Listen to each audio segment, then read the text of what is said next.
Okay. Good morning, and welcome to the 2024 Squamish 50. We are live here at Junction Park in beautiful downtown Squamish, British Columbia for day one of the Squamish 50, day one of the live stream, day one of the 2024 Canadian Mountain and Trail Running Championships.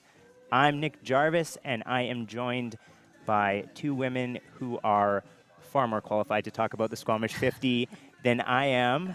Two former champions at the Squamish 50K. On my left, we have the 2022 Squamish 50K Women's Champion, 2019 50-50 overall champion, the former Women's 50-50 course record holder, Jenny, need I say more, Quilty. Thank you. That's quite an introduction. And on my right, we have the 2019 Women's 50K champion, Squamish local, and recent third place finisher at the Buckenhall 50K in North Vancouver, on what she is calling a training run, Tara Holland. Tara, let's start with you. Welcome to the live stream. Thanks for joining us. Thanks, Nick. You've been pretty busy as of late. So you had Buckenhall a few weekends ago. You were recently in Manning Park, where you were pacing Haley Van Dyke in the Fat Dog 100K. Congratulations to Haley Van Dyke on a strong finish. 100%. You have a big race coming up in September, I believe, which you are probably transitioning into a taper for right now. I'd love for you to talk us through that a little bit and maybe tell us about what you're doing tomorrow. Yeah, well, first of all, super excited to be here. Thanks. I'm happy to join you guys. Like, I watch you every year on this stream, so super fun to be here. What do I have going on? So I'm running CCC, which is at the end of August, so it's in 2 weeks from yesterday.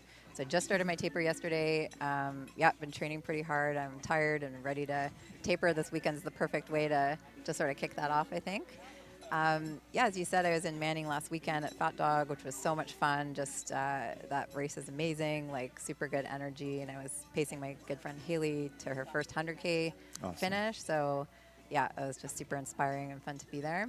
And then here today I'm doing this. I was course marshalling this morning at 6 o'clock. Did that, and now I'm here with you guys for the rest of the day. And then tomorrow I'm crewing my good friend Tara in the 50K race. Tara Berry. Other Tara. Fan favorite. Tara's crewing Tara. Yeah. I love it. And for anybody who's raced this course, you've probably seen Tara either on the course, blazing ahead, or at the Jack's Junction on the trail. That is your go-to volunteer spot where you were earlier today. Yeah, exactly. Yeah. I'm there every year. Awesome. And now over to the recently crowned queen of Mount Elphinstone, Jenny Quilty. Tell us a little bit about the Mount Elphinstone ascent race that you recently did, what you've been up to lately, and what's got you stoked for this weekend. Awesome. I'm so happy to be back here doing the live stream. I think this is our 4th time, Nick, that you and I have been here partnering up to do this. Lately I've been on the trails, obviously, as always, and I got to do the Elphinstone inaugural ascent race, which was 6K with 1,000 meters gained. Actually hosted by Janelle Hazlett, who is another Squamish racer. She won the 50 mile in 2019. Yes. The year I did the 50-50. So she's well known around this area, and she's been hosting a few races this year over on the Sunshine Coast. So I got to do the ascent race. It was so fun. It's a really small kind of grassroots event. Only about 40 racers. They're probably always going to max it out around 60. Her and her friend Mars are hosting these events. And if you check them out, the Coaster Marathon on the Sunshine Coast, a really awesome, another local event, just to kind of shout that out. Along with Fat Dog, I was there the week before, last weekend. I don't know, it's summer. This is Squamish week. Last week was Fat Dog week up there cheering on some racers that I coach. And just getting to come kind of full, circle back to Squamish this year and chat here. It's kind of like it's not a wrap up to summer because summer's not over, but it's always a key moment and a key week of the year. So I'm here, and in my own running, I'm training for a road marathon right now. So I am sitting here not being distracted by the single track. I wish I was out running and doing some long road runs to kind of build up that speed ahead of some later or early next year, actually, trail goals. So that's what I'm up to. That's super exciting. And last but definitely not least, a big shout out to the MVP of the live stream, the man behind the camera, our production wizard, Wing Taylor. You can't see him right now, but he's there. Wing, can you give us a shout out? Hey! I don't know if we heard that. Wing. An echo from what, Wing. What's got you stoked for this weekend? Okay, no one can we hear can't him. hear him. Wing says that he is stoked to be here with only a few technical glitches heading into 10 a.m. You know, here we are, 10:26. We got this up and running. Feeling pretty good. Yeah. Yeah. Nailed it. Things are looking good. Yeah, it's great to be back here with Wing. And obviously a huge shout out to our live YouTube audience. Thank you for tuning in. Let us know where you're tuning in from, who you're cheering from, what your predictions are, what your favorite snacks are, anything that you think is relevant or irrelevant. Drop us a comment in the chat. We know that Gord and Sally Quilty, aka Jenny's parents, are probably tuning in. They're our biggest fans. So, and then also another reminder: go follow, if you don't already, go follow Squamish 50 on Instagram and Facebook. Our good pal Adam Stevens, very talented videographer, photographer, is going to be out on course all day, capturing awesome content in the form of images, videos, making us look good on the gram. There's some awesome stuff already up there that I've seen. Some pre-interviews actually that you did yesterday. So I know we're just getting caught up, and people are probably like, what's happening in the race? What's happening? Don't worry, we have time. It's a 50-miler, lots of time. We're going to catch you up. But there is some stuff you can watch from yesterday as well, getting to know a bunch of different racers. I almost was late to watch the start myself this morning because I was watching some of those pre-race interviews online. Yeah, they were great. Super fun. Yeah, I love seeing people stoke pre-race, and then, you know, you get to see those finishers come through the finish line later, and you get to hear kind of what's happened in the last 24 hours. Actually, on that note, too, we do have a completely separate live stream of the finish line. So for people who are only here, you know, not to participate with us, I don't know if that exists, but people who want to watch that, yes, it is available later. Why wouldn't you want to be people here start with us? finishing? I don't know, but just for anybody who's looking for just their friends. Last year, 2 years ago, maybe. Could be. Anybody who's looking for that, that is a separate live stream. Once finishers start coming through, again, we are not there yet. We are hours away. So hang out with us in the meantime. Yeah, and we're going to have our first rounds of updates coming really quick. We're just going to go over a quick run of show, give everyone an idea of what today is going to look like. So we're going to just go over some brief housekeeping stuff, and then we're going to go into the first round of updates. Later on today, we're actually going to be bringing on some special guests. So we have Daniel Hezek, who was last year's winner in the 23K. He's going to be coming on for a quick interview. He's running the 50K tomorrow.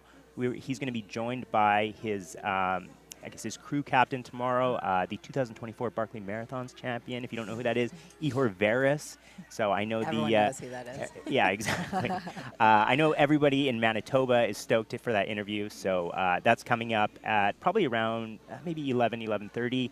And then also later on, we're going to be bringing on Brendan Morden and Ben Hughes, also two people who ran the Mount Elphinstone Descent. Yeah. And they're going to help us preview the men's 50K race tomorrow, which is absolutely stacked. We're going to do that after we preview the women's race for tomorrow. So lots of cool stuff going on. And throughout the day, we're going to keep on giving you live updates as much as we can as they come in.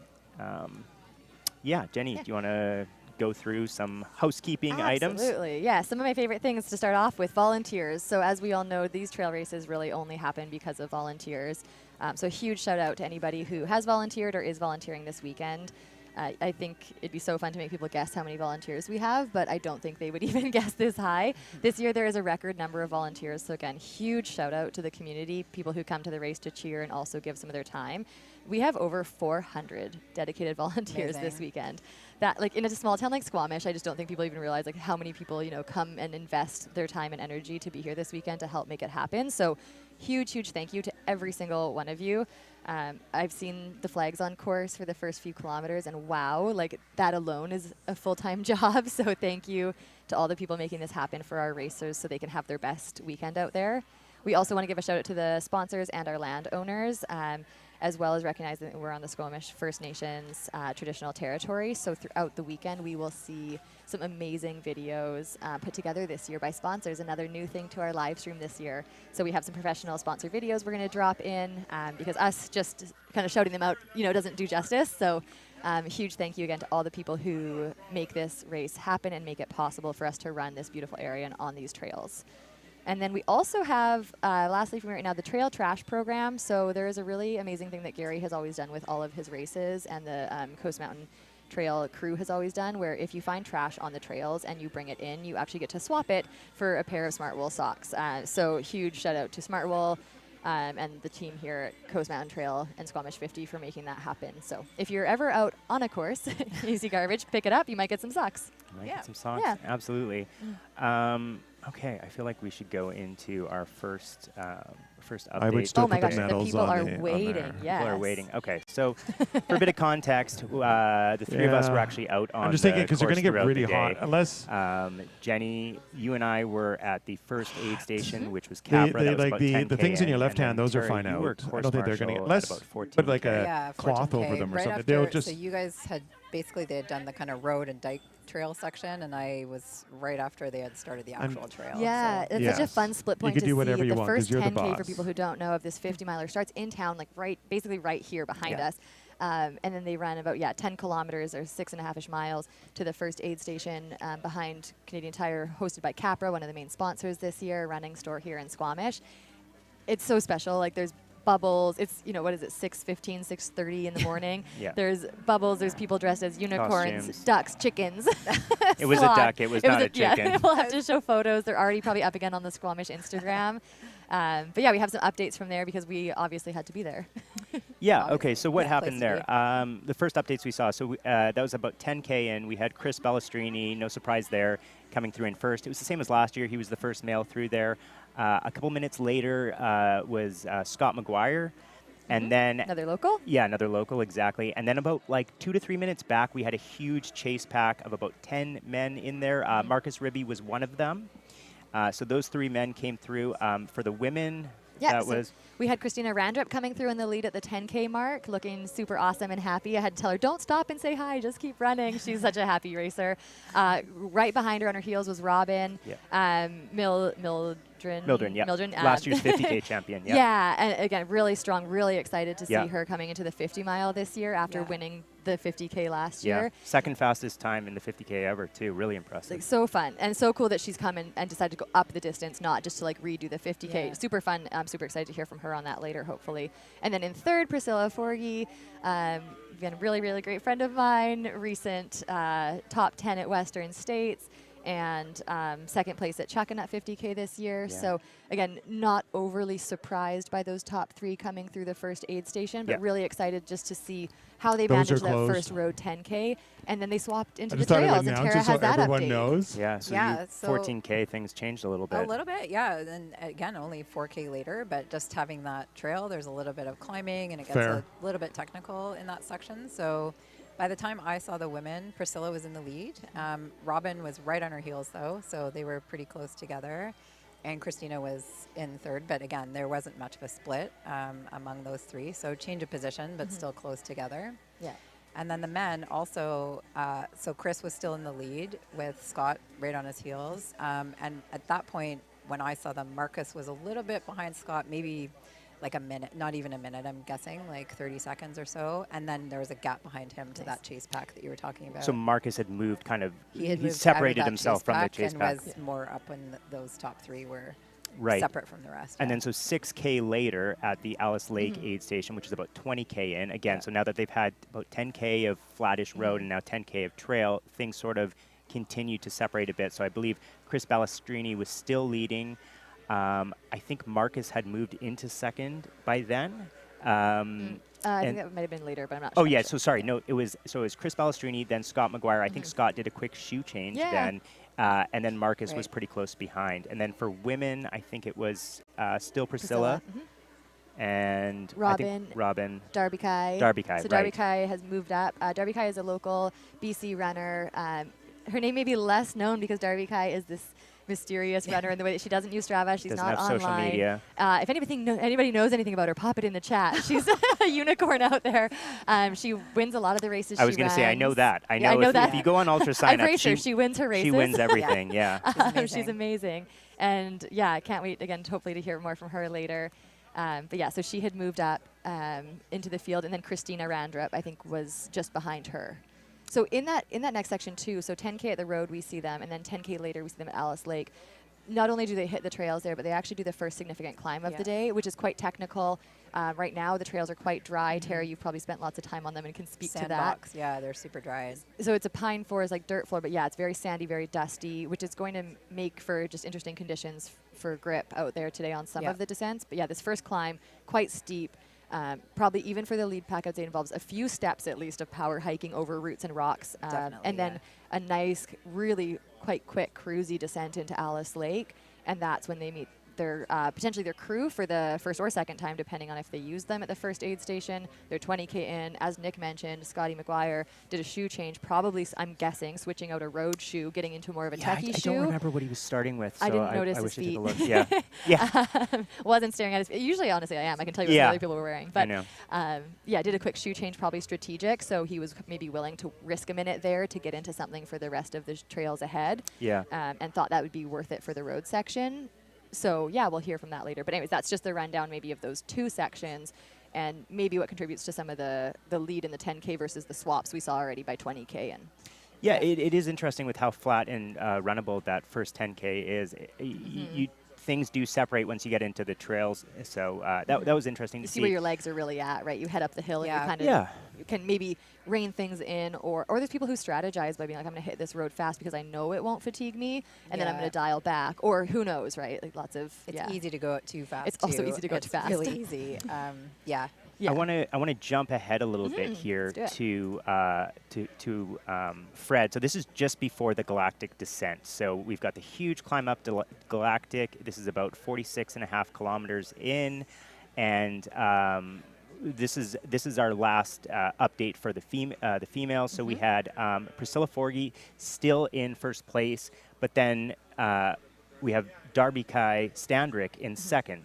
So we don't have an update on Robin Mildren yet, but those are our top two female now. So Darby Kai, who was, I think, again, going back to that 10K, I think she was maybe in fourth, but now she's moved her way up into second. And she was a few minutes back, right? The women's, like Christina came through with Robin, and then Priscilla was quite close.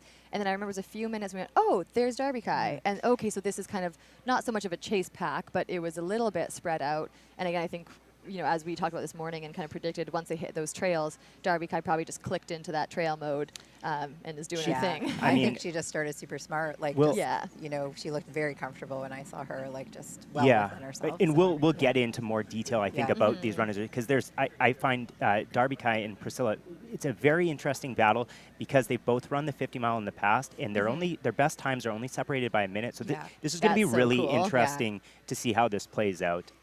We want to give the latest update on the men, though. So for the men, we're going to jump ahead to about 51.5 kilometers. So that's Capu.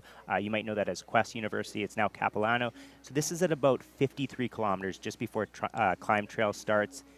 This is where you're going to start to feel it, I think, in the race if you're not already, right? It's getting a little bit warmer out. And you're thinking about race tactics by this point. I think when you hit Capu, again, previously known as Quest, just for those who are like, what? The OGs in I the chat. I know, the OGs. Like, I'm like, no, it's Quest. It's Capu. Quest. Yes. Yeah. At Capu, it really is it's the point where you're starting to think about truly counting down the kilometers and strategizing your race. I think the race starts earlier. We're starting this with all races right now, right? They really do start from the start. But if you're checking in on yourself here, you're really thinking about powering up and being strong through this last point and heading up the climb trail, which is about an 8-kilometer net uphill, cruisy, runnable for that front pack for sure part, and then like having legs for the rest.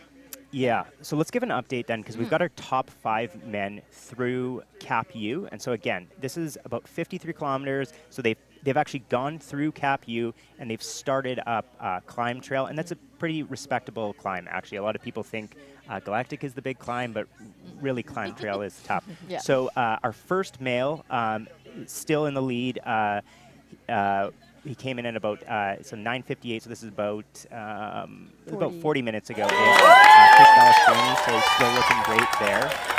In second, we have Marcus Ribi. So now Marcus is past Scott, and those are our top 2. So again, Marcus, similar to Darby Kai, I think is playing the long game and running really smart. And then in third, we have Danny Racine, who raced the 50-mile last year. He was 13th, so he's back to do it again this year. And so this is really impressive that he's now running in third this year, because that would be a huge improvement from last year. And so this gets really interesting now, because in fourth, we actually have our first 50-50 runner. That's fun. Who is Alexander Campbell. No surprises there to see him. He has the leg speed. He easily can compete for the win in the 50 mile, but does he want to save anything in the legs for tomorrow? That's where this gets interesting. It's such an interesting tactic. Like I'm probably the biggest fan of seeing people in the 50-50 on either of the podiums, either day or both, because with the 50-50, it is becoming that much more competitive, and you do have to kind of take those risks and put yourself out there. Especially, I think, often people come to the 50-50 at the front now. They are looking at course records. They are looking at the splits. They are looking at doing, really, really impressive times as standalone events both days. And I think more people are taking risks with the 50 mile and then seeing what happens with day 2. And because sometimes that is more just about tapping into Good morning. the grit and not expecting things Looking to feel so perfect. strong. So they're kind of already open to that. So yeah, this is really cool to see in the men's field, especially with such a strong men's field, 50-50 runners. This is getting very interesting now as we're getting live updates in. I just want to confirm this. So 3 of our top 6 men in the 50 mile are in the 50-50. So this is very interesting. Wow. So again, we've got Chris Balestrini, Marcus Ribi, and then Danny Racine. Those are all 50 mile runners. But 4, 5, and 6 in the men's 50 mile are also all doing the 50-50. So this is very interesting. We've got Alexander Campbell, and then so he was, let's see, he's about 19 minutes off Chris Balestrini in the lead. And then our second 50-50 runner, who is 5th overall in the men's 50 mile, and this is about 16 minutes back. This is Jean-Francois Cauchon. Thank you for jumping on that pronunciation. That is my Norda teammate. Shout out to JF. You saved me there. That was I owe you one. I'm just gonna hop in here. I know this one. Okay, and then 6 minutes behind Jean-Francois. Okay.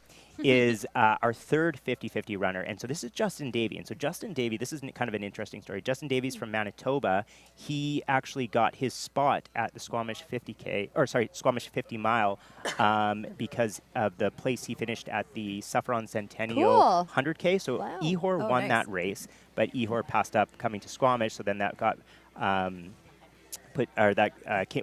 got bumped down to Justin Davey. So Justin Davey is coming over here from Manitoba.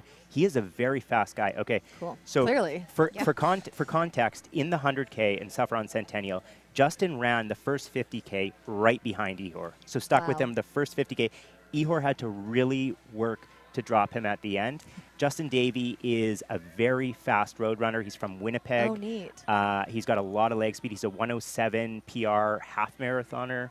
So it's going to be interesting to see how he keeps this up throughout the day. He has experience in long distance. He actually just won. It's the Old Tom Backyard in Manitoba, so it's a backyard ultra. So he recently won that. So he's having an incredible season. And I just think this is so cool that we have 3 of the top 6 men also running the 50-50. So it's going to be, like you said, a really interesting mix to see how so we have a road runner there with Justin Davey, or more of a road runner background, let's say. With Jean-Francois, he just won QMT 100 out in Quebec Mega Trail, World Trail Major, and had a really, really impressive 100-mile race there. He ran so smart. Like he really moved up throughout the day and stayed patient with his race. So curious to see if he plays with that tactic again here. He's 16 minutes back, and again, he's in the 50-50, but I think he's probably still running a strategic 50-mile race today. Okay, and getting some female information yet. Well, maybe we're going to okay, we'll give you you when want I do this, yes. I know. Jenny, we only have one female through Capu yet, and I know Jenny wants to go ahead. Me all day when you see me get so excited you think I'm leaving my chair. First through Capu again, we are about 53 kilometers in. It's Priscilla Forgie. So shout out fans in the chat, go wild, because I'm here and I can't type all the exclamation points I would like to right now, but go Priscilla. And she is 7th overall right now. And 7th overall. So women pushing up into the top 10, which is what we love to see. Absolutely. And honestly, actually, shout out to the women's field in this race. This is a race where we do actually see a lot of women working their way up into top 10. Yeah. It's a stacked women's field. It's a stacked women's field. It's so strong. I mean, we have some of, truly Priscilla Forgie. Again, I'm obviously a good friend of hers, but also truly one of the best in the world right now, and has shown that. 2-time top 10 at States. Yeah, 2-time top 10 at States. The current 50-50 course record holder? Current 50-50 course record holder. I would love to see her name go on another title on that course record sheet on the website, because then we can convince her to come back for the 50K, whatever happens tomorrow. But yeah, she, again, impressive year at checking out at Western States. I know she's recovered well. obviously running really strong, and she represents Soar Running, so shout out to her sponsor there too. And yeah, now we're just waiting for the next updates of women, because again, they have been pretty close together, so this will actually be really informative too if Robin's still on her shoulder, or Darby Kai, sorry, is still there. Or possibly Robin. Or we Robin, don't know. And where things have moved. Christina Randrup might still be in the mix up there. Yeah. So it's really interesting. Wing, do we have any videos we can play, live coverage? I have played a couple of videos. They're not playing great, so I'm a little trying to figure that out. Like, they played a few frames. We had Priscilla on screen for a second. Awesome. We had Marcus on screen for a second while you guys were talking. Okay. But the video's not playing smoothly. So yeah, we're just getting updates from Wing. Can we bring up the 50-mile aid station graphic? I'd love to take a look at that, just so we can kind of go over the course and kind of explain. While we're telling you where they are on the course, it'd be great to show you that with context in the. Yeah, so anybody watching knows we have Wing sitting literally right behind the camera where we're looking at you, so we get to have kind of hopefully quick communication as we pull in different videos, because we can't always see exactly. Well, we're a bit delayed in seeing what's happening on the live stream with our faces, so Wing is operating any of the videos, and we'll be getting them to you. That is graphic 5, aid stations. Oh. While Wing looks for that, let's give this next update. Yeah. Do you want to go ahead, Tara? Sure. So our second female has come into Capu. We're just waiting to see who that was. Only 3 minutes behind Priscilla. So. Oh, sorry. I have that update on mine. You have it. Okay. Yeah. So Sarah Bergen. I feel like some of the locals are going to be like, "There we go. Where was Sarah's name in this before? She's here. She's put herself up in the mix." Amazing. So Sarah Bergen. I believe she's a local to Squamish. Right? Sarah Bergen is, Okay, local to Squamish, moving into second, and that's a mix. Again, I think I remember seeing her come through the first aid station, and she was, again, a little ways back. So maybe, too, she was just waiting to hit those trails and kind of having a really smart start, let's say, with her pacing. Yeah, playing the long game, big time. Yeah, people always do it different. Like, I guess I shouldn't say it's not smarter than another approach. It's just usually what feels best for each racer, and everybody's a little bit different. Yeah, totally. So yeah, for her, she probably knew that she knows those trails like nobody else, and probably had her spots to push. Yeah, awesome. I think this course, there definitely is something to be said for knowledge of the trails. It is a big advantage here, I think. Just knowing where you can push, where to coast a little bit. Like, I think it really makes a difference strategy-wise. I also just want to say I misspoke when I said that Priscilla was in 7th overall. She's in 11th overall, so still amazing, but just working her way in here. Yeah. Working into the top 10. And we've got on the screen right now, we've got our 50-mile course elevation profile here. So as we were kind of explaining where everybody is, so right now the updates we're giving are at Capu, which is aid station 5. You can see on the screen. So it's after you've come down this big descent from Galactic, what is the biggest descent of the day. You're coming into Capu, which is an awesome place to run into. The vibe at Capu is just, it's kind of, I mean, all of the aid stations here really kick off the vibe at Squamish. Capu, again, with being at the 53K mark, like, you get more people out. It's a bit later in the day. They've had their breakfast, their coffee. They're all there set up and waiting. And most people have crew at Capu. So that makes a bigger vibe, too, right? So when you come up there, you're actually I think actually stepping onto pavement for the first time since you left it after first 10K. And it's a very brief section of pavement, to be clear, too. You just come up, into the aid station, basically feel like you're kind of touching into civilization and heading back out. But it's a really neat spot because it's so accessible to crews and to family or to local people wanting to cheer. So I know when you come in there, you have to almost work really hard to stay focused because you need to make sure you're doing what you need for your aid station, not getting overhyped, and then you need to head back out. And again, you're heading into a climb, so you do want to reset there and make sure your heart rate's not getting too escalated by all the excitement, especially if you're a local and a lot of people. It can be quite overwhelming, or even honestly with the previews that you've done, Nick, and that Squamish 50 has put out this year. I think a lot of people are following the race as Canadian, championships here. So there's a big hype around the front of the field, and I assume there's a lot of noise going on up there right now in a great way. Yeah, it's such a good boost, that aid station. It really, It's my favorite spot to start cooling. People have probably already started cooling, I hope, out there. We'll hear about that later. But that's a good spot to really cool down, really swap out any gear. Some people just do a pack swap. Some people are adding ice or sponges overhead. The volunteers always have all that set up. So again, it's this little, I don't know, little kind of monumental spot that's like 53K in. Yeah. Wing, just wondering if we could bring up another graphic, number 6 of the 2023 results. I want to take a quick look at the 50-mile results from last year.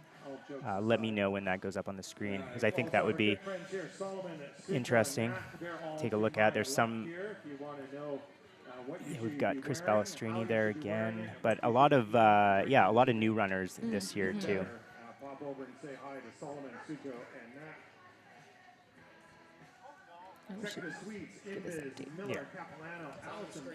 Okay, great. So this is last year's the 2023 results from the 50 mile. So we have Emily Mann. She was last year's winner in the 50 mile. Shout out to Emily actually, because she is crushing it right now at Trans Rockies with her Merrill teammate Brandon Miller, who is also on this screen. If you see, he was Brandon Miller. I want to give that guy a shout out too. That guy had a killer race last year, so he's also crushing it at Trans Rockies. This year has been a big one for him, I'd say, overall. Absolutely. He was third at Buck and Hell a few weekends ago. Last year, I was so impressed. He ran the 5th fastest time in 50-mile history. He was set up to do the 50-50, and I really do believe that he was going to take that course record. But the smoke rolled in on Sunday, and it was just, it's a tough call to make. And shout out to him for making the call that made sense for him. I think. Absolutely. Well, and for people who don't know, Squamish also has recently published their kind of, let's say, stance or process for smoky years, because that did happen last year, and I think it was probably a tough call for a lot of people. And there's many different factors that play into that decision when it's smoky. But Squamish, has done an amazing job. They rolled out a very data-driven, like numerical AQI of what they will do for different rankings. So that's kind of just a neat change, even going into this year, that I think helps people in advance of those moments. But so he did the one day last year, and then opted to not take on that second day. But he's had just an absolutely amazing season this year. And like you said, him and Emily have actually gone like 1 and 2, not just like first man, first woman, but 1-2 overall, I think, in a lot of the days at Trans Rockies. They're crushing it. And I'd love to see them both back. I'd love to see Brandon Miller back in the 50-50. I really do believe he's the guy that can take that 50-50 course record. So I'd love to see that. Let's let the racers out there hear that. Let a little fire. Hey, that 50-50 course record could very well go today. So it could be somebody else's course record that he's eventually taking. What, tomorrow? Tomorrow, yes, sorry, tomorrow, yes. Me, literally, no. Wayne, I'm wondering if we can also bring up the historical top 5 best times. Yeah, this, I think, a neat thing as you're saying where people are at right now, like Emily and just people that have raced this race and people that are here even this year, just kind of the depth that a lot of these racers have within the international field. Is kind of a neat thing of note. And as we go through some of the fastest times that have been put down on this course, we'll see that even more. Like sometimes you hear names here and then you see what they go off and do. And sometimes when you look back now at these names, you're like, whoa, like, a lot of big names have been here, and it's a really competitive Canadian race. Yeah, exactly. So now we're looking at the top 5 fastest times ever in the 50 mile, and these are what I know today's runners are probably looking at, and they have their eye on. So definitely. Actually, can I give a shout out there to Christina? Oh yeah, Christina Randrup. She's from Seattle area. Again, crusher on the trails. Had an amazing year out at Gorge, and anyway, some really competitive events. But what I wanted to shout out here was just that she put a really vulnerable post out there yesterday saying that she's been talking to her coach about going after the course record, which, as we can see in the 50 mile there, is held by none other than Courtney DeWalter. So I just think that's really cool and really neat to see somebody put their huge big goals out there, and I just think that's something we should encourage in this sport. And so shout out to Christina for putting that out to the world. And I know probably from the start she ran out on those splits, and I think the field is really probably pushing each other to go after that today. Yeah. So 8:22:15 is the time to beat. That's from 2018, Courtney DeWalter. There's something else interesting about this graphic. If you look at the 4th and 5th fastest times ever, 2 ladies running today. We have Priscilla Forgie. So in 2022, she was 8:44:30. With the win, And behind her, less than a minute, in 8:45:22, Darby Standrick in 2018, which is the same year Courtney. That was a really interesting year. I remember that. I remember being at Capu, which was Quest back then. So that was about the 50K mark. And I remember I remember Darby Kai because she came through ahead of Courtney, and I thought, this is absolutely crazy. Who runs ahead of Courtney? How dare Go you? do it. Yeah. Go do it. Yeah. Courtney ended up turning it up to another level and putting about that first for Courtney. For Courtney. So she ended up putting Nothing about 20 against minutes on Darby, at the end, but still, I Yeah. thought that was a really impressive performance. And then I think it was Kat Drew who was Yeah. third that year. Yep.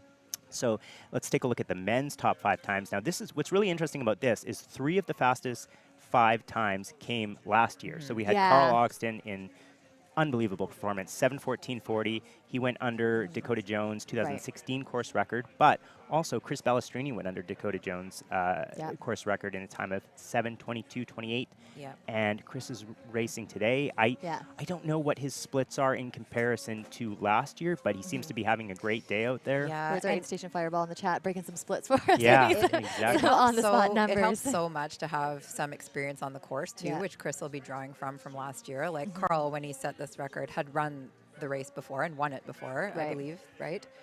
Well, he has, Yeah, I mean, before the 2023 year, so it really helps to sort of have done it once, kind of get your feel for the course, and then come back and really just know what you can do on the course, and I'm sure that's what Chris is drawing from today. You always find spots where you're like, oh, I could have done that there, or Totally. maybe I'm willing to take this risk a little bit more there. And you can talk about the field working together, right? When you see the top 2 fastest times coming from last year, both being under course record, I think we're going to see that hopefully in the women's field today, of a few of them having those splits or that time of Courtney's in mind, whether that, I don't even know if her race is on Strava, but like having that time in mind. And I think they would probably, I'm going to guess, do a little bit of wiggle room on maybe trying to be a bit ahead of it and then holding steady, just because Courtney did, like we know from people who ran with her on course, like, oh, she was chatting, she was having a really fun day, and Courtney Dauwalter being the absolute GOAT in this sport. So she was able to turn it up in that second half. And maybe some of the racers today would aim to be a bit more even throughout and get kind of close to that time.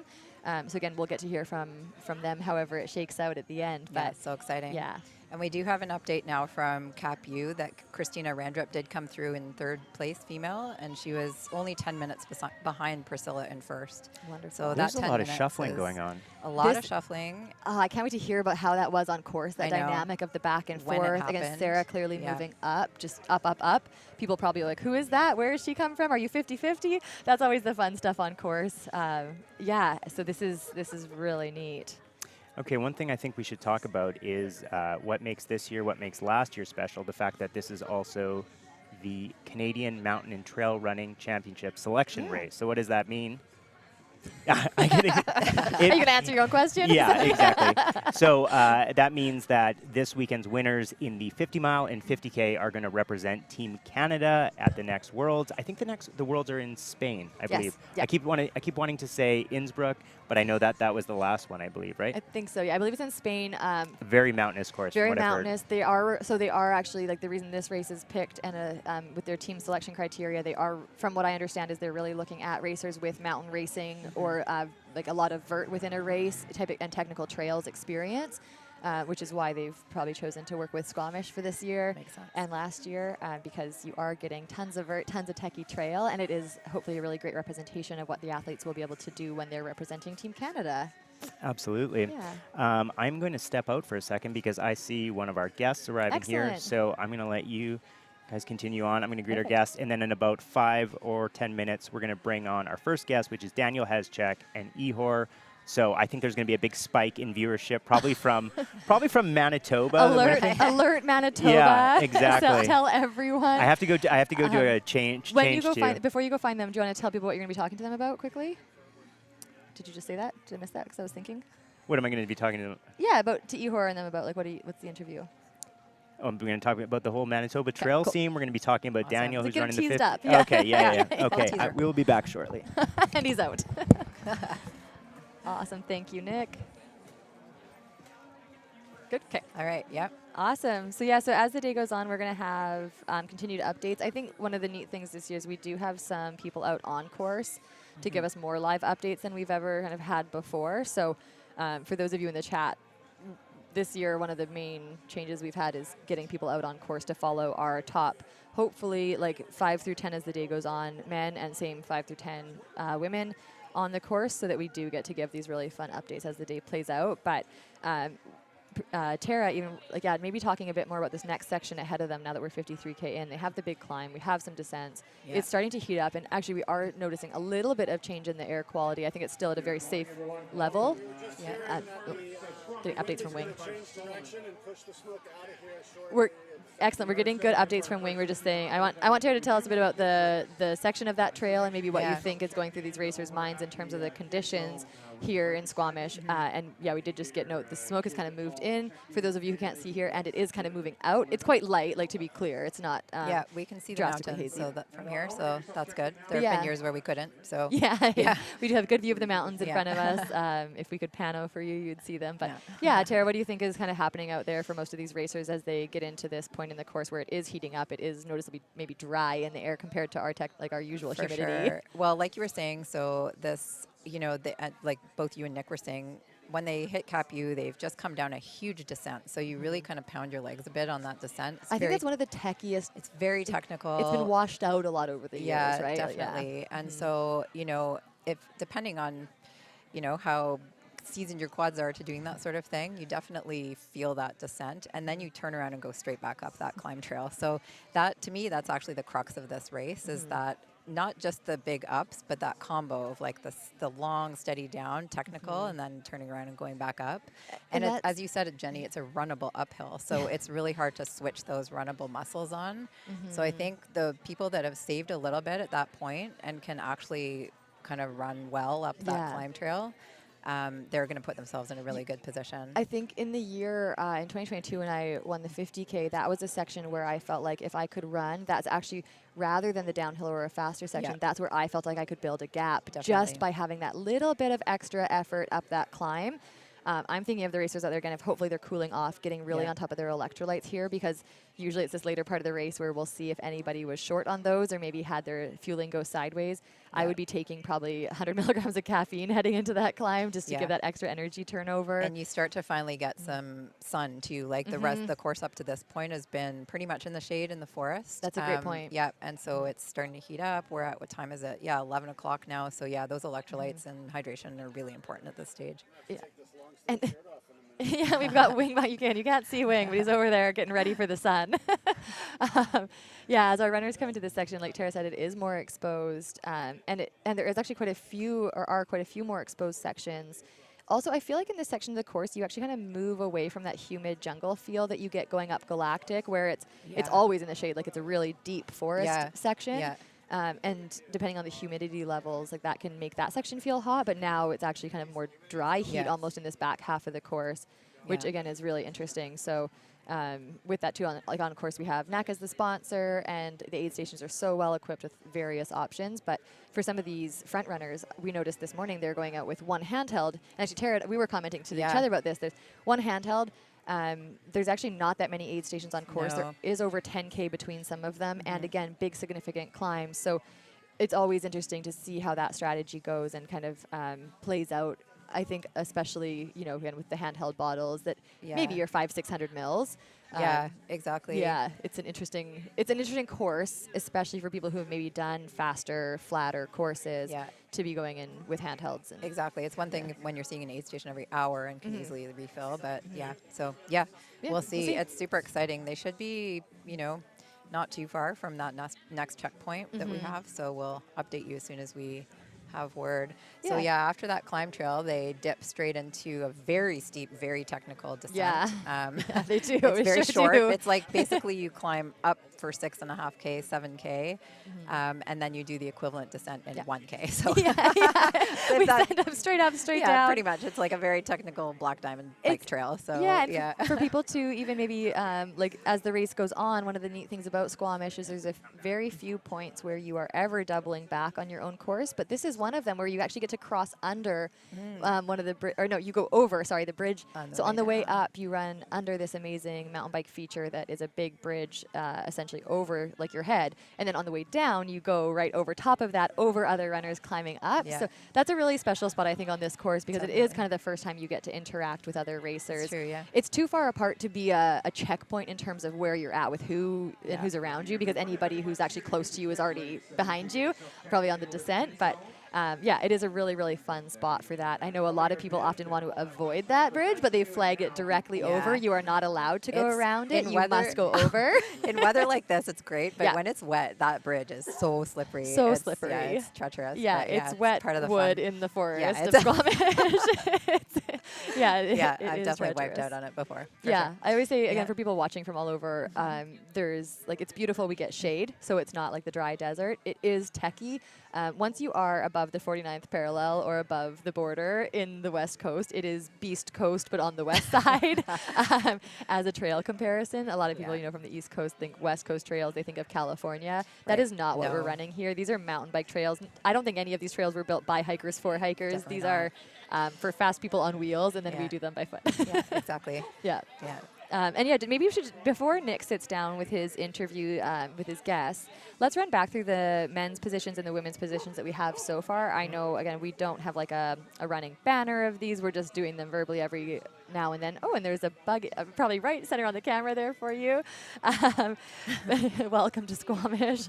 And yes, we'll do a quick run through, and that way if Nick switches back in and chats for another 15 or 20 minutes, we'll have gone over these with you. So for our men coming through the 53K mark, I don't think, double checking, we don't have any updates at 61K yet. No. At 53K, we have Chris Balestrini coming in first. Our second place male there is Marcus Ribi. Danny Racine in third. Fourth, Alexander Campbell, who is also our first place 50-50 racer. Jean-Francois Cauchon in fifth, and our second place 50-50 runner. Justin Davey in sixth, and he is the third 50 runner. Amazing. So we have 3 men in the 50 mile, and then 3 men in the 50-50, rounding out that top 6. Yep. And for our women, go ahead. Yeah, so again, Priscilla Forgie coming in first female and an 11th overall. And then right behind her, 3 minutes back from her is Sarah Bergen, again, a local Squamish runner. And then just another 7 minutes behind her is Christina Randrup. So all those women pretty close together, still really with quite a bit of running left to do today. Yeah, so our next update, hopefully we'll get a few more of the women through there coming into the update, and then we will be shifting forward to Garibaldi, the 61-kilometer mark and aid station for the race from there on. So we're going to switch out and let Nick come back in with his special guests, and we'll see you soon. Yeah. We will change the life of people.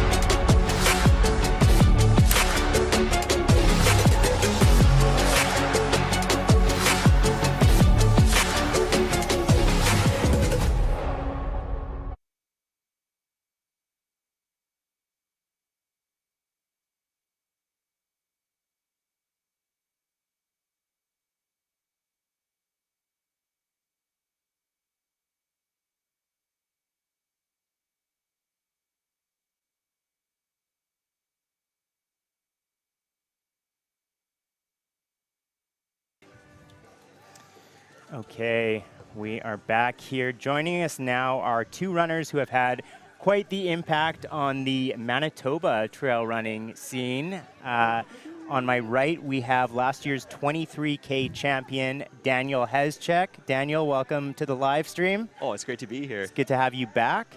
And on my left, we have, I mean, I don't think you need an introduction, but the 2024 Barkley Marathons champion, Ihor Veris. Thanks, Nick. Thanks. It's really cool to be on this world-famous live stream with a world-famous host. Okay. Thank you so much. Ihor, you're going to be sort of crew captaining for Dan tomorrow? Yeah. Dan, awesome.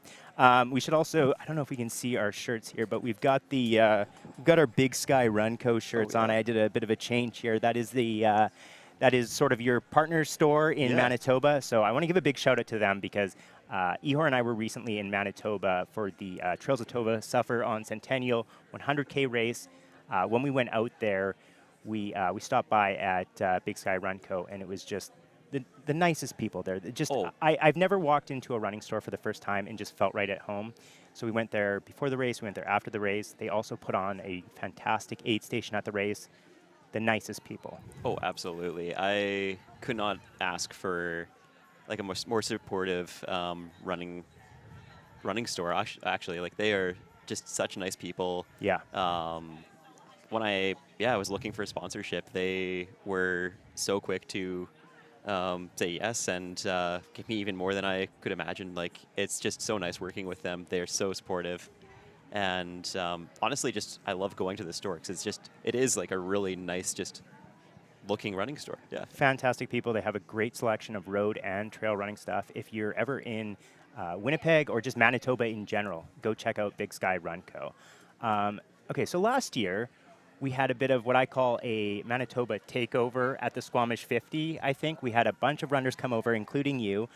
We had Mick Girello in the 50K. He had a really strong performance. He was 6th overall in the 50K, 3rd in the Canadian Mountain and Trail Running Championships. We had Christian Bond with an awesome performance, 11th male in the 50 mile. And we had you with an outstanding performance in the 23K, along with Christian Andres, who is the race director of Trails of Toba.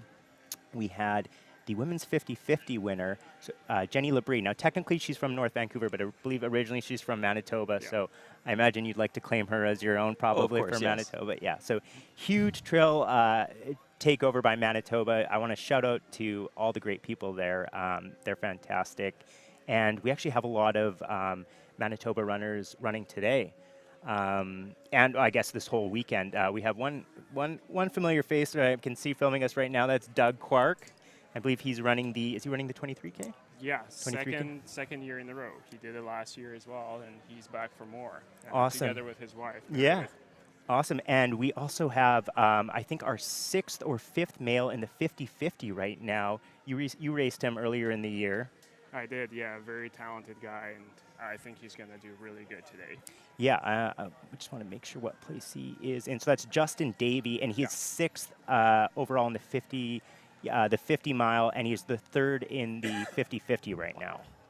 So, yeah, again, shout out to Manitoba. It is awesome to have so many runners kind of coming over from Manitoba to take part in the Squamish 50.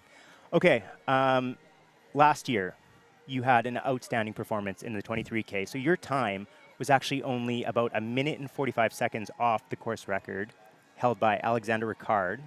Alexander Ricard is racing the 50K this year. You are also racing the 50K this year. How does it feel to be back in Squamish, and how does it feel to be jumping up in distance?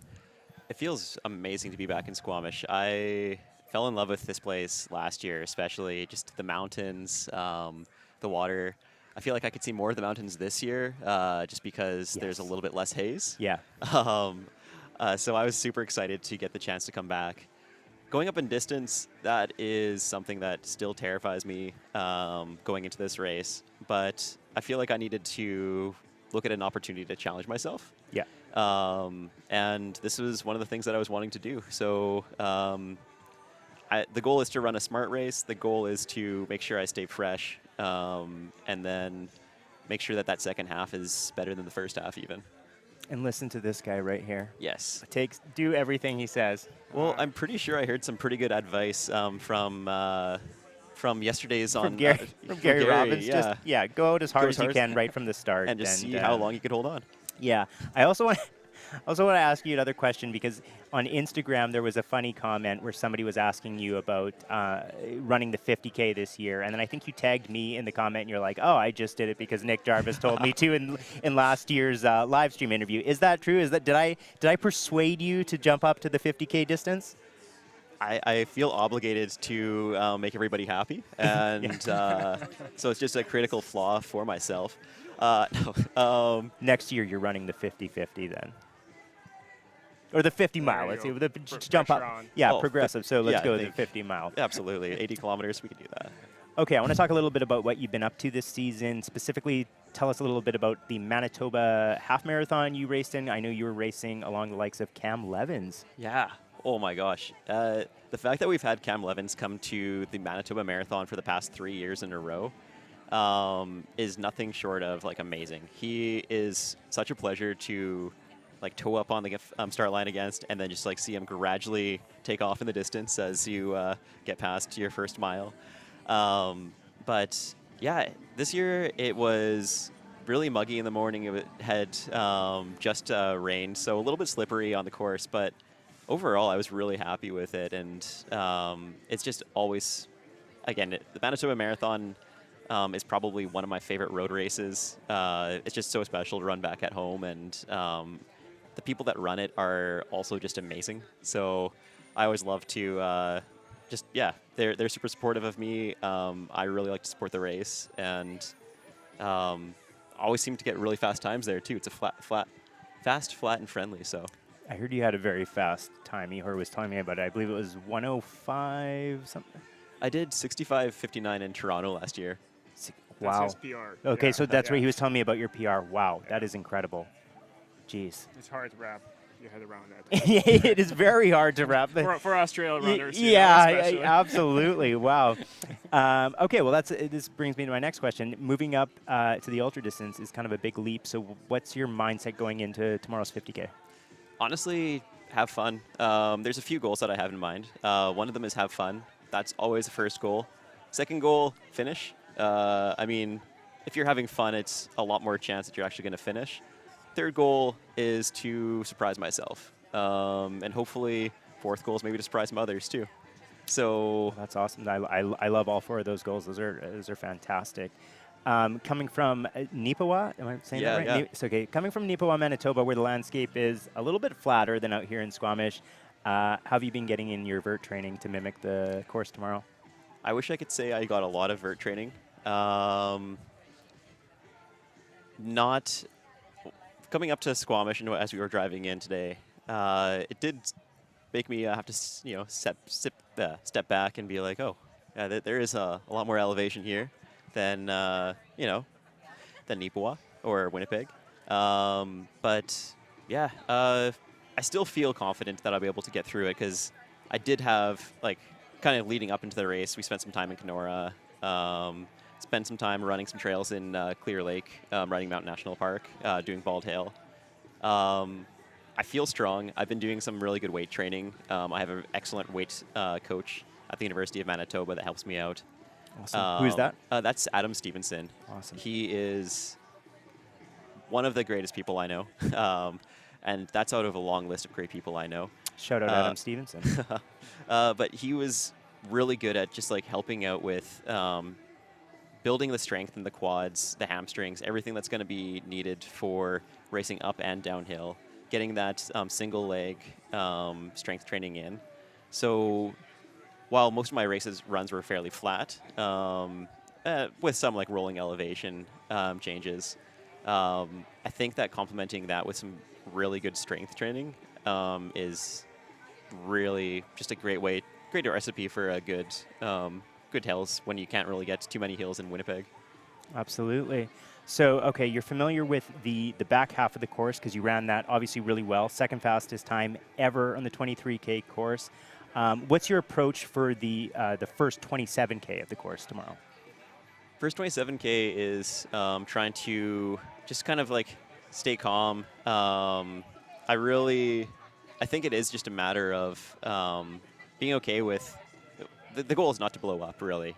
So if that means just like running a bit slower than what I feel like I should be running, that's totally fine.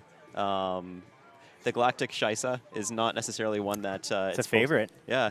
It's... you haven't done that yet? I've never done that yet. Oh, so you are in for a treat. That's what I'm thinking. I need to be okay with running that one slower. I will say, I think a lot of people make the mistake in assuming that Galactic is the hardest climb in the race, where really Galactic you do in the 50K, you actually do that fairly early. Yeah. And I find a lot of runners focus too heavily on that. I feel like where it really gets hard is the stuff that you've done. So basically where you've started. So at that halfway mark for you tomorrow when you're going up Climb Trail. That's, oh, yeah. It's a runnable trail if you save your legs for that. But I think that's the key, is saving your legs. So by the time you get to Capu, the university, so that's about the halfway mark, and then going up Climb Trail. And that section you all know for the most part. Oh, yeah. So. And it's going to be nice. I'm going to see some familiar faces. Ihor is going to be there. And he's going to give me that Barkley Marathon strength for just on loan. Yeah, absolutely. Well, let's talk a bit about that. Okay, so Ihor, you've won some of the toughest races in the world. Obviously, incredible year for you. Win at the 2024 Barkley Marathons. What's it like being on the other side of the coin, and then being able to crew somebody like Daniel? Yeah, thanks, Nick. Actually, a little bit nervous because it's one thing when you're responsible for your own race, your own success, and if you mess it up, it's on you, whatever, right? But here, you're responsible for a completely different runner who's exceptionally talented and so fast. So goal number one for me is actually not to make anything worse. So you're nervous, maybe. Oh, I am a little bit. You're maybe more nervous. You're maybe more nervous than Daniel. Oh dear, I feel like I'm going a little cavalier here. That's perfect. That's perfect. That's okay if Crew's You're nervous good. We have to work on him. Yeah. So I need support. I don't know if you have therapy here somewhere that I can chat with. But yeah, so that's goal number one, and for sure I'm going to chat with Daniel and see what exactly he expects from me, and I'll do my best with motivation and updating him on all the competition. And I know Dan said that he wants to surprise himself, and I think he will.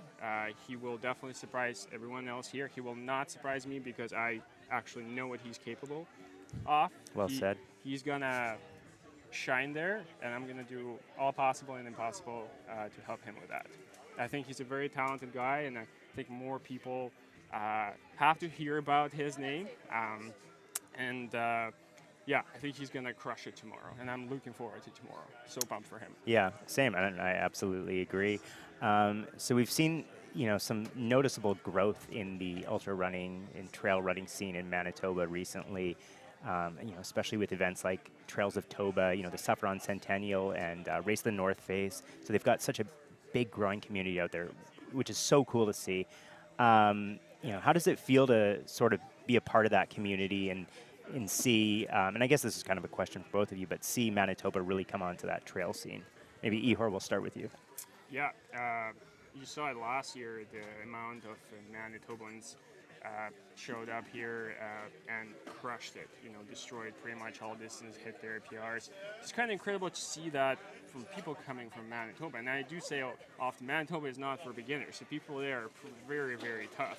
Yeah, I know. I know that. I learned my lesson. There is no mountains there, but people are super tough there, and you can see that. And I think watching the community grow is exceptionally cool, especially in provinces like Manitoba, smaller. I remember when I left Manitoba 3 years ago, it wasn't as big, but I think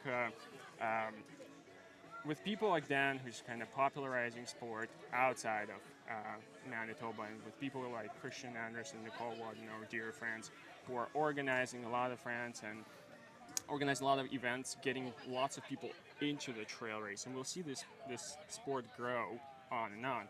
And the reason why I say move to trail running at some point, one of the reasons is the great community, because here people love you no matter how fast or slow you are. You're appreciated here. This community, you're not really to chase or fight, race against each other. You're here to be better than you were yesterday.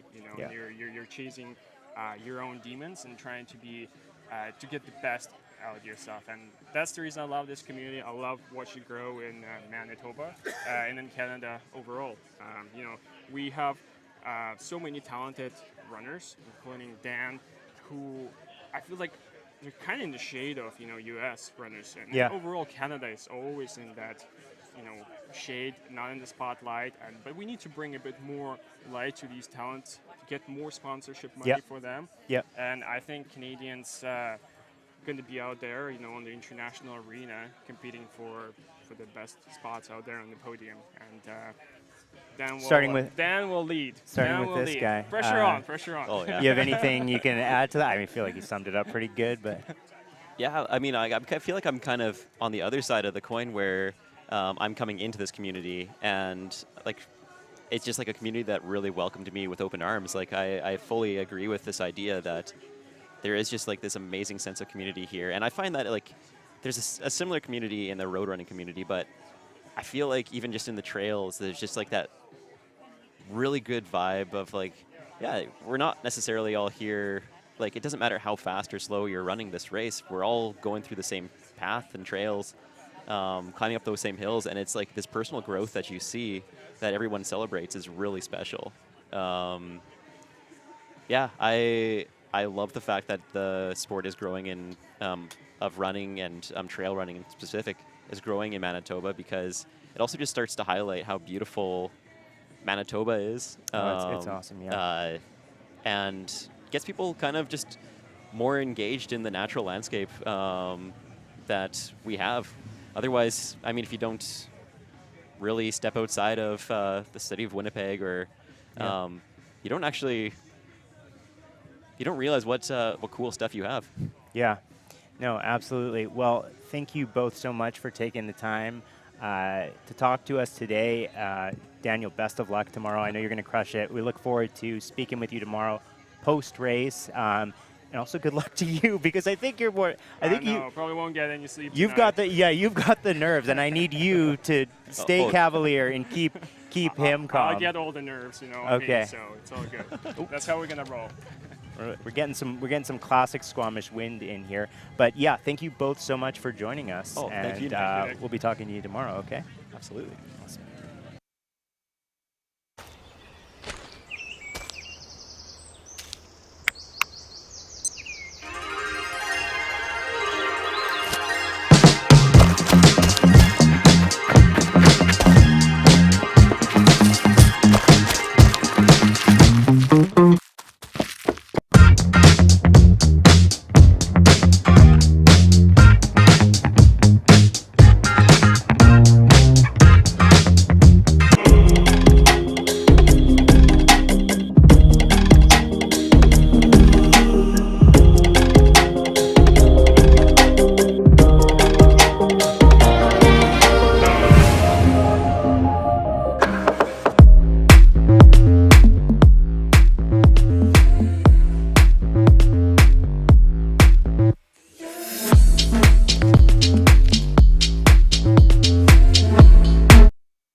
Noon right here at the Arch. So if that is your jam, you want to get yourself checked in right away. Get in before the lineups are there. You have time to do some coloring, play some games. Just head over to the kids zone, get yourself checked in, and we'll be starting the kids race at noon. Anticipating the first runners to be around 12:40, but once we get a solid timeline, I will let you know. If you haven't already, be sure to pop over and visit some of our sponsors that are here already to hang out with us for the day. Solomon, Cinto, and Knack, they're all beside me right here. You can go over there and say hello. They're right beside Capra, who are new sponsors with Squamish 50. And you can go over there, and I believe there's a photo opportunity and some draw prizing and all that fun stuff. Capra, as mentioned, and beside them and down the way, we do have Stronger Strides and Run Go. Bremner's Juice is set up in the food area there. They'll be here shortly to be ready to talk about everything about Bremner's Juice.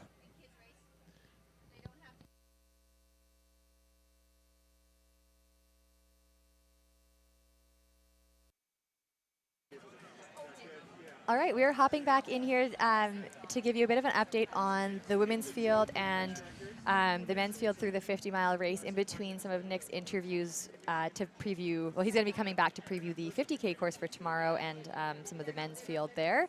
So Tara and I are here to give you the update. We are still checking back at Capu, 53K in, and we're about 6 hours into the race now. We have the timing clock around us, so that's helping us keep track of the time. So just to recap there in the women's field, we had Priscilla Forgie come through, Sarah Bergen, Christina Randrup. And then now we have Jenny Labrie, who is the first woman in the 50-50 coming through. And she came through there at 11:19 a.m., so just about 10 minutes ago. Yeah, that's right. And do we know if she was actually the fourth woman through, or do we not? We can't confirm that. That's the update we have. Yeah. That would be, again, a big mix-up in the field in terms of where the 50-mile women were at. But we may have had people give us input just on the top three, and then the next catch might have been the top 50. So we actually are just so you know, we are checking back into the field to see if we can get further updates for the next women through. Yeah. As of right now, again, we have Priscilla, Sarah, and Christina, and then in the 50-50, Jenny Labrie, who won the 50-50 last year. She did. So exciting to see her back this year. Actually, the first and second women from last year are back this year. That's right. Yeah, and Jenny just won Bucking Hill 2 weeks ago, 3 weeks ago or something. Yeah, so, yeah, she's had a really amazing had a really season good too. season. Yeah. I think we saw her at, I believe, Survival of the Fittest as well, on the podium. And then we did get an update. Scott McGuire has now come through, for those who are wondering, through Capu. And we have a note. We'll have to, again, I have questions for him for his interview after the race. I hope we get to chat. But he was in second and went off course for roughly about 4 kilometers. And, well, yeah, we'll have to get that unpacked because he's a local. And I hope he's okay. I hope nothing steered him off course. A bear? A bear, yeah, a Could bear. happen. Toads, we don't know. Toads, attack of the toads. Yeah. But anyway, Scotty is back on course and hopefully just catching back up and staying in his, in the right mindset good about to see him back. We were wondering where he was. So yeah. Good to see his name pop up there. Yeah, and as of right now, actually scrolling ahead to the 61-kilometer mark, which is our next update spot, we don't have anything in the tracking sheet there. So I think it's going to be very soon. But while we're here and before Nick's next interview, Tara, let's hop into a bit of the 50-mile field for today. We're going to speak specifically to the women's field. And we've really just been talking about who we've been seeing in the front. But there is such a depth of racers here. And in the live stream also, please, this is a race where I think a lot of people come up into the sport sometimes too. So if we're missing somebody and you know what they've done, just pop it in the live stream. Let's give them all a shout out. It's often easy to talk about people who we know, and we want to make sure that we know anybody. Well, I mean, each and every racer, honestly. But here are some of the racers that we know of coming into this race. Yeah, so I mean, we've already talked about some of them. So we have, of course, Priscilla Forgie. She's in the lead, as we know, or last time we heard, she's in the lead. Yeah. As we've said, she's the current 50-50 course record holder here at Squamish. Super strong runner. She also won the 50-mile in 2022. Right. So she has the 50-50 course record, won the 2022 50 miles, and then ran again the next day to take that course record from me. And she came, I believe, 4th actually that day in the 50K as well. So pretty cool. Yeah, tons of experience on this course. And as Jenny's been saying, she's had an amazing year, amazing couple years, really. So yeah, she holds the course record for the marathon, the near-death marathon at the Canadian Death Race. So shout out just again to another Canadian event with actually another Ellie Greenwood course record, I believe. And Alyssa St. McDonald. Yeah, St. McDonald? Elsa. No, not Elsa, sorry. Alyssa. St. Laurent. St. Laurent, yeah. Yes, the French names. And anyways, some amazing Canadian runners there that have had course records, and she's taken that one. She has the overall course record at the marathon. And a first place finish in the 125K in 2021. And and then we have Sarah Bergen, who last update was in 7th place. She's run Squamish in 2023, 2022, and 2021, so she is no stranger to this course, as well as being a local. She came first at the 2024 Survival of the Fittest 35K, and that is a course that runs like a 50K. It really does, yeah. So she's well suited to head into this one. 8th at the 2023 50 miles, so again, really showing the work and maybe the value of experience on this course and time in this sport. Yep. And 6th at the 2022 Squamish 50 miles. So that's really fun to see her moving up today. Yeah, and I believe she has a mountain bike racing background as well. So that'll give you those lines on the downhill that trail runners, just lines, takes more time to craft. There's such a strong climber too, I'm sure. And that big aerobic engine. So that helps a lot. Yep, and then we have, who was in 3rd? I am blanking on. It's changed a bit throughout the day. So we had Darby Kai, we had Robin, we had Christina. Christina, I think, was our last update, right? Yeah. We had Christina in 3rd. So Christina Randrup. She's from Berkeley, California, is that? I believe she's a bit further north. I think she's in the Seattle area. Oh, okay, currently. Seattle area. Yeah, you mentioned that. So, yeah, she was this year 3rd at the 2024 Gorge Waterfalls 100K, which is a super competitive race. Next to Lottie Brinks and Elsa McDonald. Yeah. Amazing runners. Yeah, so that's an amazing result. And also 2nd at this year's Big Alta 50K. So, yeah. Second to Lottie Brinks there as well. So shout out to Lottie. She's on a strong season for sure. So not surprised to see her up in the front and she's actually, pack. She races a lot and has historically. This year, she's even said it herself. She's racing a little bit less often. Oh, yeah. To really kind of, I think, go into her races with these big goals, like I said, about, coming in with splits in mind, with times in mind, really wanting to push herself. So great to see her. Yeah. And then we have Robin Mildren from I don't know. I guess like those are letters I actually don't know. We have Baltimore. Yeah, on that's our not right sheet. though. I don't know if that's. Isn't she in Ontario? I don't know. But local folks to someone Robin. We know tell we us have in the tons of her chat. fans. Yeah, tell us in the chat. So these are things that they put into their registration, to be clear. Like some of them we have age not applicable, and we're like, that's because they probably didn't enter something on their registration. I have no age. I'm ageless. I'm ageless. This sport makes us ageless, right? That's how it goes. I think that's not true. And yeah, so Robin won last year's 50K, ran a very fast, incredible time. Yeah. I think she's a racer who's really willing to push herself to where the field needs her to be for her competitive goals. Last year, she won the 50K. She was second at the 2023 JFK 50 miler. So again, she has not shied away from these competitive races in the last few years, and I suspect she's here for a spot on that Canadian team if she gets the opportunity today to do that. Definitely, and she's definitely so capable of doing that. Yeah. And then the other Robin? The other Robin. Oh yeah, Robin Klinkman. She's from Nelson, and she's run here before. So she was 13th in last year's 50-mile race. So again, some of that course experience. She won Broken Goat last year, which is a 52K race, quite technical. Some altitude, up higher. Yeah, exactly. Usually. That's in Roseland. She's got a good running resume here. Second at the 2022 Freaky Creaky 50K. So good. And 13th, the 2022 Black Canyons Ultra. Just again, looking at the depths of field in different races. Yeah, and that mix of running styles, right? Yeah. So, Broken Goat and Squamish are quite really technical and more mountainous, whereas Black Canyon is much more runnable. So she's obviously downhill runnable course. Yeah, so she's good across all of those different types of terrain, which is pretty amazing. Impressive. Yeah, for sure. Yeah. And then we have Natasha Parsons, and she's from Nanaimo, BC. Shout out to Nanaimo. She has a second place in the 2023 Finlayson 50 mile, seventh at the 2023 Puerto Vallarta, Mexico by UTMB 50K, and first at the 2022 Finlayson Arm 50K. So again, Finlayson to me is actually a very, very similar course in terms of like routes, rocks, really technical. British Columbia style, like annoyingly runnable hills when you just want something steeper so you can hike. So she has some great experience as well. Yeah, and we haven't actually mentioned Darby Kai No. yet. Our spreadsheet's kind of all out of order, so we're not doing this in any particular order. But we've mentioned her before, so she used to live in the area, like in Vancouver, North Vancouver, I think. So. She now, I think, is up in out in Powell River on the Sunshine Coast. Oh, I think she's actually, this is Darby and I, Again, where we're like, we don't know. I don't know. I believe she's actually up north on the coast in what is it called? I can't remember. Again, tell us in the chat if you know, but I believe she's actually up north on the coast in BC. So she's not here anymore is what we know, but that's all we know apparently. And she runs fast. She's so fast. So yeah, like we were saying before, she's kind of the mysterious runner around here. We know that when she shows up, she wins the race.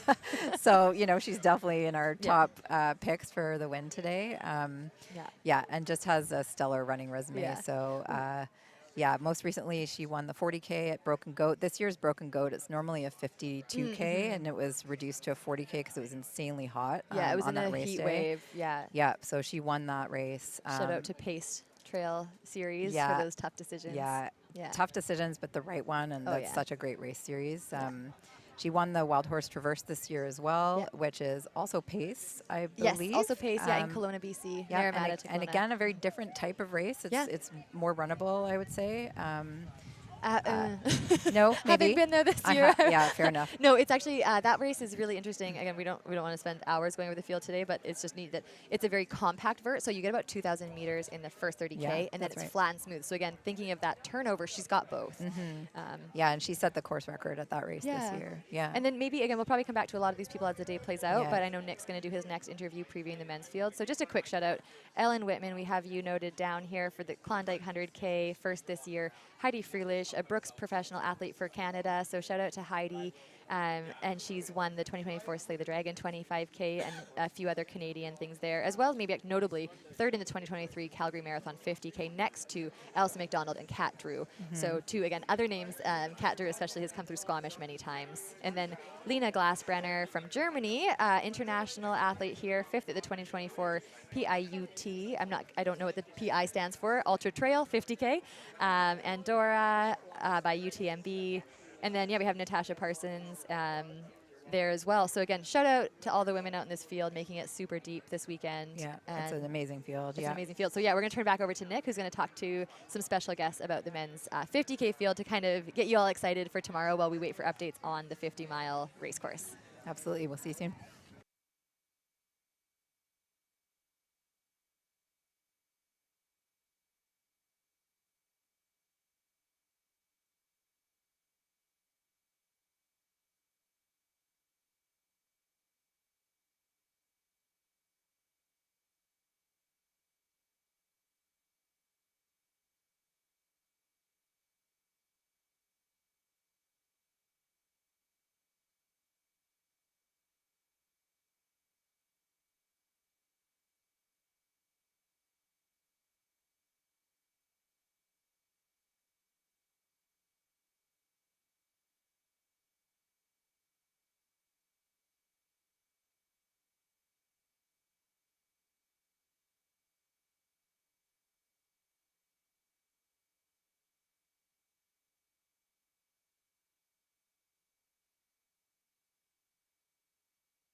All right, we are back with two local crushers on the trail running scene. On my left, Brendan Morden, and on my right, Ben Hughes. You guys were recently up at the Mount Elphinstone Ascent, I believe, right? That's correct, yeah. Tell me a little bit about that. How did that go? Let's start with you, Okay, Brendan. sure. Yeah, no, it's a sweet event. It was the inaugural year. It's on Mount Elphinstone on the Sunshine Coast and super close to the ferry, so ride your bikes over. Nice community-oriented vibe. Really beautiful course, kind of European and styled VK. So absolutely. Put on by Janelle Hazlitt, I believe. Yeah. And Marzell yeah, as well. Yeah, Jenny was over there too. So we're talking. So I believe Jenny was the female winner. I believe you won for men's. Yeah. And then you were. I was hot on Brendan's heels. Were you? So you were second. I came second. But awesome. Yeah, great to go to battle with so many good friends there. And yeah, I mean I've heard nothing but good things about that race. So don't sleep on that. Don't next sleep year. on. Is that next year? You guys are going to be signing up for that again? Yeah, hopefully. So yeah. You can fit it in. Awesome. Just an uphill race too, so you end at the top and then cheer everyone as they come in. And yeah, there was some champagne celebration at the top. Yeah, I think I saw champagne, wild blueberries. So it's awesome. Awesome. Yeah. So I wanted to bring you both on to help me hype up tomorrow's 50K men's race because I'm going to be honest with you. It is the most competitive 50K I think we've ever had in Canada. The last one I can remember that was as competitive was maybe Whistler Alpine Meadows, the 50K. I think you ran that. That was in 2022. Yeah, that's right. In 2022 was a super competitive field.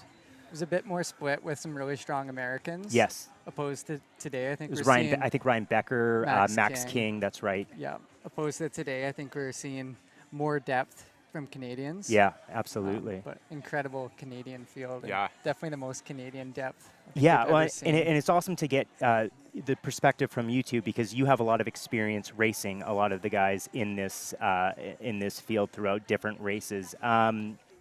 Given the depth of talent in this field, who do you think are the top guys we should be keeping our eye on? And Wing, do we have that graphic that we can? Men's Elite 50K? Yeah. Yeah, I'll have to pull that up. Okay, so let's take a look at this graphic. So this is just sort of a list we put together of some of the names to watch for. There's probably a lot more men to look out for other than these, but to me this is just a stacked field. So based on who you can see here, who are some names that we should be keeping an eye on for tomorrow? I think right off the hop, kind of the top two guys that we're all looking at is Alexander Ricard, local VK crusher, and we're all curious on what he can do in some of the longer distances, so that'll be really, really exciting.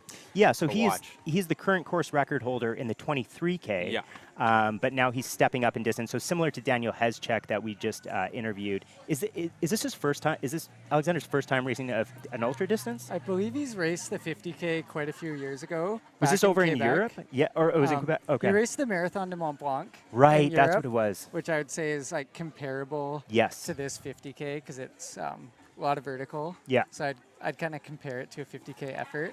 Kind of other than that, he's relatively new to this distance. Yeah. So it'll be really cool to see if he can kind of maintain the same power and pace for a longer effort. And I think the key for him tomorrow will be taking it down a notch and maybe racing at 80% and a little bit easier than he's used to.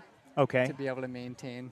Yeah. For so 2 hours. Originally we had Carl Ogston that was registered to race. I know he would have been a favorite for sure. Definitely. He had to drop out. One name that I hear people talk a lot about, somebody from out of province named Sam Hendry. Yeah. What do we think about Sam's chances tomorrow? He kind of comes from like a Nordic skiing background, so he's just got that insane VO2 that we see a lot of cross-country skiers have. And he's had some good results on the European stage. Stage, and I think not too long ago, I think he was second at the Speedcode 50K, which is insanely competitive. Yeah, so I mean, we've got those two guys, but then we think like we've also got last year's course record holder, or last year's winner and the current course record holder, Brandon Gardner. I mean, he's still a name to watch out for, I think. Yeah, no doubt. Like I think Sam is the statistical favorite. Yeah. When you look, he's the highest rated trail runner in Canada. Yeah. With the ITRA index, but he hasn't raced our local talent either. And yeah, that's a good point. Like Brandon, Charlie, all those guys have a ton of local knowledge for these trails. So I think Brandon's fresh off win at Nienacker too. Another win at Another Nienacker. win. So this is win number 2 in a row for him. So he's obviously in form this season. I think he had a really good result at Chuckanut 50K as well earlier in the season. And then another guy that actually had a really good result at Chuckanut this year was Josh Potvin.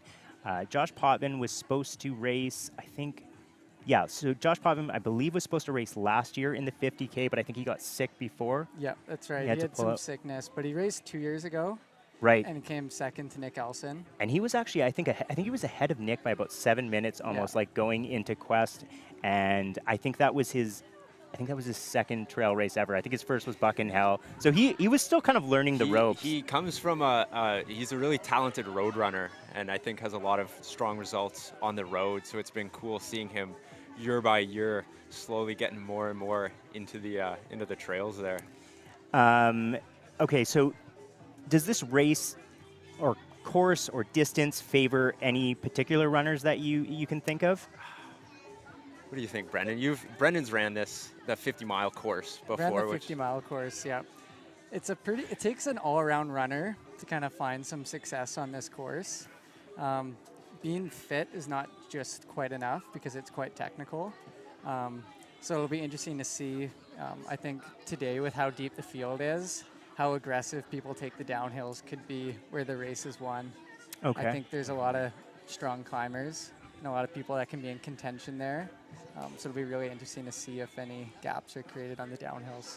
So because of how stacked the race is, like, when it comes to strategy, when you're lining up, like let's say the two of you are lining up tomorrow, do you think sort of an overall time goal based on splits is the best approach, or do you think it would be better to sort of just see how it unfolds and kind of take a more reactive approach? We were kind of discussing this before on the way up here, and because it's such a deep field with so many unique backgrounds, everyone, I think, needs to kind of race their own race. Okay. It'll be pretty easy to get caught up. Some of the faster road-based athletes might take off pretty hot right off the start, whereas some of the guys that have more experience on the trails and the longer and then know the importance of the climbs later on in the race might have to hold back a little bit and then attack later on. So it'll be a pretty exciting, I'm sure we'll be seeing lots of yo-yoing back and forth. And I don't know if you want to add anything to that, Brendan.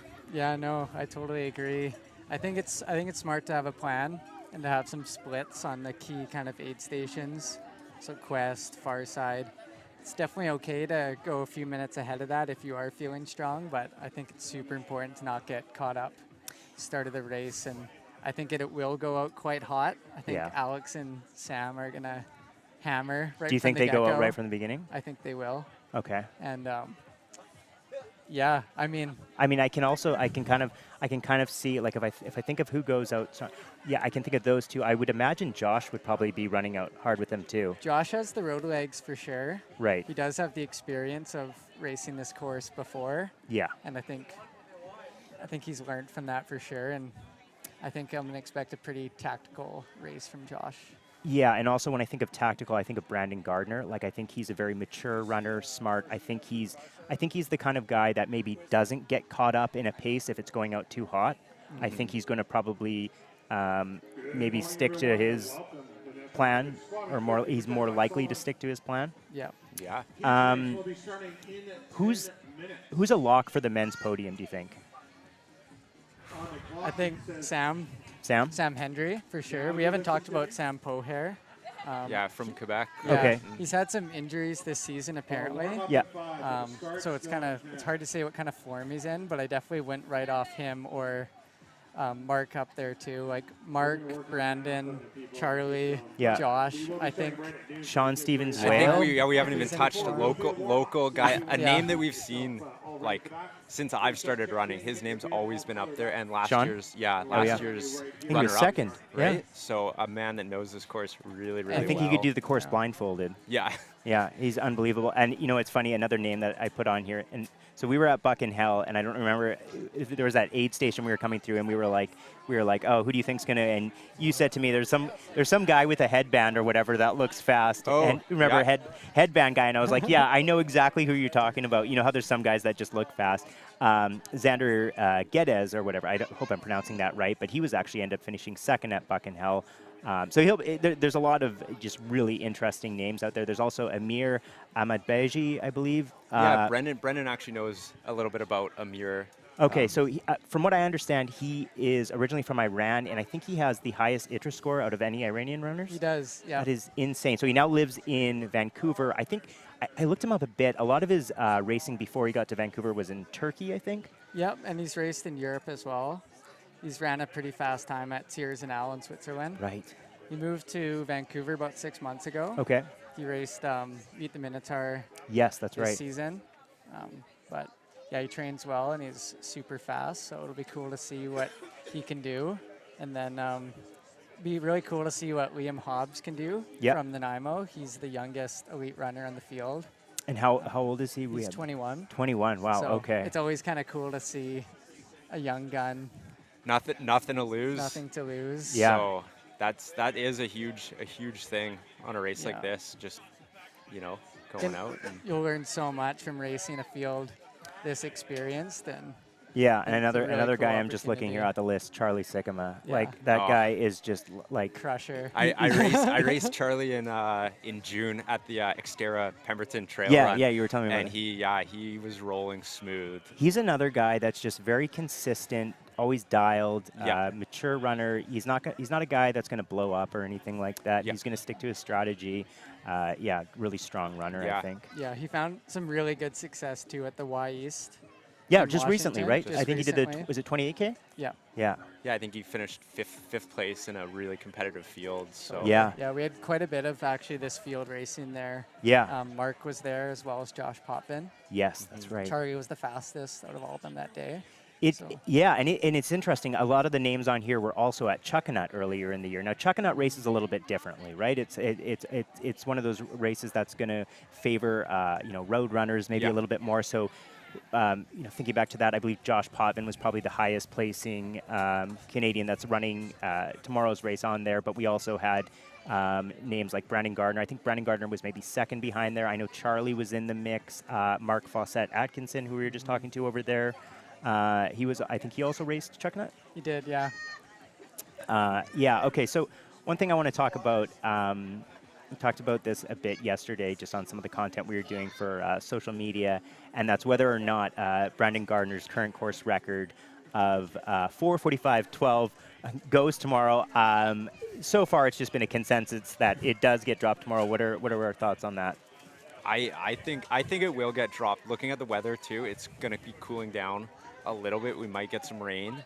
That definitely adds a little bit to it, I think. Racing in cooler temperatures, hopefully without the smoke too. Yeah. But I think the group itself is so fast that we'll just get carried to a course record. We've seen it at other Coast Mountain Trail races this year with Diaz Vista's course record getting dropped. Just super, super fast. This guy right here, third fastest time at Diaz Vista ever. Yeah, Brendan dropped Unbelievable that time, performance. So, yeah, so. How many runners do we think go under the course record, Brandon Gardner's course record tomorrow? I wouldn't be surprised if we saw 4 or 5 runners go under course record. I agree, including Brandon. Yeah. Including Brandon. Yeah. I think we could see a time as fast as 4:25. Yeah, absolutely. 4:30 wouldn't surprise me at all, but I think. So that's about that would be about 15-20 minutes under the current course record. Okay, so we're gonna go to the kids race here pretty soon as that's getting started up. But I wanted to ask a final question here before we let you guys go. If you want to give a prediction, we can do it. I don't know. Have you guys done your free trail predictions? Yes. Okay. So we don't need to go top. We don't need to go 5 deep, but let's maybe go 3 deep. Are we cool with that? Yep. Yeah. Okay, so who wants to go first? Brendan, you go first. Okay, I had Sam Hendry, number 1. Okay. I had Alex Ricard, number 2. Yeah. And I'm trying to remember who I put third because it's Yeah. such a toss-up. And you might change them by tomorrow, anyways. Seriously, like it could be Brandon, it could be Charlie, it could be Josh. Yeah. John, like Mark. Honestly, it's so hard to say. But we're a lock on, so we've got Sam Hendry. Sam and Alex are a lock. I'll say Charlie. He's in really good We're going to say form. Charlie Sigma. Yeah. Nice. I really like that. He had a great performance at the Y East. Awesome. I was kind of sleuthing his Strava the other day, and he's got some really good mileage in and some high-quality training. So I think he's fit right now. And I love it. Have a good race. Ben. I'm copying Brendan for the top 2, just stats-wise. So Sam Hendry taking the win, Alex Ricard coming in second, but I think I'm a lock on Josh Potvin in third. He's just got the experience. Yeah. But it could be anyone's game. It's insanely deep. So listening to you guys talk about these, I'm changing my picks right now as we speak in my head. Okay, I'm going to go in a little bit of a different direction here. I'm going to say Alexander Ricard figures out how to put it together in the 50K and takes the win. I don't think that's really a hot take because I think he could do it. Absolutely. He has pretty much every crown on that course. So I'm going to go Alexander Ricard for the win. I'm going to go Sam Hendry in second. And I'm going to go last year's winner and the current course record holder, Brandon Gardner, in third. And I'm going to say 5 people go under the current CR. Yeah. Yeah. Awesome. Well, thank you so much for joining me today, guys. One more thing before we go. I want to give a quick update before we switch over here. While I was talking to you guys before we came on here, you're getting intel on the course of how the race is going from Carl Ogston, I believe, who's giving you the updates. That's right. Why don't you give me the latest update on what you received from Carl on how the 50 mile is full. See if there's any more coming through. As of the climb trail, Marcus passed Chris Balestrini. Chris was, they're through far side now. Marcus is in first. Oh, So okay. so Marcus has passed Chris Balestrini and out That's first. correct. And then Danny was third behind Chris. So Marcus, Chris, and then Danny. That's right. Okay, awesome. Well, thanks so much for joining us, guys. I guess you guys are going to be sticking around because this finish line is going to get awesome in, I don't know, maybe 30, 40 minutes when we start to see those runners coming in. Absolutely. Awesome. Thanks so much, guys. Thanks, Nick. Yeah, awesome. Thanks, everyone.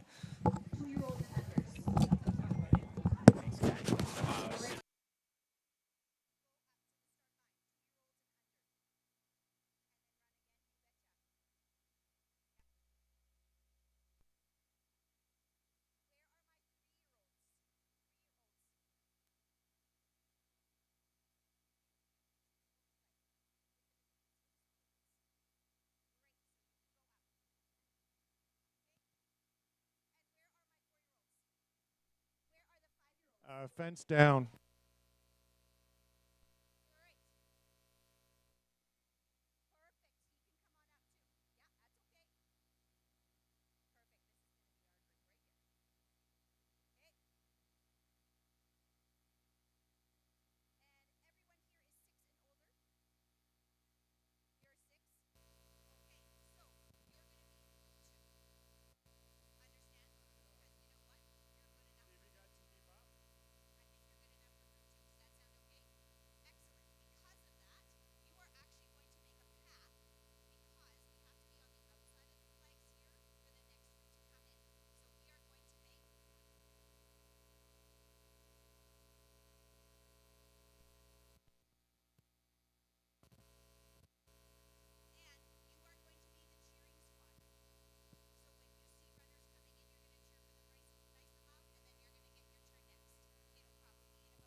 All right. Yeah. So we're back just quickly to give you, we have the kids race that's about to start, which is super exciting. This kids race is going to basically go through, and then we're probably going to see the lead male coming into the finish.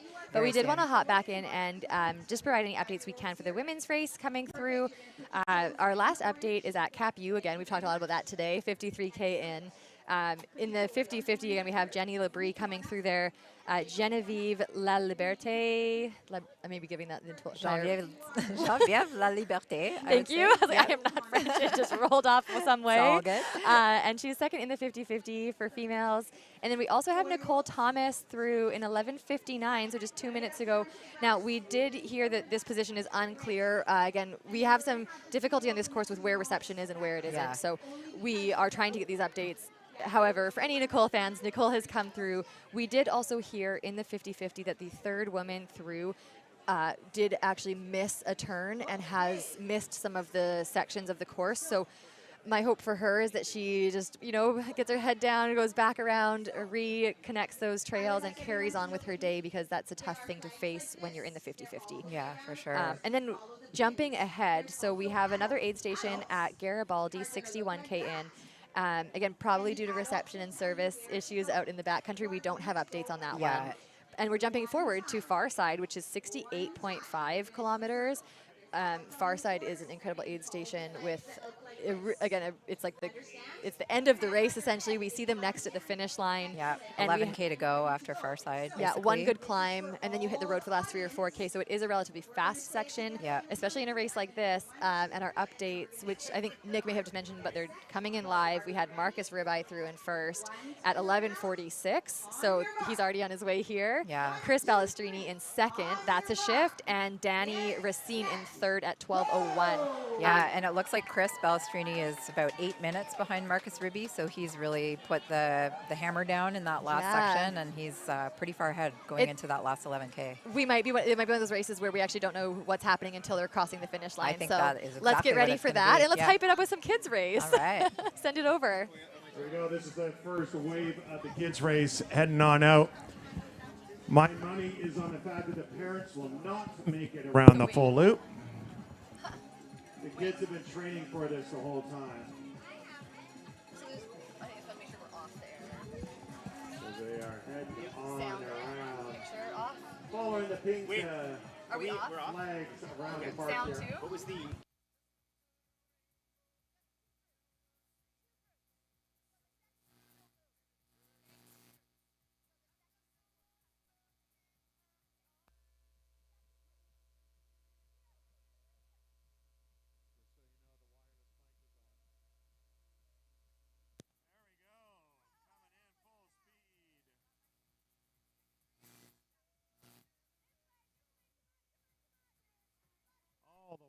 in.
There we go. That was our first wave of kids or runners.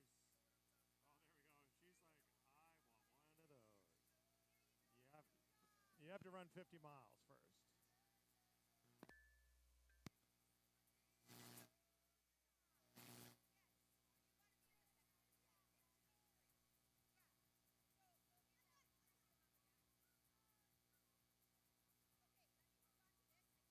The other one, okay? You go out and get ready for the next one.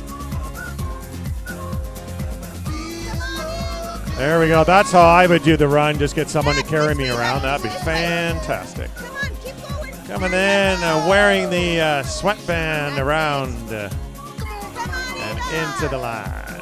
There you go. She's ready. Oh, and there you go, Evan. Good job.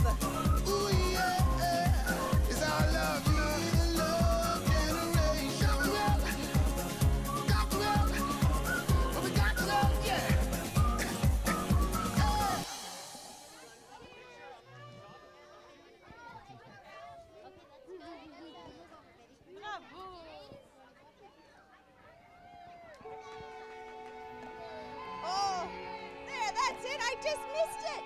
There you go, buddy. There, that's it. Yeah. Good job.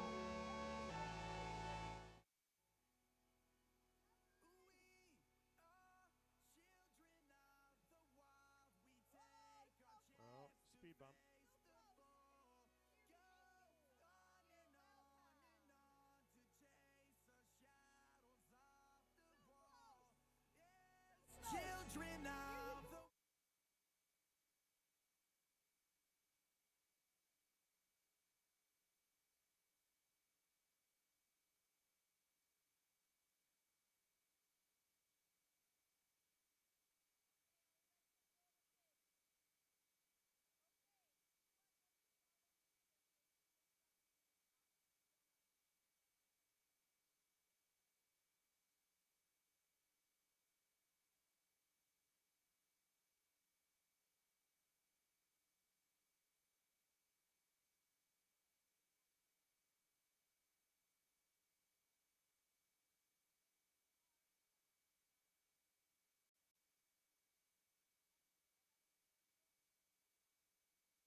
Perfect.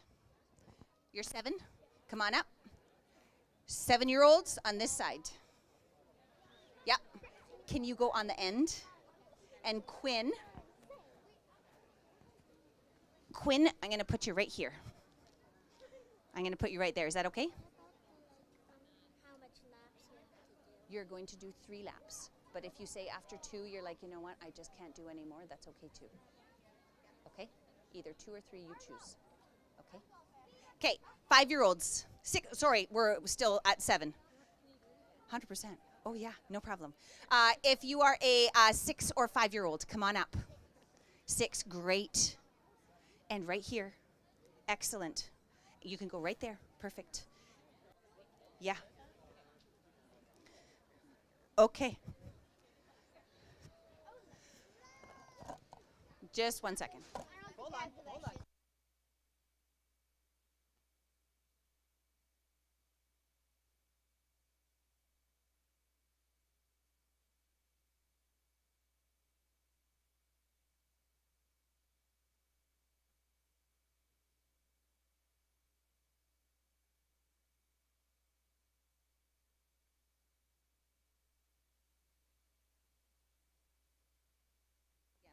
There we go. Everyone looking at my nose and can hear me? Excellent. You are going to be following the flags that look like this. The little ones that just went before you, they did not go outside of the grass, but you are, turn around and look at that big stage, that pavilion over there. You are going behind that. There are adults, there are flags telling you where to go. If you are 9 and older, you need to do 3 laps. 3 times. 3 times.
Not as older kids. There we go, lap number 1. Nick, don't get stuck in that. You're gonna get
figured out. Heading out.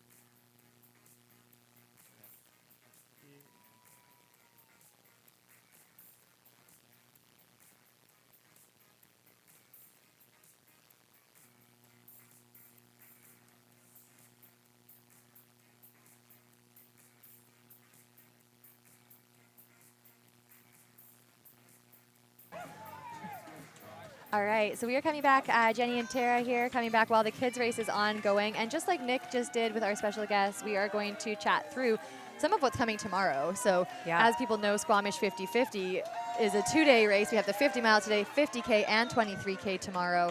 And some people who do the 50-50 in both. But as we've been talking about, the women's 50-mile field is so deep, and we're getting to see that play out in real time here. But also looking ahead to tomorrow, we have an incredibly deep field. So if you're racing tomorrow and you're in this women's elite field, maybe just tune out so we can go through all of our detailed predictions without building up your pre-race nerves and anxiety. Or tune in and get super stoked to be part of such a special and competitive field.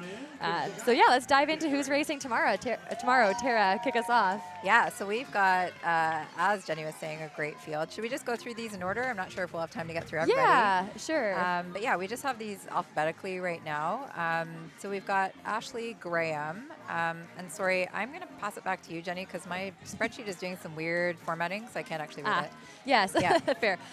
So starting off, Ashley Graham, North Vancouver, 10th at last year's 50K, second in the Buck and Hell 35K in 2023. Ashley O'Hara, I think these are actually in alphabetical order, I'm noticing now. So Ashley's an OCR athlete who began running in 2017 after a Spartan race. She came 14th in 2023 at the Gorge Waterfalls 50K, a super competitive race down in the States, and she's from Ontario. So we'll see what she thinks of these BC trails. And she came second in the 2022 Canadian Mountain and Trail Running Championships in Vernon, BC. So that's pretty neat to know, too. So she has been out here before. For sure. And then we've got Alex Ogston, formerly Harris, who is a local runner. She's from Squamish. She's finished second twice now at the 50K at this race. So in both 2022 and 2023. She is Ogston now because she's married to Carl Ogston, who has the course record in the 50-mile race, so super fast couple there. She also has the fourth fastest time on course historically. Yeah, that's right. So that's like something to watch tomorrow. Yeah, for sure. We'll be rooting for Alex for sure. Next up, we have Carol Ann Roll, who's from Chilliwack. Yeah, Did I pronounce her name right? Yeah, Rolle. Another one of these French-Canadian names that get me all tongue-tied. But she's an endurance and sports dietitian, moved out to BC just over a year ago. Super wonderful human, has an amazing community built up in Chilliwack, and probably so many fans in the live stream. So check her out. She came third in the Survival of the Fittest 18K, third at the Diaz Vistas 50K, which was also her first 50K. So amazing. Tomorrow she's doing her second here, and we'll see how that goes. I think she's one to watch for sure. Yeah, for sure. Next up we have Elisa Morin. She's from Montreal, French athlete. She's formerly a road runner who just recently got into trail in 2022. Looks like she's had some really fast times. Fourth at the 2024 Canyons 50K. So again, really good on the runnable stuff. And she also came first at the Quebec Mega Trail 25K in July. Yeah. Which means she's coming in with some speed, so that's really exciting. And speed over technical terrain, so that's a perfect combo. Yeah, absolutely. And then we have Elizabeth Hirsch from Prince George, BC, first at the Black Spur 54K. And I'll dive into Gina Tranquata out of Winnipeg, Manitoba. She's an occupational therapist, my former career prior to coaching, so that's really fun. Yeah. And has, again, a kind of mix of amazing results on the podium in some of the Canadian races. Definitely. We've got Heather Henry, who is from Canmore. Interestingly, she finished one place and less than 1 minute behind Emily Mann in the Broken Arrow Sky Race 46K. So Emily Mann, speedster. So yeah, she is definitely one to watch tomorrow. Excellent. Yeah. Then Jade Bellsberg. Jade Bellsberg is a Canadian who's been living in the States for the last few years. She has a long list here of amazing achievements and very recent achievements. She's really, I think, just kind of honestly popped off this year in terms of her speed. Amazing results. She's one to watch for tomorrow. Again, second at the Broken Arrow Sky Race 23K. 9th at the VK the day prior, 9th at Canyons 100K, second at Chuckanut 50, et cetera, et cetera. Yeah. And then Kaylee McChrystal, a local from Squamish. Yeah, local runner. Kaylee's really an expert at the sky running. She's been getting into that in the last couple of years. She's a real mountain runner, I would say, but she's also just really fast. So she trains here. She trains here. She's local. She knows the trails. She won the 23K in 2022. And came first with a really fast time at the WAM 2022 50K as well. So yeah, I expect a really fast time. So we'll get to talk about all these women tomorrow too, which is super fun. I do want to go into Lisa Perrette. Obviously, she is coached by my coaching company with myself and Katrina, Pacific Pine Running Co. She came second at the Coasters Marathon to Arden Young, professional Norda runner out of Canmore, Alberta as well. Nicole I actually don't know how to say it. I've only read it online. Nicole, we talk all the time. Nicole Lassies, maybe, from Vancouver, BC. I will know how to say that one for tomorrow. She came first at the 2024 Survival of the Fittest 18K. She came first at the Coaster Half Marathon. She came 11th at Chuckanut, I think, which is also her first 50K. Wow. Then do you want to rip through these names quickly? Sure. So Shannon Penway. So many women. Yeah, local runner from Vancouver. This is her 10th anniversary of running, the first time she ran the Squamish 50K, and she came fourth at last year's race. Sarah Hewitt comes from a Nordic ski background, always aerobic beast. Sixth at the 50 mile in 2016 and third in the 50K in 2015. So coming back after a little time away. Yeah, Tennis Bolton. She's from Paris, Ontario, so coming out here for the BC Trails. Had some really good results in both Ontario and Quebec, and she was 7th at the 2022 50 mile here. Awesome. And last but not least, Yeah. the Tara that this Tara is supporting tomorrow, Tara Very from Squamish, BC. She is a mom of 2. She is a trail shredder. She's Yeah, been around the absolutely. scene for a while, Yeah. and again is, I think, making a really, really incredible and inspiring postpartum comeback after 2 children. Totally. Yeah, she's so super strong, and I'm crewing for her tomorrow. So obviously I'm a little biased, but for So go Tara. Always. and she again has 11th at the 2024 Canyons 50K, 6th at the Gorge Waterfalls 100K, 3rd in the 2021 Squamish 50 mile, and 1st in the 2019 Fat Dog 120 mile. So the endurance is no problem for Tara. Definitely not. And before we get the male leaders coming in, we're actually going to have Hillary Yang come on and chat about the world's Women's Trail Running Foundation. So she's going to hop. Come on in, we are live. Hi, friend. Hey. Hello, welcome. I brought a little something for you to chat about. I love it. Oh my God, it's like you knew I was coming. I brought a change of shirt for all occasions. Everybody, Oh my Hillary gosh. Yang. Hi, guys. Tell Good us to a see little you. bit about the world, or women, I always keep saying women's, or world's, Women's Trail Running Foundation, the WTF. I know. I mean, the acronym, right? It's Like, I perfect. How could could you not? It's the best. Oh, man. I mean, I was just talking to Nick about this. It's kind of wild how it just took off. It all started because we just wanted to see more women, like, covered in these races, you know? Like, just, like, wasn't equal coverage, so. Maybe actually just right there, too, we haven't really formally introduced you. Tell us about what Oh, you yeah. do in this trail and ultra scene. Oh my gosh. Yeah, I am sort of a jack of all trades. I guess I'm sort of a media producer. I started as a photographer with trail running, and then I moved into producing media for events, running media teams. Married to Billy Gang, who's also a filmmaker in the outdoor community, and so the two of us now have sort of carved out this little like cool life where we get to go to races and hang out with the community. And I think from that, I'm just like hyper aware of the lack of coverage for women's sports, and it's just like the interest is there. We all care. Like the women's race is so exciting. Everybody watches women's sports. Right. Yes, exactly. And it's like, I don't know, I just feel like that hasn't really sunk in for some of the brands or just some of the media side. So that's been a huge passion of mine. And so for Western States, we decided to make these shirts that were just sort of like, we're here for the women's race. And to be fair, like Western States actually does a great job of covering both races. It's more just like wanting to really show like people care and like let's have a just like show of support for that. And it just took off. Like it went crazy. Like we went to sell them like during Western States Week, and we ended up selling them out of the back the last one. No, I think it was. Yeah. Like I literally hoarded it for you. Thank you. But like we ended up selling them out of the back of a truck in the parking lot. We didn't even make it inside. And that was just like took us by surprise. And it was like, oh, this is a thing. Like people really want this. And so we kind of stepped back and we said like, well, how can we make this bigger? How can we make this something that's more, like just more meaningful to more people? And so we created the WTF, the Women's Trail Running Fund. And we've had to go down the whole road of like, now we're a nonprofit. We're getting like all the like tax stuff done because it just grew so fast. And it's like, how do we use this? So we've created a grant program. And so it's totally nonprofit. No one's making a cent from this. It's all going into a fund.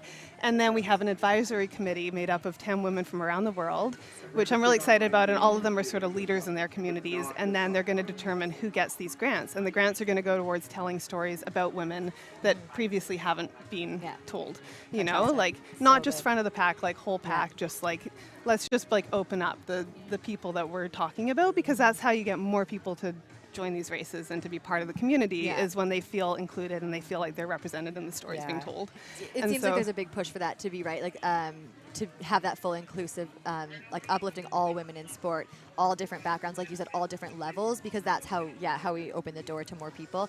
And like you said, I think the cool thing is we see these people wanting to support this, like it's all there. Everybody I think has just been looking, how do we actually make a change? How do we make, so having this fund is it's huge. It's monumental and it's historic. So yeah, like it's absolutely incredible, and we're so excited for it. Yeah, thank you. It's really, really special. It's I mean, you guys have been in the trail running community for a long time. It's really neat when you're able to do things that give back and grow the future of the sport. And I think that's where we're all at. And like it's just it's really like meaningful to be able to do something like this. And so will the first a recipient be announced for 2025 and have a project going from then? Or? Exactly. Cool. So we'll open up grant applications fall 2024. And like we're really thinking big about this. We want brands to match donations. We want like to really make it something bigger.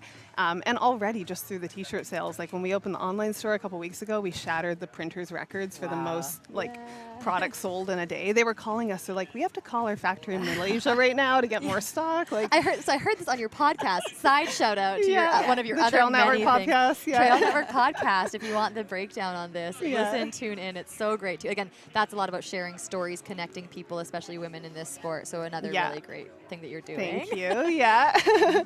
Yeah, there's a theme throughout a lot of my work right now. But I also love it so much. But yeah, no, it's been really cool. It's honestly just grown so much. And we're actually going to UTMB, Corinne, Malcolm, and I, and doing a whole activation in French, which is going to be really fun around UTMB. And I apparently will see you out there as well. I know. I'm so excited for you. So yeah, it's so exciting. Lots of good things happening. Where can people find out details online? Yeah, well, we have a newly minted website called herefforthewomensrace.com. Did you also design the website? I did, yes. Of course you did. I'm like, Jack of all trades, like she said. In my spare time during my busy summer, let me also start a whole nonprofit. This is great. While training for a 200-mile race. I know. R.I.P. It was a great 40 Crushing miles, 40 guys. miles. Yeah, crushing a 40-mile race. I lived my best life. Yeah. And that was because of the changes on the Bigfoot. For people who don't know, went from being a 200-mile race that Hillary is well trained for, ready for. Well, somewhat trained. Oh, you're super.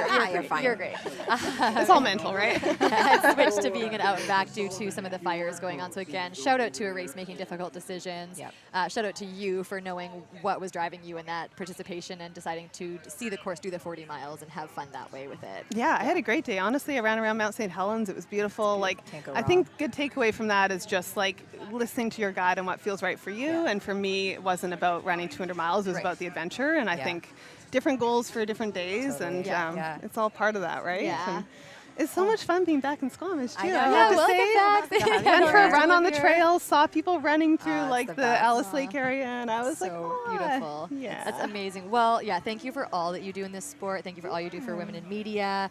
And we're so glad that we saw you here and got to run into you and bring you onto our show. I'm so happy to see you guys on the mics today, and I know it's going to be a great day. And we'll be listening for you at UTMB. Oh, yeah. Awesome. So everybody's Women's Trail Running Fund. Check it out. Yes.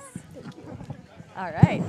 And we are getting ready. I can tell. I have seen him. Yes, there has been a Gary Robbins sighting, which means one thing. Close. Yeah, it means one thing. We're getting close to the finish. Gary usually heads over to Farside, which is about 10K out. So we know when we see him here, there has probably been a bit of a mad scramble that he's watching how fast these front runners are coming through and kind of booking it over, you know, moving pylons to get his front parking spot so he can rip right over and be ready to go.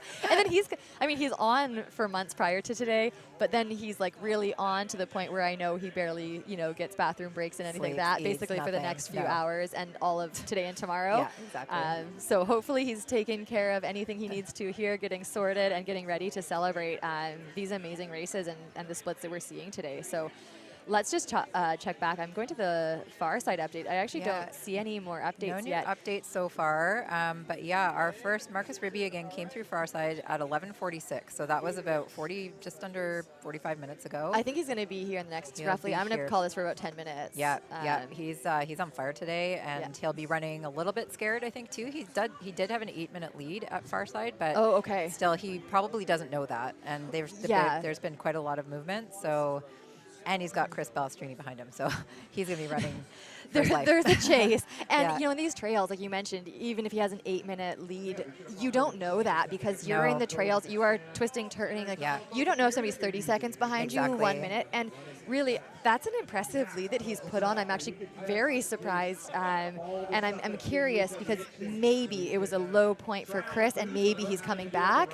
And maybe, 8 minutes over 10K, yes, is a lot. But if you know Chris's speed, I would be running very scared as well. Absolutely. And, you know, anything can happen. That last 10K, again, it's about 9K of trails and 3K of road-ish from that Farside aid station. And those trails after Farside are really, we call them short and punchy. There's a lot of hills. They're not long, but it's a really tough kind of way to end the course. Yeah, it is. And then you hit road, and it's like, okay, let's see what you have left. Like, let's run fast and flat. And that's actually probably the first time on course where you can see somebody a ways behind you. We've both had this, I think, where we're looking over our shoulders, trying to focus on what's ahead with the finish line. But, you know, you want to know if you're like what you're kind of doing there, and if somebody's actually coming up on you, it's something that's really hard to mentally not do, is to look behind you. And I remember coming through there, I think it was 2019, and coming in third in the 50K, and first in the 50-50, and just wanting to know, like, if anybody was going to catch me in that final, and some bikers coming by on just riding the park through town, and they're like, "You're good." It's such a good feeling. I remember that moment of relief, and then anyways, I'm going to keep doing what I'm doing. Obviously, but I remember that year running, and it was the first time I started looking behind me the whole day, and I was president trip. I was like, like every couple minutes. Just thank goodness for paved smooth terrain for one time in the day. But that would be me. I would trip on like the sidewalk or something. We see that all the time. That's where runners get it. You hit a gravel road, they fall. Exactly. And so time-wise, we are coming up to the 7-hour mark. I'm hearing John say that at the event that he's announcing to behind us. There are a lot of people gathering around. We've had the kids race. I guess our first winners of the day. We've had the kids come through. Absolutely. And we are just getting into this, really exciting part of, our live stream. We start hours after they've started because we want to make sure that we have some updates to share on course, and we want to kind of have, be ready for these final moments rather than, again, with our internet connection, kind of giving 1 or 2 updates for 5 hours prior to this. So it's hard on this course for sure, as we've been saying, to keep with those updates. But as soon as we get them, we will share them with you for sure. Absolutely. And we're going to bring Nick Jarvis back in as well, so that we're all here as we kind of chat through these final miles of the 50K here on day 1 of the Squamish 50. Yeah, and so like we said, we're at just 7 hours now elapsed, and the course record is 7:15, I believe. Ooh, it's going to be so close. So we are close. Yeah. And we're just going to get Nick tuned back in here. But something we haven't actually talked about, Tara, maybe you can speak to a little bit, is on the 50 mile and 50K tomorrow. There are slight course changes this year. That's right. There are a couple. And, it's like we know this course really well. Had a look at the course changes, and I don't think time-wise there's too much significance to them. There was a little bit new just before hitting into the corners, sort of earlier on in the race. Hold on a second. Okay, we're I'm good. here. We have Nick. Nick is we back. have me. I'm here. Nick is in. We're just going to keep him on mute for the rest of the day, apparently. I think that might have. You didn't want him muted? Wing's making that seem like that was an accident. I don't think that was an accident. We were talking while you were gone. No. Welcome back. Thanks for being back. Good job on your interviews. Sounds like in the live stream those were super fun. Yeah. And we're just mentioning. You guys spoke with Hillary. That's awesome. Yeah, we did. On the WTF World I met Charlie Women's Salami for the first time while you guys were talking. Hillary's dog, Charlie Salami. It was everything famous. I imagined it would be and more. Yeah, and more. That's how it goes. And so, we are just minutes away now, probably, from our lead man coming through, saying that we are going to be close to course record. Very much there's potential there, and Tara is just giving us an overview on the changes in the course. Yeah, again, so some kind of minor changes, and they were made because of sort of ongoing logging operations, things like that, that just required some changes. Yeah. One really nice change up at Capu is actually taking out a road section, like a paved and gravel road to section. the climb. And putting the racers onto trail instead there. So that's actually a really nice change, I think. Does that trail send you, does it have, I actually don't know that trail up to the climb. I've only done it the way that's in the race previously. So is that a steeper climb up to the trail or smooth? It would be slower than the road for sure because it's not smooth, but it's not, it's the same grade basically, just on a trail instead. So beautiful. But kind of nice, And then another change down in Valley Cliff, which is near the end of the race, kind of right before the last 10K, or in the last 10K. And again, it's not a major change, but just sort of mixes up a couple of the trails and cuts out one of the really steep climbs, actually, the short, steep climb called My Trail, for anyone who knows it. So that's actually, I love that change. And is that the change because of wasps? No, that wasn't there. No, that was earlier on. There was an extra course change this year because of double extra course change, which always often happens. But there were some wasps on one of the trails earlier on in the course. So Gary made the call a couple days ago, I think, to just change up that section slightly. I think that really allows the racers, because you do have to think about people with allergies. You do have to think about people who are just honestly going to go through there and get stung. I don't mean to cut you off right now, but we've got Gary doing it.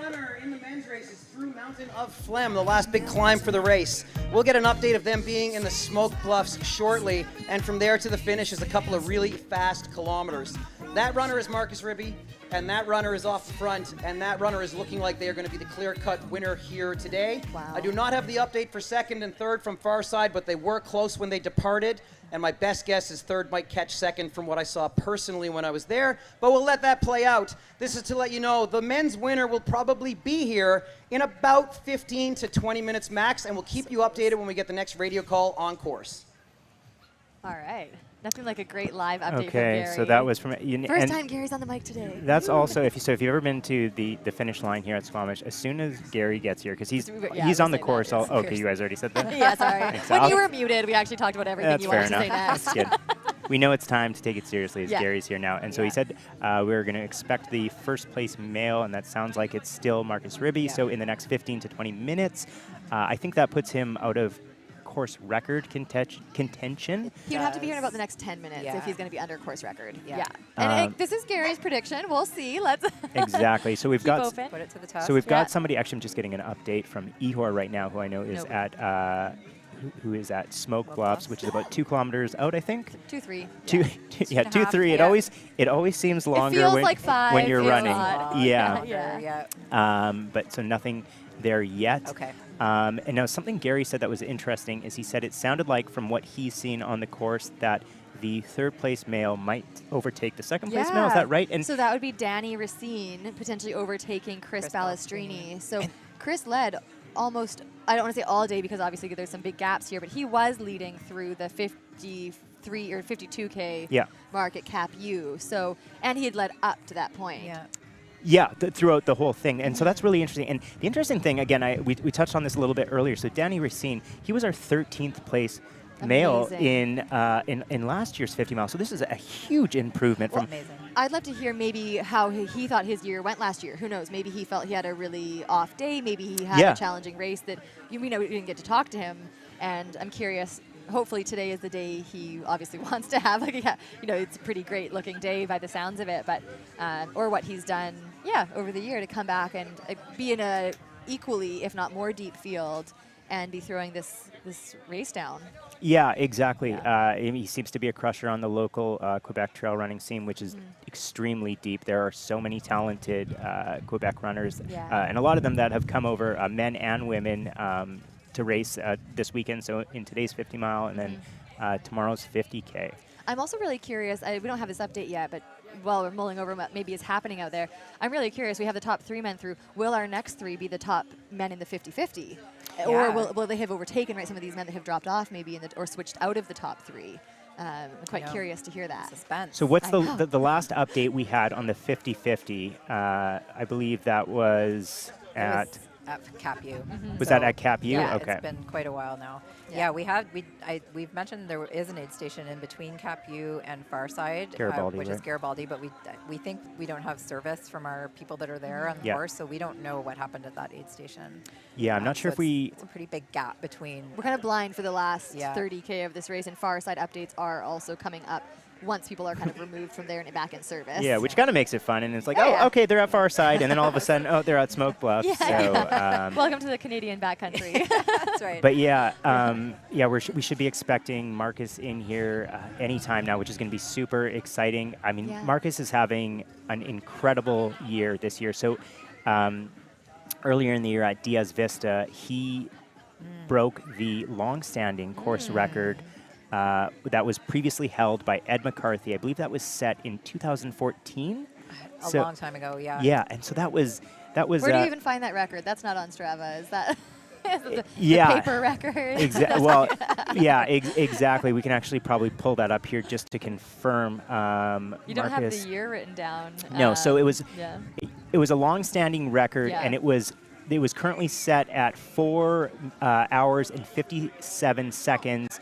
Marcus PR'd it with a time of 3:50:28. So that's about a 10-minute gap on a long-standing 10-year record. Yeah, Marcus also broke the previous course record at Run Ridge Run 25K earlier this year.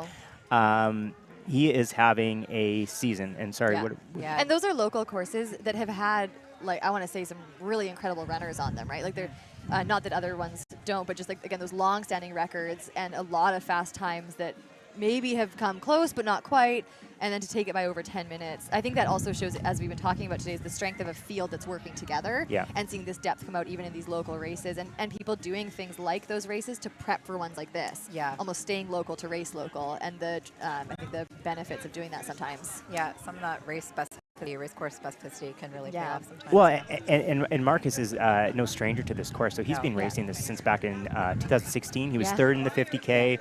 I think I was here in 2017, saw him finish first in the 50K. That was my first year of the 50-50. Was that? Yeah. 2017. Okay. Oh, yeah. And he was third in the 2021, so the crazy rain year. He was third behind, Aitken Rain, Mike Siddick and Nick Elson, who put on an awesome battle that year. So, it's really cool to see him. This will be, so he had a win in the 50K, and if he pulls this off this year, he'll have a win in the 50 mile. And I think okay. So I just got an update now that Marcus Ribi is through Smoke Bluffs, and somebody should actually probably let Gary know about that. 12 minutes, maybe maybe go grab Again, Gary. We're looking at about 5 minutes from now till course record, so we think that one will very much so slip by, but he'll be very close to it. Potentially, I want to look at our historical times here. He could be throwing down a second. We're going to go to Gary right now, as I think Gary's probably going to give a course update. You're going to hear some enthusiasm from Gary now. He is on the pavement. He's 2 kilometers from the finish line right now, and those are a fast 2 kilometers. What? And let's pull up our historic times here, because I think it would be great to see, even if he's not hitting course record, what time we might be seeing thrown down in the 50 mile today.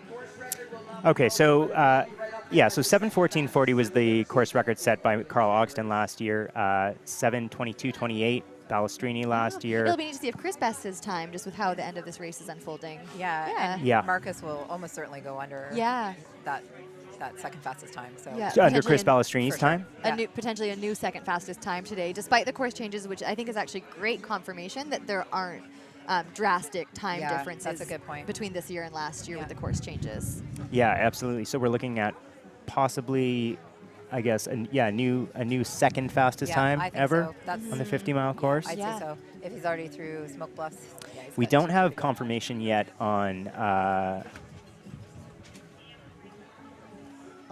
we don't yet have confirmation on how the second and third place male are playing out, because Gary had mentioned that there may have been an overtake, which would mean Danny Racine would have overtaken Chris Balestrini, but again, we don't have. Which I wonder what Gary saw, because on the times that we have, actually, Danny was like 7 minutes behind Chris. And that was far side. But I'm not sure. Maybe we have the times when they came in or something. I'm not sure what that discrepancy is. But or even for Marcus to overtake, I wonder how Chris is doing. Maybe he's hit a bit of a hiccup in the day. Maybe he's regrouping. Exactly. Or maybe a low that he'll come out of. Obviously, hopefully that's the case.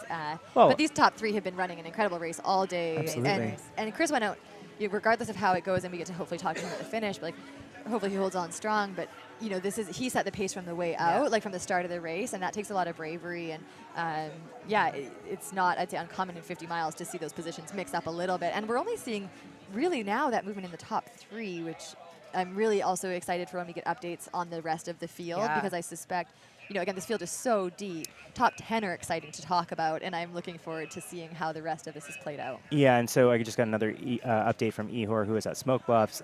He still hasn't seen second place, so it's now been 4 minutes. So it sounds like Marcus Ribi does have the win, unless something really weird 3K happens. with a 4-minute gap. Yeah, exactly. It sounds like Marcus is going to pull it off. So just to let everyone know, too, once we get confirmation that Marcus is really close, we are going to go to our live feed, and we'll make sure we get the finish line interview and all the celebration from that, and then we'll kind of bounce back and forth between interviews and the live feed, because it's gonna be really exciting. We actually start to see everybody gather towards the finish line. This is my favorite part, where that excitement builds. Building down the fence line, you start to see people crowding in, and we know that what we can't see around the corner down the road is people start to gather in a little bit too.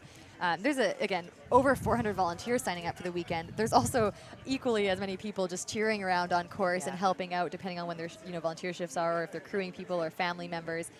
there's a lot of community and heart behind this finish line. Yeah, really that's yeah. You can feel the excitement starting. There's nothing like when you get that final confirmation that they're on Loggers Lane or whatever, and you know it's short, and they've got that final road section. I've always said it would be really cool to see a head-to-head race come down to that final log. It's been close, I know, a few years. Horrible to be in. It happened when Ellie Greenwood set her course record in the 50K. She was racing Eric Carter, who's a local, like, really strong skier and runner and everything.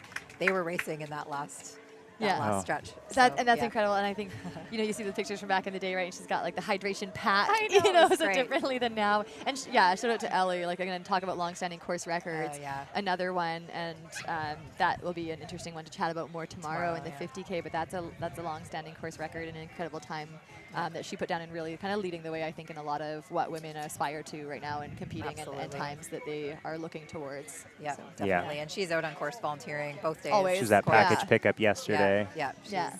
She's an amazing leader in our trail community. Yeah, I mean, I see her at all the Coast Mountain trail running events. I think it's so awesome. See, a lot of people know the name globally, right? And people maybe who are watching from afar would know the name, previous holder of the Western States course record for many, many years.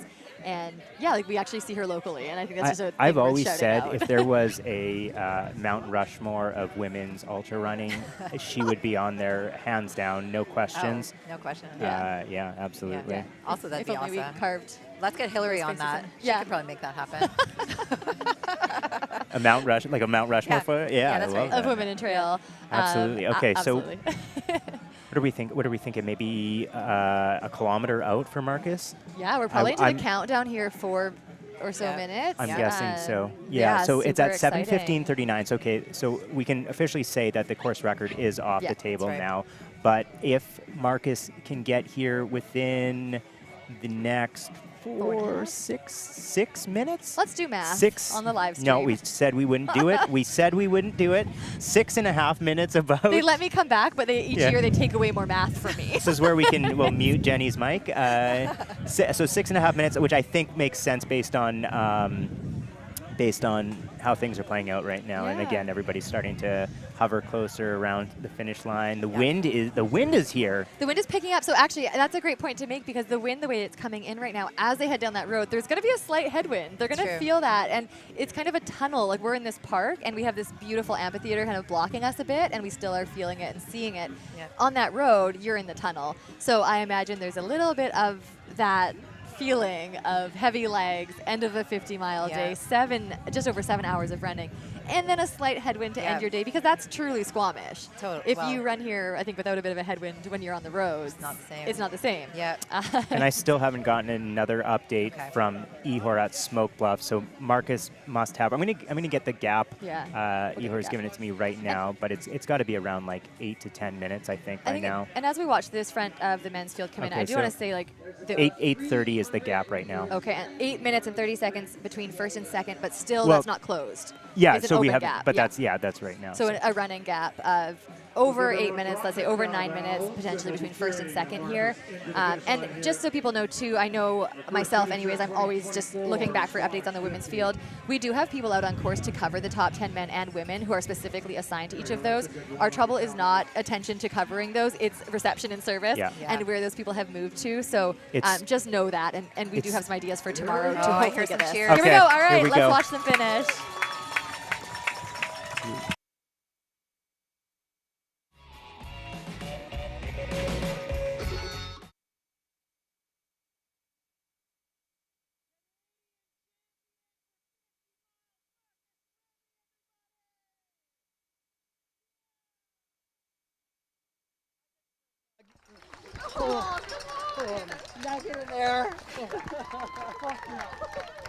They were just married, everybody.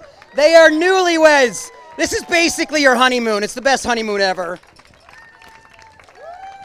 What a year Marcus has had. In February, he broke our Run Ridge Run course record. In April, he smoked our Diaz Vista course record. It was unbelievable. Sub 4 hours the first time ever. And at that point, we knew this guy had more fitness than he'd ever had before. He was one of the favorites coming into today, and he pulled it off. Marcus, how does it feel to be the Canadian champion at 50 miles? Honestly, I never thought I would be a Canadian champion anything. It's a little hard to believe, really. Oh man, it's just awesome. There is no better representative for us as a country than someone like yourself. You've endeared yourself to the community over years right now. I got to ask you, because you've obviously taken a big step in your fitness this year. You've had to work hard for this. What has it been like you for 2024, just in terms of the training load and getting to this point where you are the best runner in the country at this distance? Well, I think Carl might have something to say about that. But oh yeah, I actually just started getting coaching this year, and that seems to.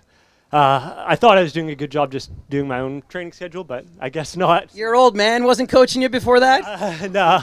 His dad used to take him out to 5 Peaks races when he was a kid, so he's been in this sport his whole life. Oh, yeah, no. I appreciate my family, wife crewing me. They were awesome out there. And always the volunteers, they were so supportive. Coming through Quest was just awesome. The atmosphere is just unreal, and yeah, it makes it special. Fantastic. And when did you step into the lead? Because I know you and Chris had a bit of a battle going back and forth all day, and Chris was second a year ago as well. Yeah, so I passed him probably at the 3/4 mark of the climb trail. I was really surprised. I didn't feel great on Galactic. And you're not supposed to. Yeah. But then the legs came alive on climb trail, and the morale was a bit low. Then I saw Chris, and I'm like, oh, this is just what I needed. So that helped me push. And then, man, after that last aid station, that was just relentless. Like, forget how many false flats there are. And, oh. Do you like the new course changes from the finish in? No, I don't. I rather them be further towards the start. A little bit longer, a little bit bumpier, but just as beautiful. We have a bottle of bubbly, and I would like you to pop that in celebration right over here, my friend. Shake and turn and see if you can hit the arch. All right, fire it that way.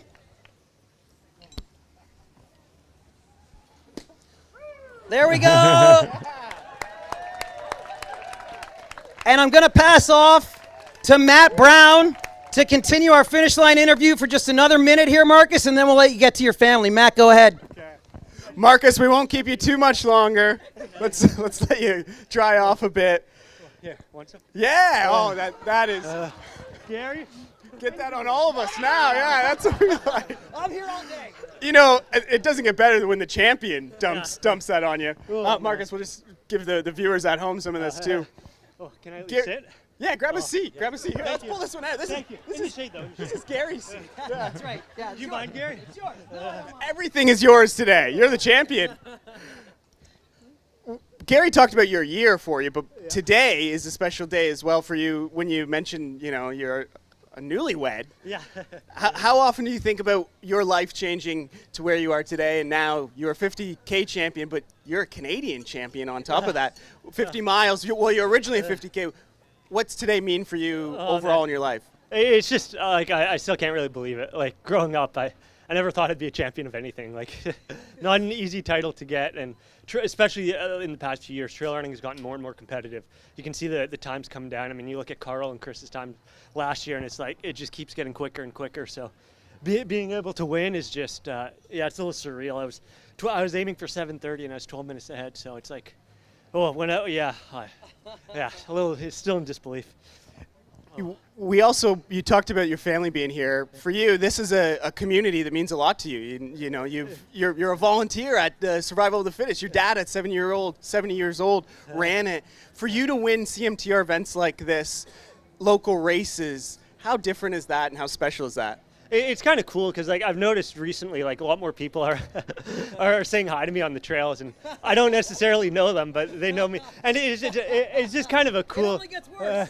It's kind of a cool experience because I'm just an average guy, right? So yeah, no, it's cool. Squamish community is awesome. It's nice that my dad lives up here. I have a nice training base for the weekend, so yeah, no, it's awesome.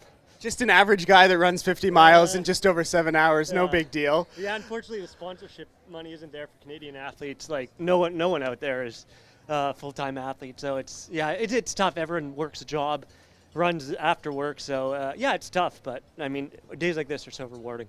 Make all the slogs worth it. Speaking of slogs, you get through this one now. How are you going to celebrate this? Well, I probably can't drink any beer tonight because my stomach's wrecked. Tomorrow might be a little bit of a bender. Well, congratulations, Marcus. And you're 50K, 50 mile. When are we going to see you in the 50-50? Oof, maybe in the future. I know I seem to, 50K seems more my 50K, 50 mile.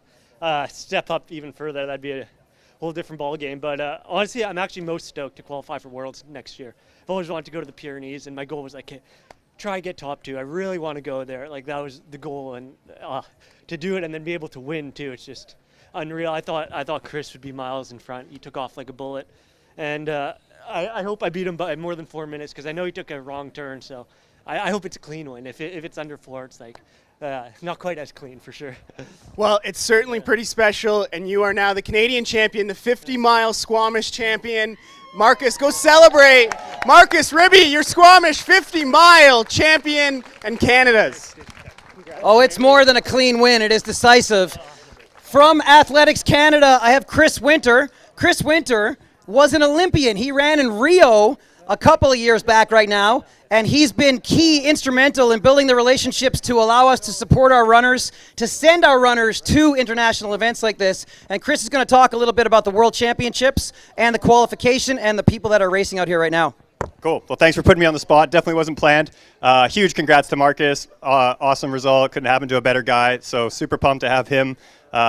He'll officially gets named automatically by his placing here, and waiting on our second place finisher. The top 2 are automatically qualified to next year's national team, headed to Canfranc in the Pyrenees in Spain. Really looking forward to taking a big team there. We'll have a team of about 40 from across Canada, a number of which will be auto-qualified from here today and tomorrow, and then we'll take a number based off of their qualification over the next, whatever that is, 8-10 months. And yeah, really excited about the program we're developing.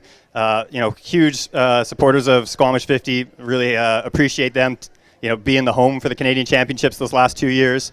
We've been able to grow the trail program, mountain trail program in Canada. We're seeing stronger and stronger teams each year. And it really comes down to bringing the best athletes together in a single race. They push each other. We see course records. We see amazing performances. So couldn't do it without Squamish 50. So thanks to Gary and the team. That's amazing. And yeah, really just all the best to our athletes as they build up to those World Championships next year. Really looking forward to it. Thank you very much. That was sweet. Yep. Good stuff, man.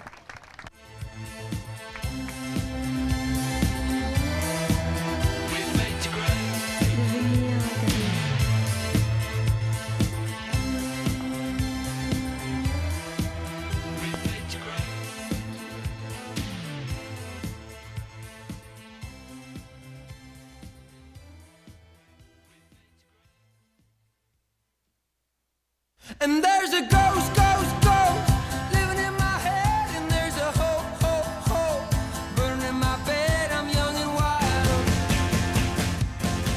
I'm young and wild.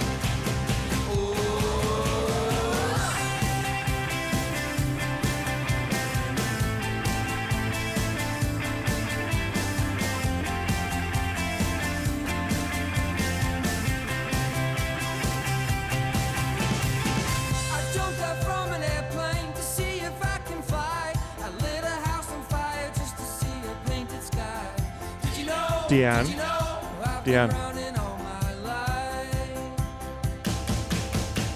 Sometimes they'll say you're crazy, sometimes they'll think you're strange. Maybe you're the one who found a way out of this cage. Here we go, let's go take apart this night. And it goes on and on and on. So that was our first place male finisher and Canadian champion. We are waiting for our second place male and our first place female. So we will stick around, cheer them on when they come on in.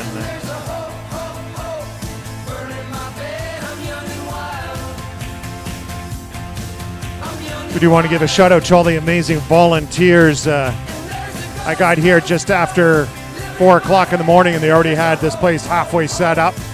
And they'll be here right to the very end and doing it all again tomorrow. So thank you to all the volunteers and crew.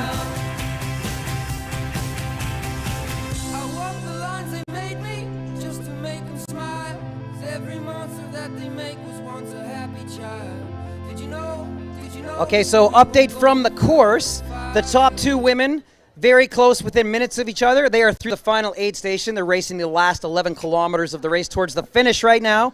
And the top two 50-50 runners are also on the home stretch. So they're racing 50 miles today, and they're hoping they listen to their alarm and get up and do 50K again tomorrow. 2 minutes apart for the two 50-50 male lead runners.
All right, we're all back. We've had our lead male finisher through.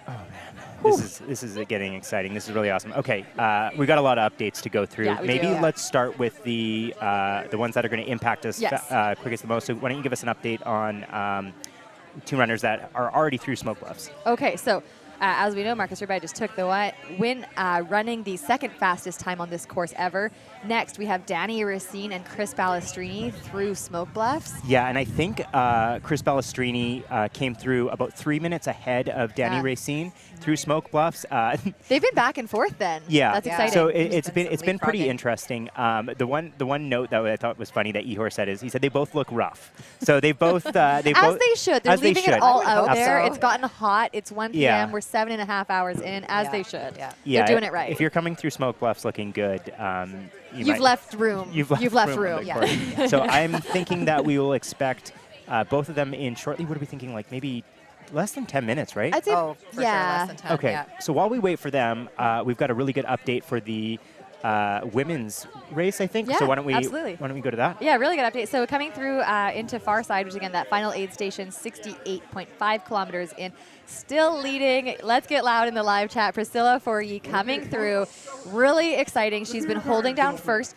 But, I don't want to say but, I never bet against Priscilla, and an exciting women's race where Sarah Bergen is running in second still. That was the same as our last update at Capu, or the half, like 50-something K in. She is 4 minutes back from Priscilla. So based on our last updates, I'm actually just going to oh my gosh, they're going to fire me if I try and do math. It's only 1 minute difference. Exactly. She's 1 more minute back from Priscilla than she was at 53K. Okay. So a very, I would say, even chase going on there. I'm wishing I could redo my picks now from yesterday and go back to include Sarah Bergen because now I'm realizing Nick is saying he was wrong. I'm not. No, I was never. I was right about Marcus, but Yes, look you at were. Sarah's run Yes, you were. Squamish. Had to get that in there. Sarah Bergen has run Squamish 2023, 2022. So the last 3 years, she Yeah. was first place at this year's Survival of the Fittest 35K, Yeah, which a is lot of the sort same of trails. a lot of the same trails, right? I believe she's True, from yeah. Squamish. Yep. Local So, here. yeah, So shout out to Sarah. Hopefully she has a lot of friends on course just cheering her and lifting her through this. And It sounds like she's having a day. She's having a day. Yeah. Absolutely. I think, it's so neat to see people come back to this course and any races in general, to come back again and again, to know that you maybe have something else to do out there, not just a one and done, check it off, you've seen it, but to be like, I can get more out of myself. I want to keep going back. And again, as this field grows, it's going to allow people to do that. She was 8th at last year's 50 mile. Amazing. So what a huge improvement. That's incredible. That is incredible. Okay, And we here got to go to We the have our finish second line. place male coming in. Let's turn and see who it is. Seven hours, 33 minutes. Back again for year two. Chris Balestrini, everybody.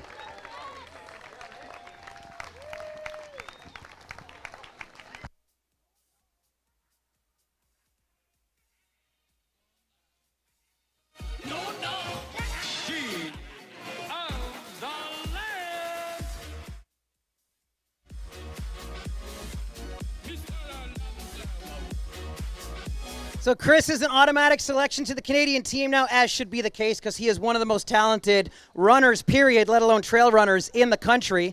Congratulations on your day. I know it was a hard-fought second place. Did you see Danny behind you, or have you been solidly in front of him for the last 11 kilometers here?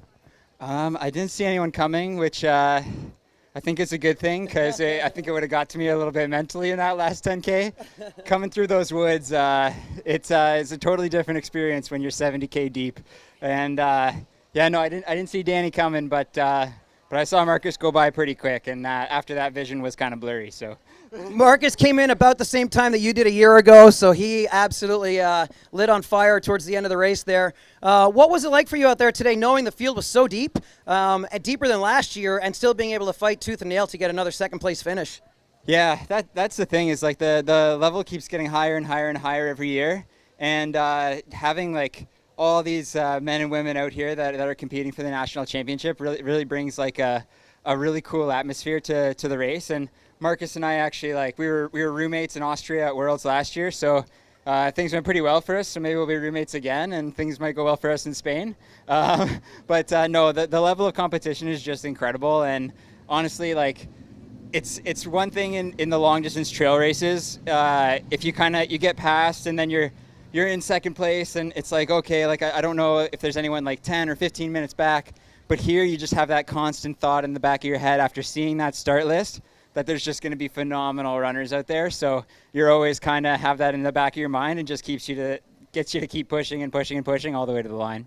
Yeah, absolutely. And I got to tell you how excited I am to see runners of your caliber representing us internationally. I think it's almost a watershed moment for us in the last few years, just seeing the talent rise, the floats all boats kind of thing. When you guys were roommates and you were racing internationally, I know it's tough to go international for races. What were some of the takeaways, and what are the hopes for you guys to represent again later this year? Yeah, so I think from that race, we really just seeing the competition that we were going to be against. Like we were in the mid pack on the world stage, but it was both kind of like our first goes at it. So I think having that experience and lining up like against each other in this race, and with the high caliber that Canadian trail running's producing right now, I feel like we're going to make a big jump, and just like excited to well, especially now that we live in BC, to maybe train with Marcus and really push it going into the international scene. So you were a road guy for many years, and you don't have a ton of trail races under your belt, but have we fully converted you, or are you still going to do a bit of everything? I think I'll probably pop in one more marathon, maybe one or two, but... Tell everyone your marathon PR. 2:17:05. There you go. That's the caliber of runner we have out here. Congratulations. Round of applause for Kiss Balestrini, everybody. And here we go, third place. Danny Racine, 7 hours, 36 minutes, third place.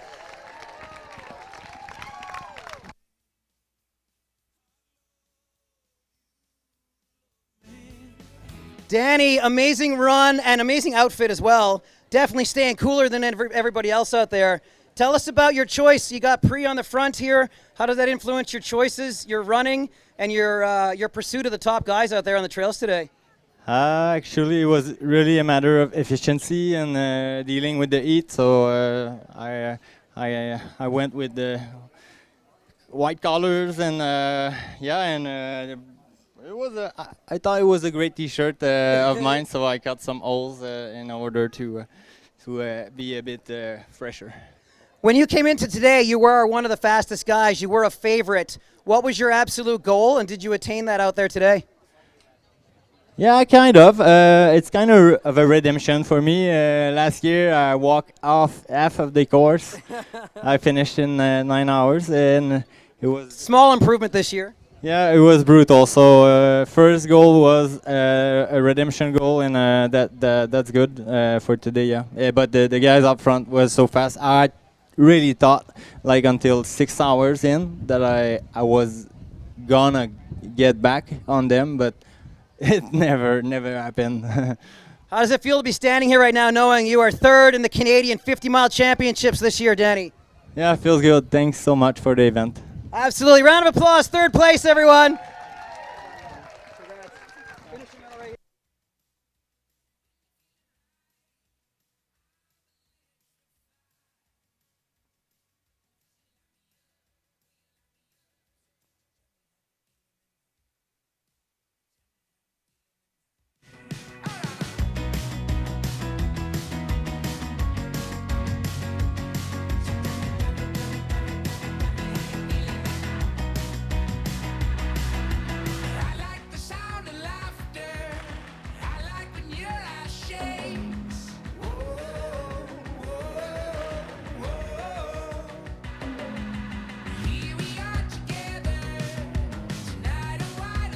hope we're good.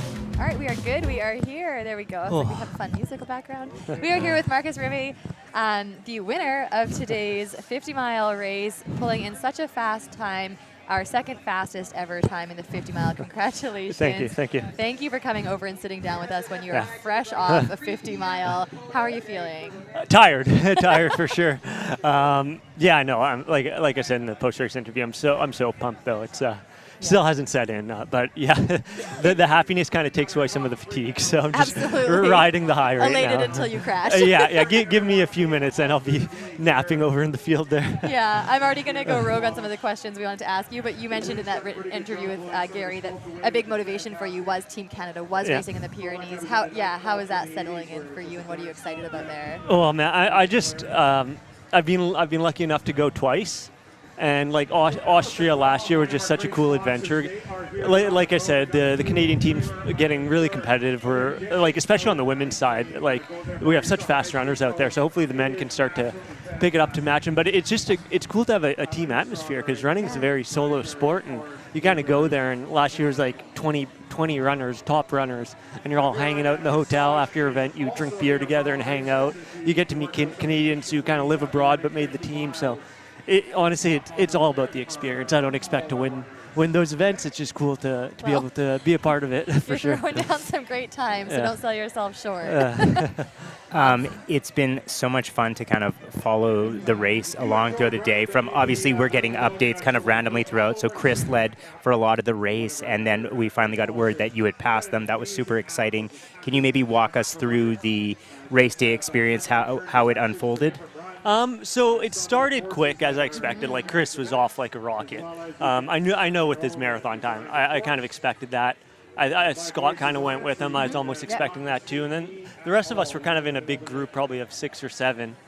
And then once we hit the trails and started climbing, I kind of moved into third. And yeah, you separated from the lead pack almost right after Capra aid station. Yeah, as soon as the climbing, I feel like I'm climbing well right now. So as soon as we started climbing, I kind of separated and kind of just stayed third. Scott stopped at the first corners aid station I ran through. Right.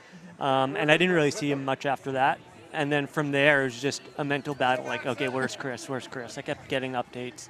Oh, he's 2 minutes ahead. At one point, it was 5 minutes ahead. Then I heard he went off course. I'm like, oh, that's crappy. I don't want to win it that way. Yeah. So, coming through Quest, it's like, oh, he's only a minute 25 ahead. So, and it was tough. Like, legs didn't feel great on Galactic.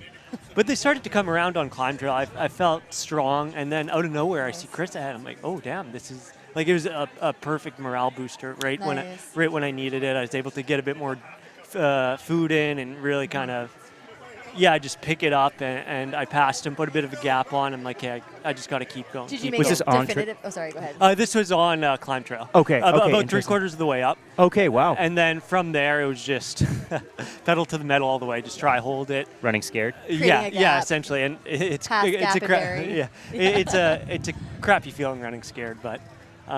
Better than having to chase for it's also motivating. Yeah, exactly. So when you made that pass up Climb Trail, did you kind of see him and then wait until there was an opportunity to make a definitive pass, or did you just kind of? We kind of jogged together. We were running for like a minute, and then I just slowly just started extending it. I could tell he was.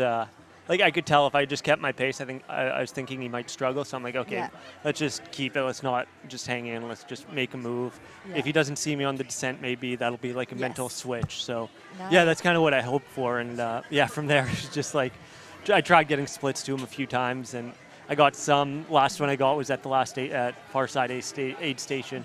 Mm-hmm. So I was like, I think Gary said he was 4 minutes back there. Yeah. So I'm like, oh man, that isn't huge. The legs were feeling great. There's a lot more climbing in that last section. And I was just like, please, get to the road and just don't see him, because I don't want to be sprinting in. Did you want to try and make a gap, like you were saying, feeling strong in those climbs? Were you trying to make a gap off Mount Flem versus like risking having to play on the road? No, it was more before that on somewhere out there, that bonsai.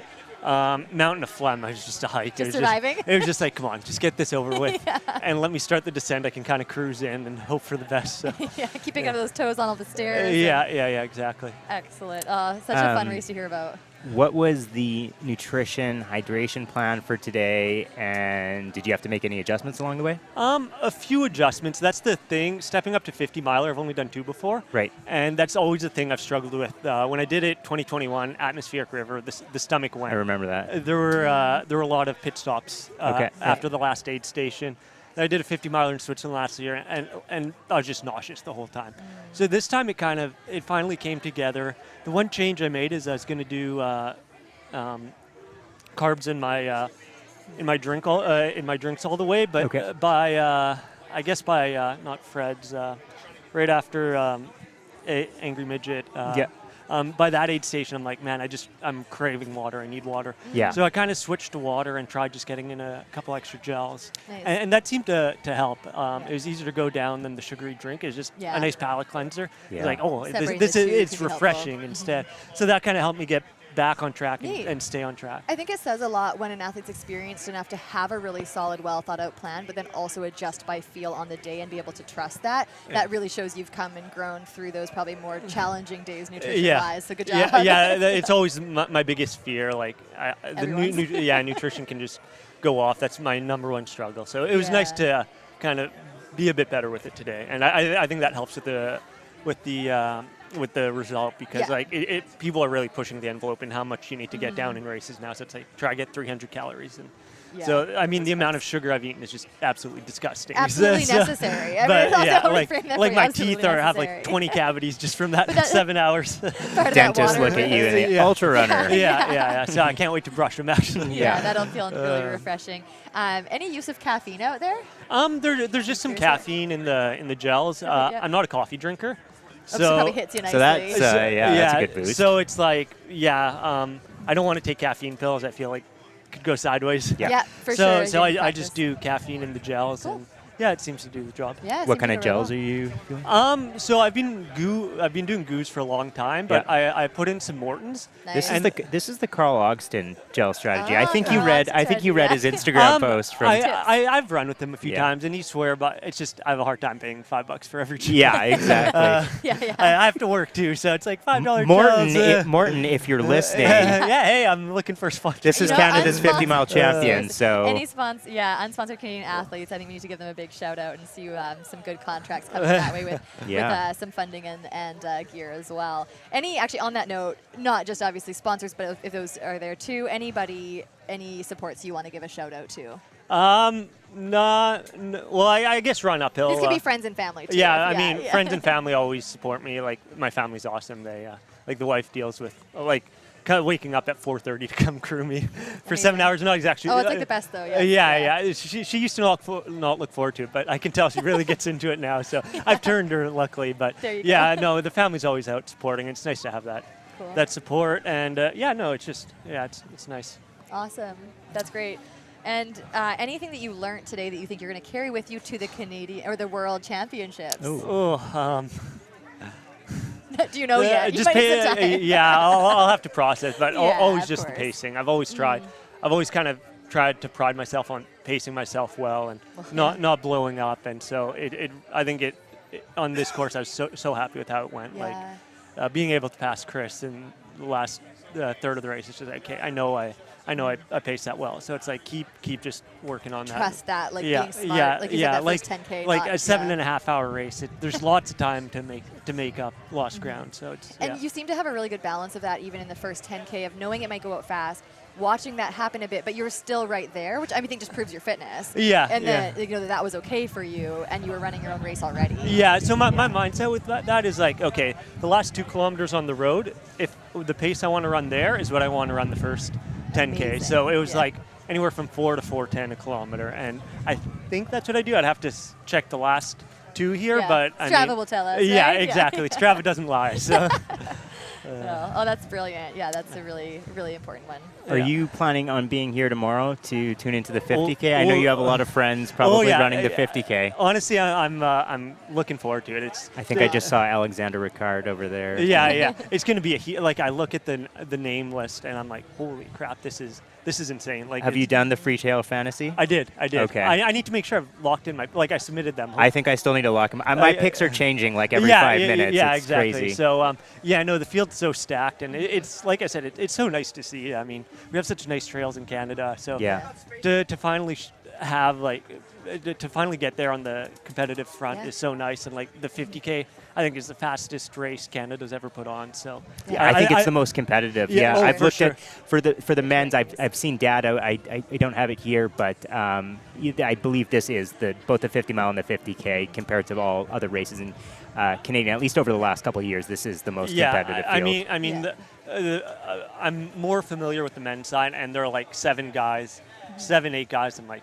Man, any one of them could. That's what I'm saying. Could The top take it. 10 is the depth is deep. The top 10. Yeah. It's like you're gonna have to have a perfect race tomorrow to win it. Or take some risks. The one year I was saying that is sort of a comparison. I think this is a deeper race, but it's 2022 WAM 50K. You were there. But that was a crazy race. I think this is more competitive, at least Canadian-wise. Especially Canadian-wise. Yeah. I think it's because people keep coming back, which again, like credit to yourself too. Like when our amazing runners kind of stick to the same races, come back, and you're creating the depth in this field, and you're working together. Like you just ran the second fastest time out there, so you're all working together to really push these paces. And it just brings up the whole field. Yeah, for sure, and it's nice to have the guys from out east come to run the too. Crushers, and then Canadians are in QM2 next year, so hopefully a bunch of Western people go over there. And, with the World 12 majors. Yeah, I think it's nice to just kind of flip flop and. Just get all the fastest runners together, because it's a big country. It's hard to do. So if we could do it once a year, that'd be that's the goal, That'd be awesome, showcase what we can do. So absolutely. Well, you get to showcase that on the world stage with the team. So congratulations. I'm so stoked for that. I can't wait to go to Spain. I've always dreamed of going to the Pyrenees and exploring there. So it's going to be awesome. Yeah, you definitely have lots of fans and probably new fans today that are ready to cheer you on there. So thank you so much. Yeah, thank you. We'll let you go focus on your recovery, and hopefully we'll see you out here enjoying tomorrow. Yeah, I'll definitely be around and watch the fireworks, and it should be a great race tomorrow. Fireworks. All right. Yeah. Thank you. Congrats. Thank you. All right. So we have some on-course. Oh, I'm not on. Oh, I am on. Okay, hi. It's just me.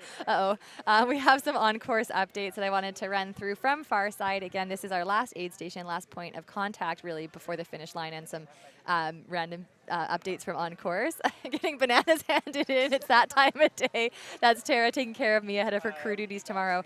But I just want to go through again. Priscilla Forgie in the lead at 12:50 she was in. So we're probably looking at the next 20 to 30 minutes for our lead female to come through the finish line. Sarah Bergen in second, 4 minutes behind her. A really exciting gap to see them racing together to the finish. And then we have Christina Randrup in third. She came through there at 1:10, so just 11 or 12 minutes ago at, again, that final aid station at Farside. So 3 women through, super exciting. And then also in the 50-50, as of right now, we're not sure if we're only getting updates on the top 3 sent in. Shouldn't be the case, but it might be. But we do have, like, as of right now, it looks like our 4th, 5th, 6th men are the 1, 2, 3 in the 50-50, and that being Jean-Francois, Alexander Campbell, and Justin Davey. So stay tuned for those updates, and we will be watching this finish line here over the next few hours.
Okay, we are back with our men's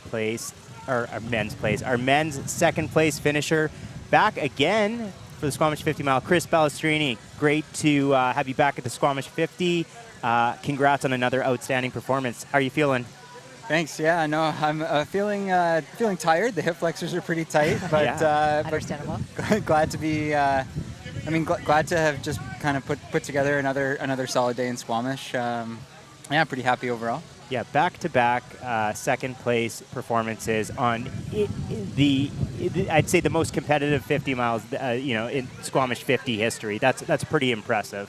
Yeah, always a bridesmaid. You'll get there. Yeah. No.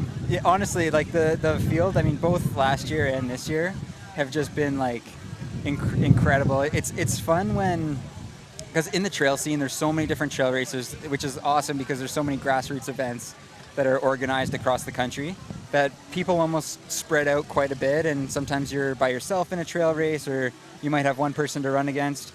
But then when you have a race like the Squamish 50 and everyone puts it on their calendar, that just like it just creates such a unique and special atmosphere that elevates everyone's game, because they know that you have to be good, you have to be on the day, and that's pretty cool about Squamish. Yeah. Totally. And you took it out from the start, really strong. I was course marshalling at kilometer 14, so I saw you coming through in the lead, obviously, and you held the lead for a long time. So can you tell us a little bit about how the race played out for you? Like, how did the day go, sort of in a nutshell? Obviously, it's a long race. Yeah. So I come from a road running background. I guess that's the first thing to say. That's an understatement. You have some. Yeah. I believe you were second at BMO Marathon. Yeah, second. Is that this year? This year, one in 2022. Yeah, so that's you definitely come from a very good, a very strong road running background. Yeah, no. So, and honestly, like at the start, it's so weird in these distances because you feel so good early on, and like even through like that first K, I looked down at my watch and it was like a 3:31 or something, and I was like, that's too quick. Take it down a notch. Yeah, the adrenaline off the start. Yeah. And then after that, just kind of like settled in. I went based on heart rate in that first 10K. Yeah. I think I was like right around where I was last year, kind of like 39 flat through the 10K, and feeling pretty good. Like I felt like very comfortable. Heart rate was kind of like low 150s kind of thing, and I was like, this is an effort level that I think I can sustain for 7 hours. A 39-minute 10K to start off a 50 mile. Casual 7-hour pace. That's way beyond my 10K PR, just to start the 50 mile. So after that, I kind of knew that no one was going to come with me right at the start. About 200 meters in, someone I think mentioned to Marcus, they're like, hey, are you going to go with them? And Marcus was like, nah, like I'll let him go right now. And so I knew I was going to be by myself for a while, which is fine because that's kind of how it was last year too. Yeah. And my whole thought was go a little slower than you think you need to, and then like just kind of conserve, and hopefully you'll be better, kind of kind of on the climb trail deep in the race. So I felt like I took it fairly conservatively up to Beck's. Kind of got to Alice Lake, feeling great at that point. I know like some of the other trail runners, especially like the North Shore Vancouver guys and the Quebec guys are better technical runners than me. Okay. So I thought, okay, kind of like settle into your groove on the stuff that's very runnable, and just kind of like try to flow through the techie stuff, and know that you're going to give up time, but know that it's okay. Play to your strengths though, and work with that, right? Yeah. Exactly. Yeah, it's and a then good strategy. Last year I got caught by kind of like a group of guys at 27K, and this year it wasn't until the climb trail that Marcus caught me, but I did kind of totally my fault, but I went the wrong direction like right before Quest, just didn't see like the turn sign, and then went down to the road and realized, and I was like, oh no, Chris, you're an idiot, and then turned around and came back up, and the first question I asked was like, what place am I in now, kind of thing, and then they're like, you're still in first, just relax. Like my crew is amazing, and they were able to kind of like temper me a little bit, and because sometimes you come to those aid stations coming in hot kind of thing. Yeah. And you're Oh, just yeah, like, I've seen it. and no, so it was great to have them there. And then I knew, okay, like you still have a bit of a gap. Like run the climb trail.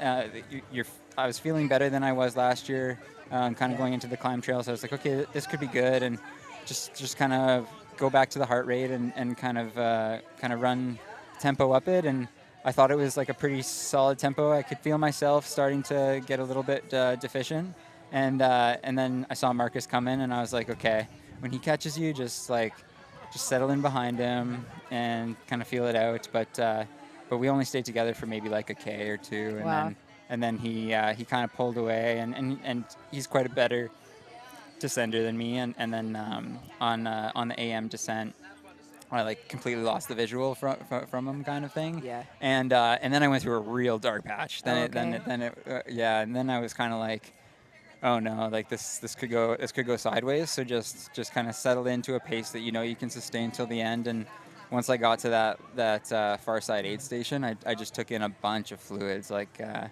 don't know if that's a question later, but I just plain water fueled like crazy. Or no, so I was using Tailwind for fluids. But I took in almost 6 liters out there on the course throughout the whole day. Yeah. Wow. Through the day. Okay. Yeah. I mean, it got hot out there. Yeah, I believe it, and with a bit of smoke in the air too. Like it makes you extra thirsty. I find. Like, yeah, for just sure. the breathing that. Yeah. Particulates, I guess. Yeah. Yeah. Yeah, no, it's a bad feeling when you like leave the aid station and you've just like chugged your 500 mils and you're like, that maybe wasn't a smart idea. Sometimes that comes back up a few steps down. But okay, speaking a little bit of nutrition, actually, what was the hydration nutrition plan going into the race?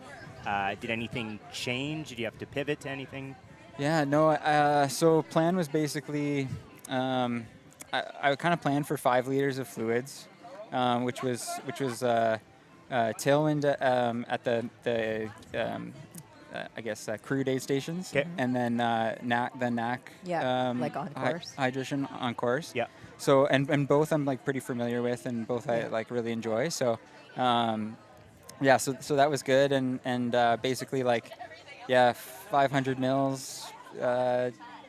2 scoops in every 500 mils, so it ends up being 200 calories kind of thing too. And then I took in a mix of Morton and Never Second gels, and some fluids. I ended up taking in depends what I still have left. But I know. We got the opening up the naked waistband. Yeah. We got a Morton in there still. Yeah, I only have 1 Morton, which means I took in 2,640 calories. Wow, that is impressive. That you know that. Okay, so then, like on average, how many calories are you counting? Calories per hour, or is it more carbs? So calories and carbs. I think what did I have? It was like 700 grams of carbs throughout the whole. Throughout the day, yeah. Throughout the day. Okay, interesting. Yeah, that's good. Yeah, and did you find toward the end you were still able to eat the more salt, like the gels and stuff? Or were you right on liquid at the end of the race? In the last 10K, I took in my second last gel, and I threw up, and that's when I was like, okay, like stick with the liquid. Just get to the line. Yeah, fair. And that's why I didn't have that last gel, but But no, honestly, that's pretty good though. Honestly, like with only yeah. 10K left in an 80K race, like. Yeah, no, I thought the nutrition plan was great. Just the legs weren't quite there today. I'm really curious about. So you said you went through a pretty dark patch there, like after maybe after you got past, and then like it's obviously that really rolling kind of part of the course. Mm-hmm. How you said you just kind of stuck to your own pace and like tried to run within yourself, but can you talk us through how you kind of got yourself through that? Because I think that's something that a lot of runners experience, and it's not always easy to get yourself out of it once you're in it. So I'd be really interested to hear, like what sort of was going through your mind. Yeah, so I think the big thing for me was that I was like, okay, like anything steeper than really just like probably like 5%. I was like, just hike. Yeah. Like power hike, because like by the time you're picking up your legs and everything, you're just wasting too much energy at this point, and just kind of like even just to break that running motion for the hip flexors and for the glutes, just to every once in a while, just can really kind of break things up. And then I really just kind of like any time that I thought like even for 1 second that like I could like feel my heart like rate go up, or feel like a little lightheaded, or any time that I thought that I was going too quick.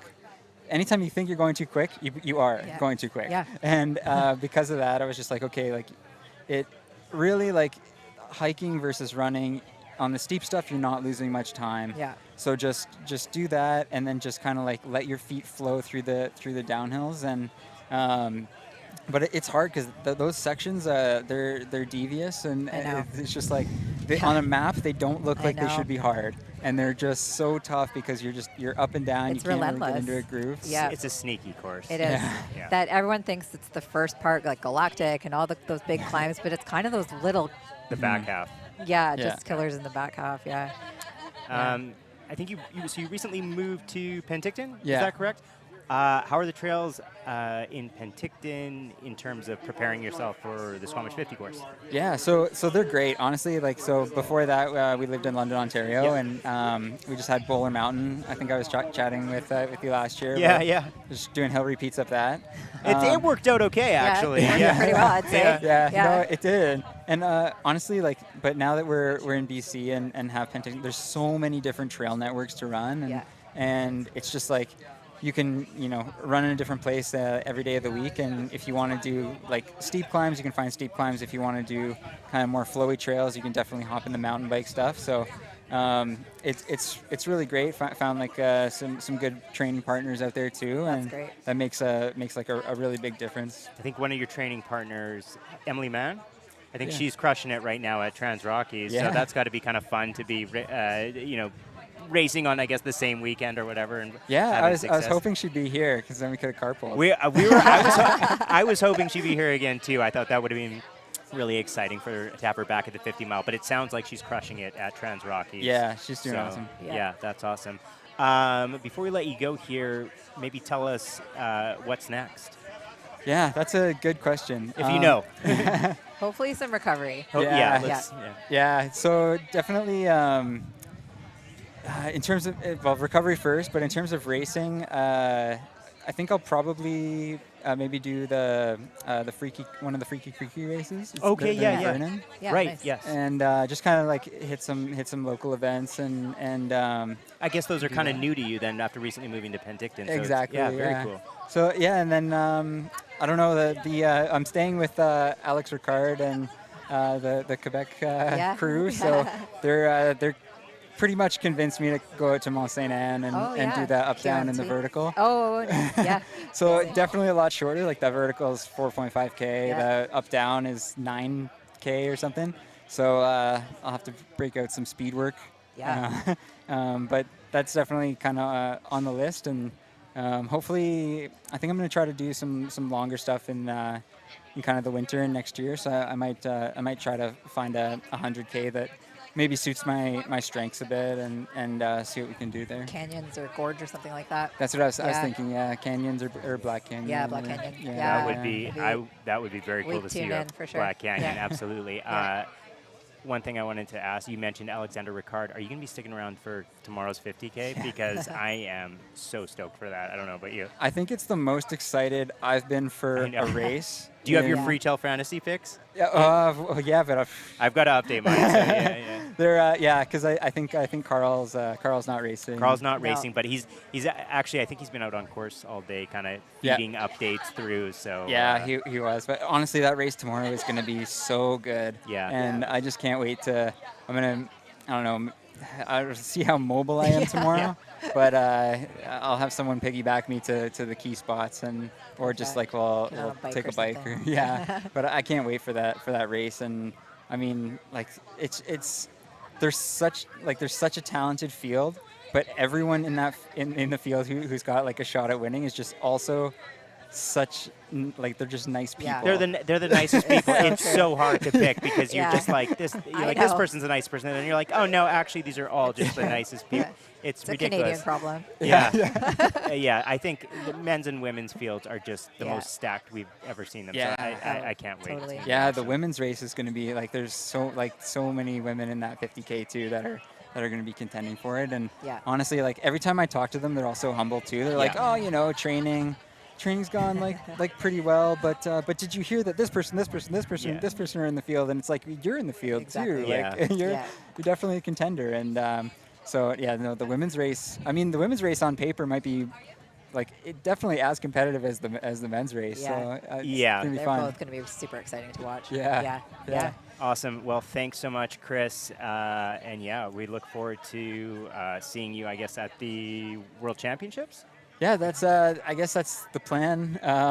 They're in Spain. Not exactly sure when they are next year. Okay. But I think, I mean, with the events today and everyone running and like that, the 50K team's obviously going to be great, and the long course trail team too, and I guess it'll depend kind of like who gets selected, because I think the top 2 were auto selecting from this race, but after that it's kind of like some picks. So there were some guys that didn't race this weekend. Yeah. So kind of makes things tougher in that standpoint. But I mean, people raced really well today. It's going to be so hard to pick between such high caliber athletes. But that's a great thing. Whoever represents Canada is going to be world class. Yeah. Absolutely. So, yeah, it should be fun. It looks like some pretty hard courses out there. Yeah, for Worlds in Spain. too. Oh yeah, I there's a little bit of vert, I think. Yeah. Yeah, we'll Just a understand tad. there. Yeah. Awesome. Well, thanks so much, Chris. Oh, thanks for having enjoy me. your recovery. Yeah, thank you. congratulations. Thanks. Yeah, great race.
And here at 2024's Squamish 50. 5th place, 8 hours, 19 minutes, Hobble City.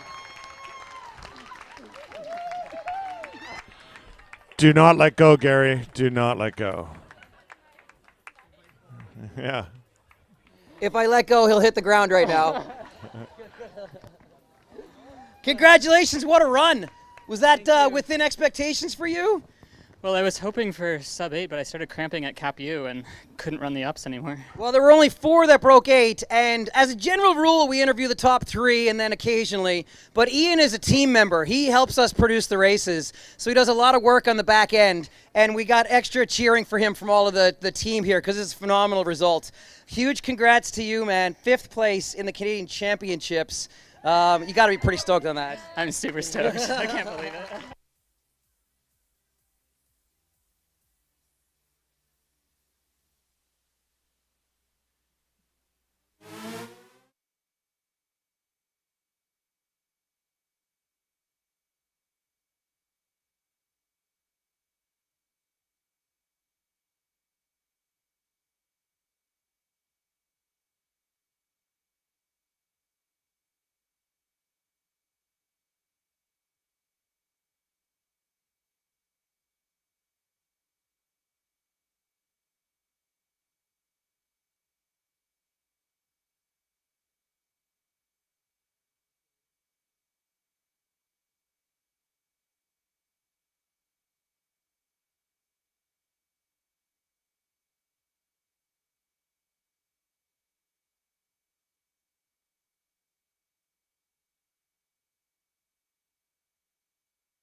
All right. Oh, we're on. Yeah, we are here. It is 8:20 or 8:21 now into the race. We are moments away from Priscilla potentially coming into our finish line here.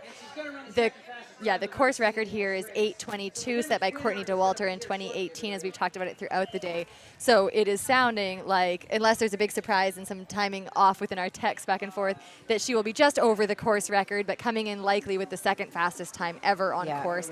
Again, with these course changes, with the temperatures, with the push in the field, like it's such an astounding race and such a strong time. Right now at the finish line, we actually have our first 50-50 runner coming in for the day, Jean-Francois, Team Nordash. Shout out to him. He's one of my teammates there. He's running such a strong 50-50 to come in 6th overall. Let's turn to Gary.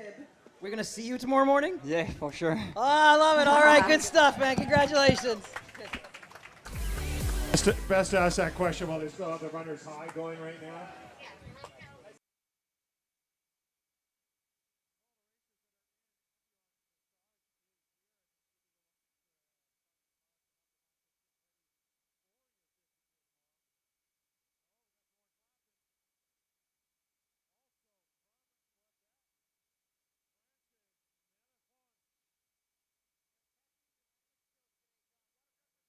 From out east today. La Belle Province is well represented in the top 10.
and the second fastest time ever. 8 hours, 27 minutes from Edmonton, Priscilla Forgie!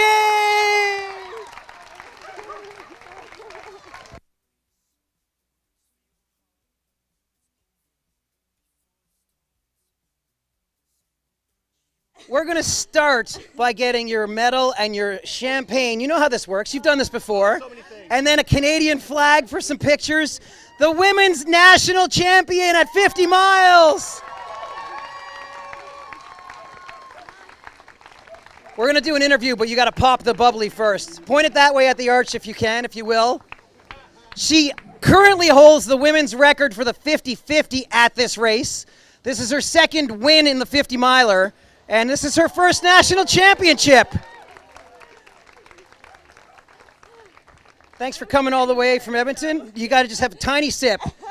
Matt, come on up. I got my friend here who's going to do the interview. When I don't get enough sleep, I lose the ability to speak English. He's gotten more sleep than me, so here we go. Well, Priscilla Forgie, congratulations. Gary rattled off, you know, the accolades that come with you. Top 10 Western States, but Canadian champion. What does that mean? Oh man, I am like very grateful to represent Canada. Doing a local race, I haven't done one in a while, so I felt really good. And why not Squamish out of all local races in Canada? You mentioned that Squamish. What is, you know, you're an Edmontonian, but yeah. does Squamish, what special spot in your heart does it hold? The trails, oh my goodness, I feel like a little fairy in the trails. The trees are so big, so green, it's beautiful. I absolutely, and just like feel, okay. I feel like I go into like kind of la la land when I'm out here, so I don't know, the race is like, it was like I was just playing all day in a kind of like hurting way. It's kind of like an oxymoron. Yeah, I think for some of us, we're like, oh, you were just playing. That's really interesting.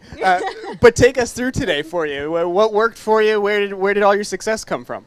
Well, I'm not a road runner, so I knew the first 10K I was going to keep it easy. And then my plan originally was to kind of hit the gas around the halfway mark, and I kind of did that around the 20K mark. So it just kind of went that way, and I just kind of went by feel and ran a little bit scared once I was in the front, because you never want to take that for granted. And I don't doubt the abilities of any of the women behind me, so I was just kind of like trying to not look over my shoulder all day.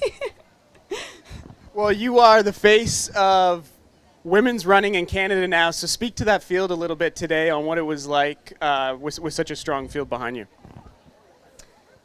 Oh, that's such a big question. I like I had said before, I just feel overwhelming gratitude to like represent Canada and for women. It's women's running is getting pretty intense, so ultra running particularly over the past couple years, and I've just been like so grateful to be part of it and have so many amazing women pushing me to be my best and vice versa. So just being part of that and seeing it grow and encouraging other women to get into the sport is just a wonderful thing, and I feel very happy to be a part of it.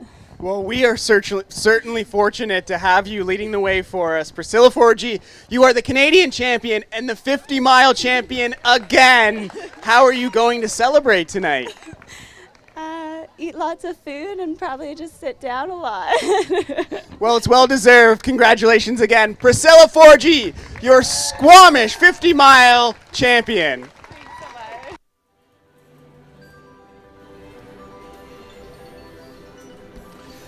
There we go. While we were chatting with Priscilla, we had Dorian Assignment in all the way from Brussels, coming in running the trails here in Squamish.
50 runner across the line today.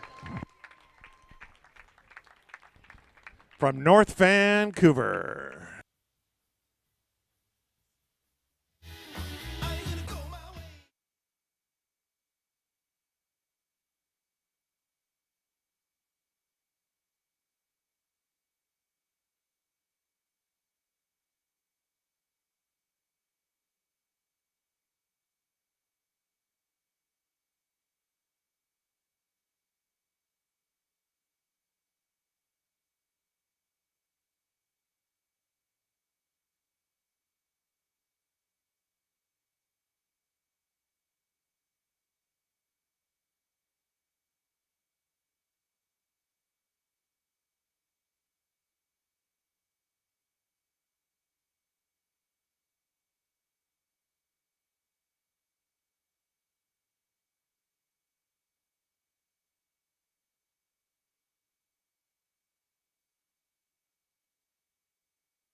National Championships for 50 miles. Squamish's very own Sarah Bergen.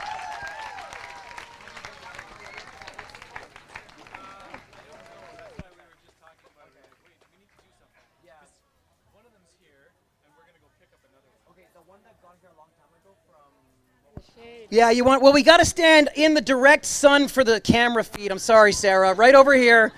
I'm going to ask the question. I'm going to pass along to Matt to continue. I'm going to start by saying you were a high-level bike racer, and you've been working really hard for a couple of years to make this a reality, and it's super cool to see you bring that into fruition.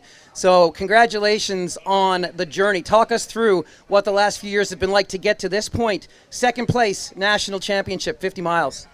Well, this was a bit of a retirement project for me, which was like honestly the best thing for me, like getting really out of my comfort zone and trying something new. I'm like, I know I can push, but I don't know how to run. So it's been really good to have like the guidance of Alex being like, here's how you run and taking me through it. So yeah, I'm really stoked. Like, it's never perfect leading up to it, and you just make the best of it with what you got.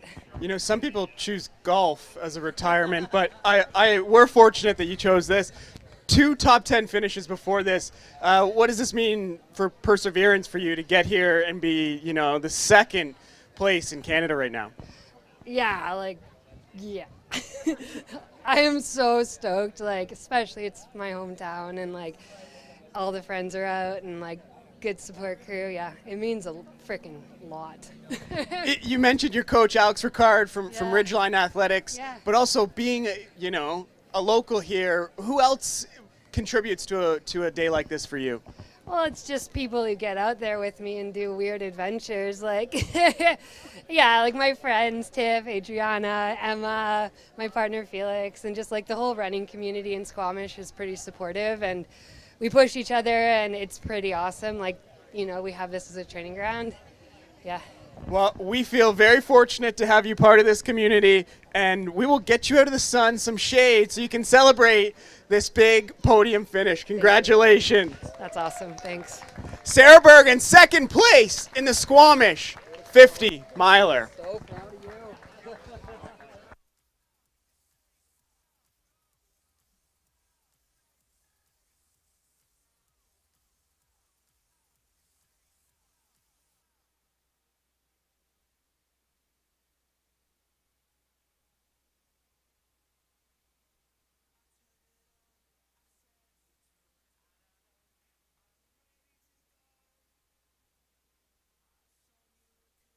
Against the wall, and I knew you were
All right, everybody, welcome back. We are here with Priscilla Forgie, today's Squamish 50-mile women's champion, officially setting the second fastest time ever on course, even with the course changes. So congratulations. Like, what an incredible race. Thank you. How are you feeling? Good. I'm sore. I feel like I'm like very awkward in my chair right now. Tentatively sitting. Yeah, exactly. Yeah. There'll be a few seat changes throughout this interview, I'm sure.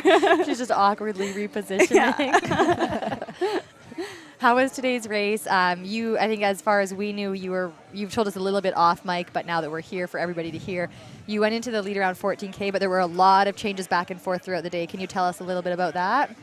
Yeah, so my thoughts after the race, I feel like I run a little bit like a blackout mode. I'm like, how can I recollect this to explain to people? But there were colors and trees. Pretty much. I was dreaming for 8 hours. So now I'm here. I'll try to stay awake. Yeah. So like you said, I was in the lead at 14K, and what I was saying earlier is like pretty much once, like I knew in the first 10K of the race I was going to hold back. I'm not a road runner by any means, and so I wanted to kind of keep it easy, and then really what my original plan going into the race was to put on the gas about 40K in, and I kind of changed that just because I was feeling good, and so I started around 20K, and just kind of kept that going. I was like, anytime I'm feeling good, I just want to push, and so I didn't want to kind of feel good at any point in the day. I wanted to be very uncomfortable, and that's kind of exactly how the day went. And I kind of battled some GI issues throughout the day, but kept it. It was like kind of borderline DNF stomach stuff, but I kept it at bay. And then so around, I would say the corners aid station, that was when Darby Kai had passed me. And then about, I would say maybe 15 to 20K after that, I had passed her. And then I just kind of stayed in the front for the rest of the race. Nice. Of course, running a little bit scared. You know how that goes. So no, there's a chase pack behind you. We're saying today, there's such a depth of the field. Yes, exactly. Yeah. There's, I don't, for any races I'm doing nowadays, just with the ultra running women's field, I will never, ever, ever take for granted being in first place. At any point in the race, it doesn't matter if it's at 20K in or the last 2K, I am like, I could have a sprint finish. Yeah. So that's in my mind what my, and so Prevent I'm the running sprint based finish. on I do not want to do a sprint finish. Yeah. Well, you had a really solid kick when you were leaving far side. I think second place was about 4 minutes back from you. So you had put a minute, I think, on that gap there. She'd previously been about 3 minutes on you. And I'll have to double check the times, and we'll talk to her when she comes in, or she's come in now, but when we get to interview her, I think you had quite a bit more than a 4 minute gap by the time you finished. Yeah, So you hit that last section pretty strong. Yeah, that's what running scared will do to you. Yeah. Were you getting any intel like from crew on the course or anything like that? It's hard with this course. It's so hard. To know. Yeah, they had said.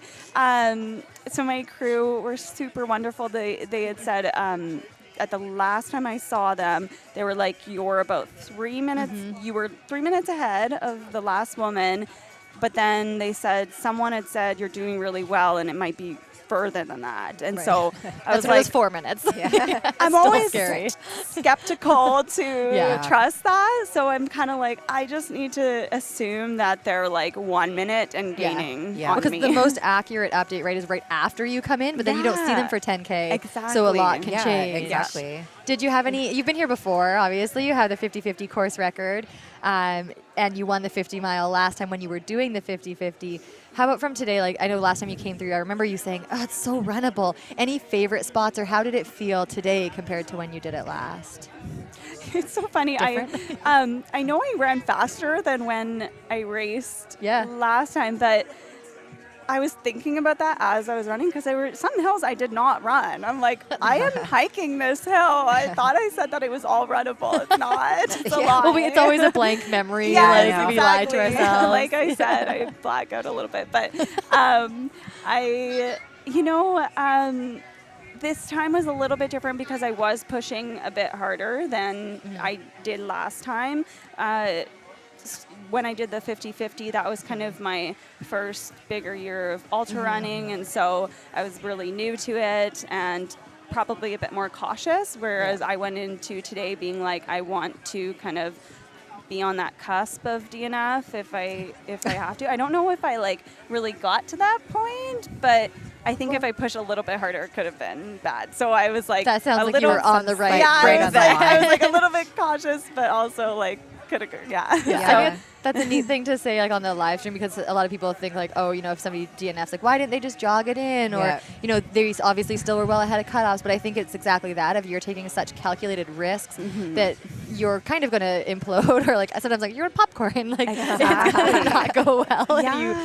And you know that you need to like, you push yourself to that edge that you're not going to walk it in or jog it in, like you're done, you're wrecked. So it sounds like you actually kind of towed that line very wisely today. Yeah, it's, you know, it becomes such an art, and I don't think anyone can like ever perfect it consistently. It's like just if the day goes well and your stomach is likes you that day, and you kind of just really listen to every single second of every moment and adapt based on that. So that's kind of what I did throughout the day. Yeah, it's so exhausting, but it's what you have to do. Oh, right? yeah, like, yeah. The mental game. There were a lot so of times, important. where it was like, oh, I don't like this. I don't feel it, but I'm like, everything's so beautiful around me, but I feel like shit. But you knew going in that's where you wanted to be at. 100%. There probably was this little like, oh, good, I'm doing it. I'm really interested in picking up what you said, which was that, you know, you're having stomach issues, but you just managed to keep it in check. So what was it that you did when you were like, oh, it's just about to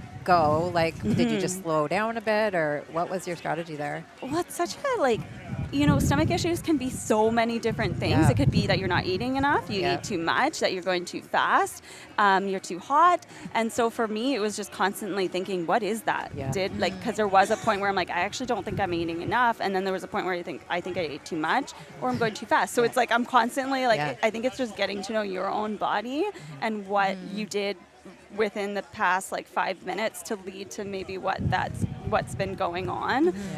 So I'm still like kind of trying to figure out, but I feel like it's just everyone's so different, and so Yeah, and you've had lots of experience doing that too, especially with like longer courses, like Western States 100 Mile. Definitely. Shout out to her crew and the shirts for today in support of Priscilla.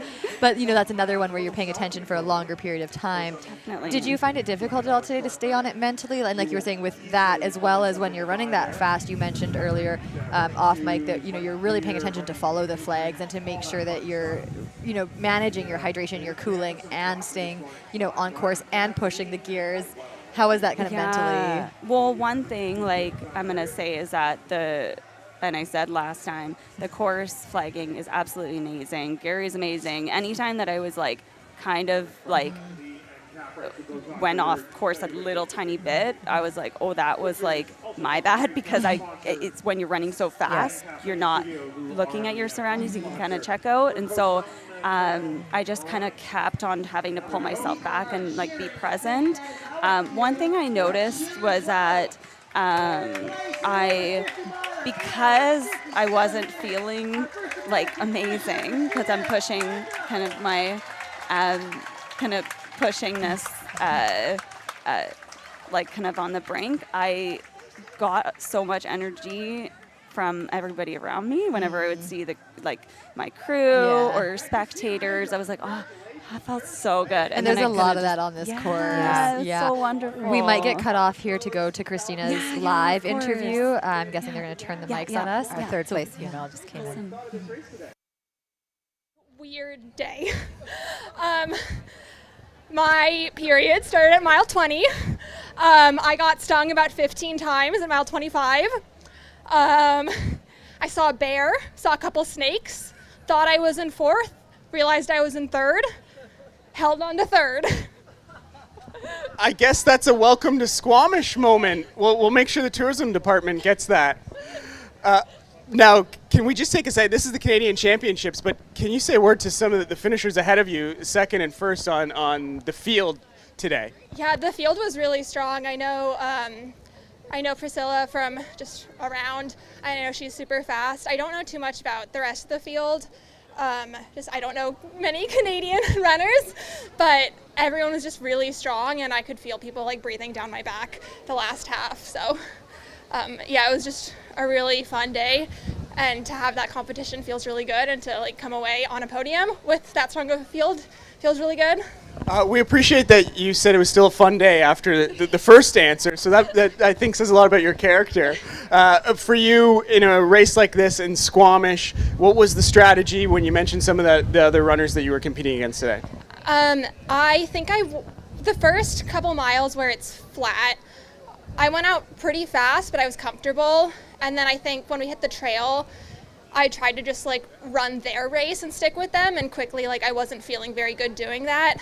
So I run my best when I've in these 50 mile 100K distances, I run my best just really relaxing through the first half. So I kind of dialed it back, cruised. And then after I got stung by all those wasps, I think I got a hit of adrenaline and sprinted down the mountain. And then that's when I started to pick it up and try to keep my effort higher. Whatever works, right? Is there anyone here with you today, crew and family, that you want to give a big shout out to? I don't have any friends or family here, but really big shout out to these two over there who let me stay in their house last night. Well, the good news is we're a very welcoming community, so you're going to make tons of friends. Christina Randrup, 3rd place at the Squamish 50 miler. Definitely the best race recap of the day right there. But I think you hallucinated half of those things.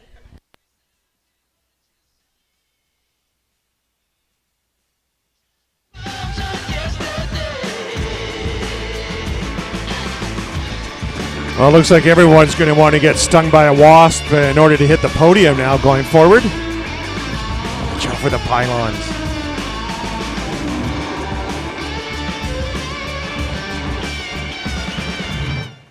All right, we are back here. We just wanted to wrap up the interview with Priscilla, again, our winner today. The final question I want to talk to you about was coming out of Western States 100 mile, where you had your second 10-time top 10 finish.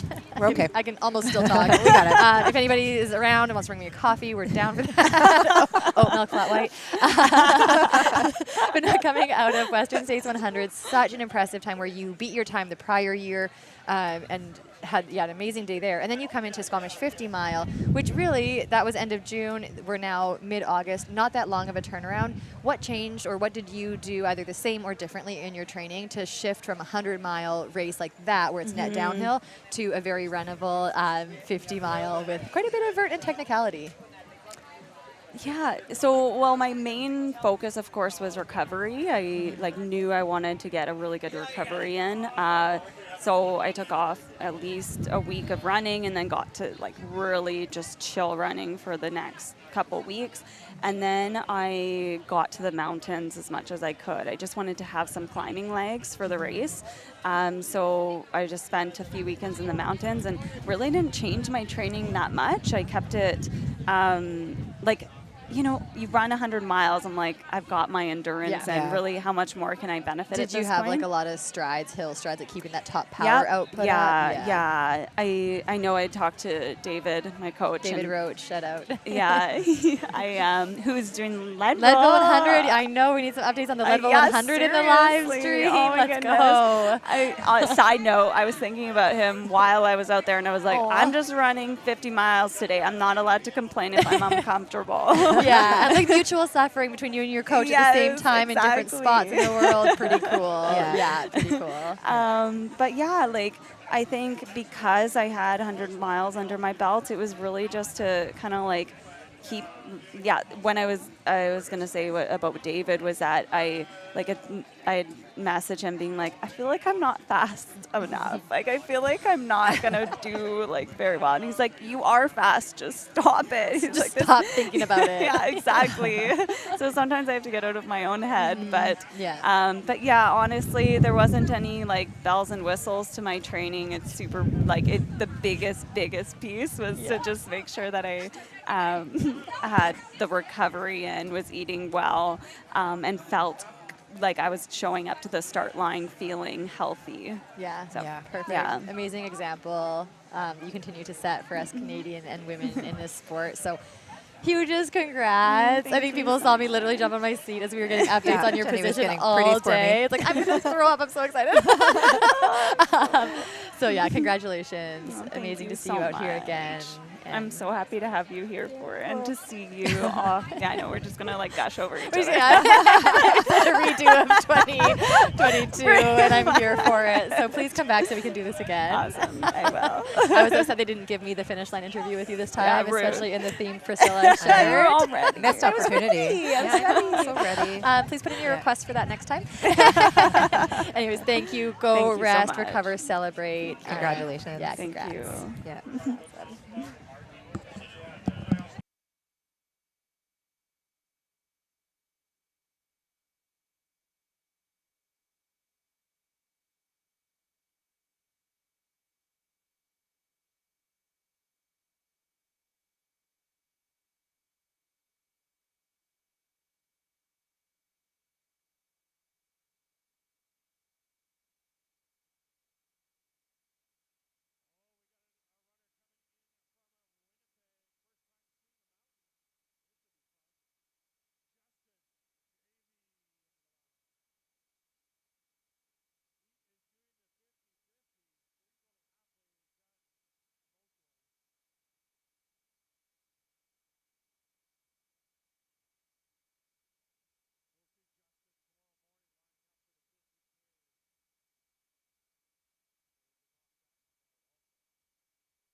Okay, we are back with our second place female finisher in the 50 mile Squamish's own, Sarah Bergen. Sarah, welcome. How are you Hello. feeling? Better now. Sarah, you just had the 4th fastest time in the women's 50 mile ever. How does that sound?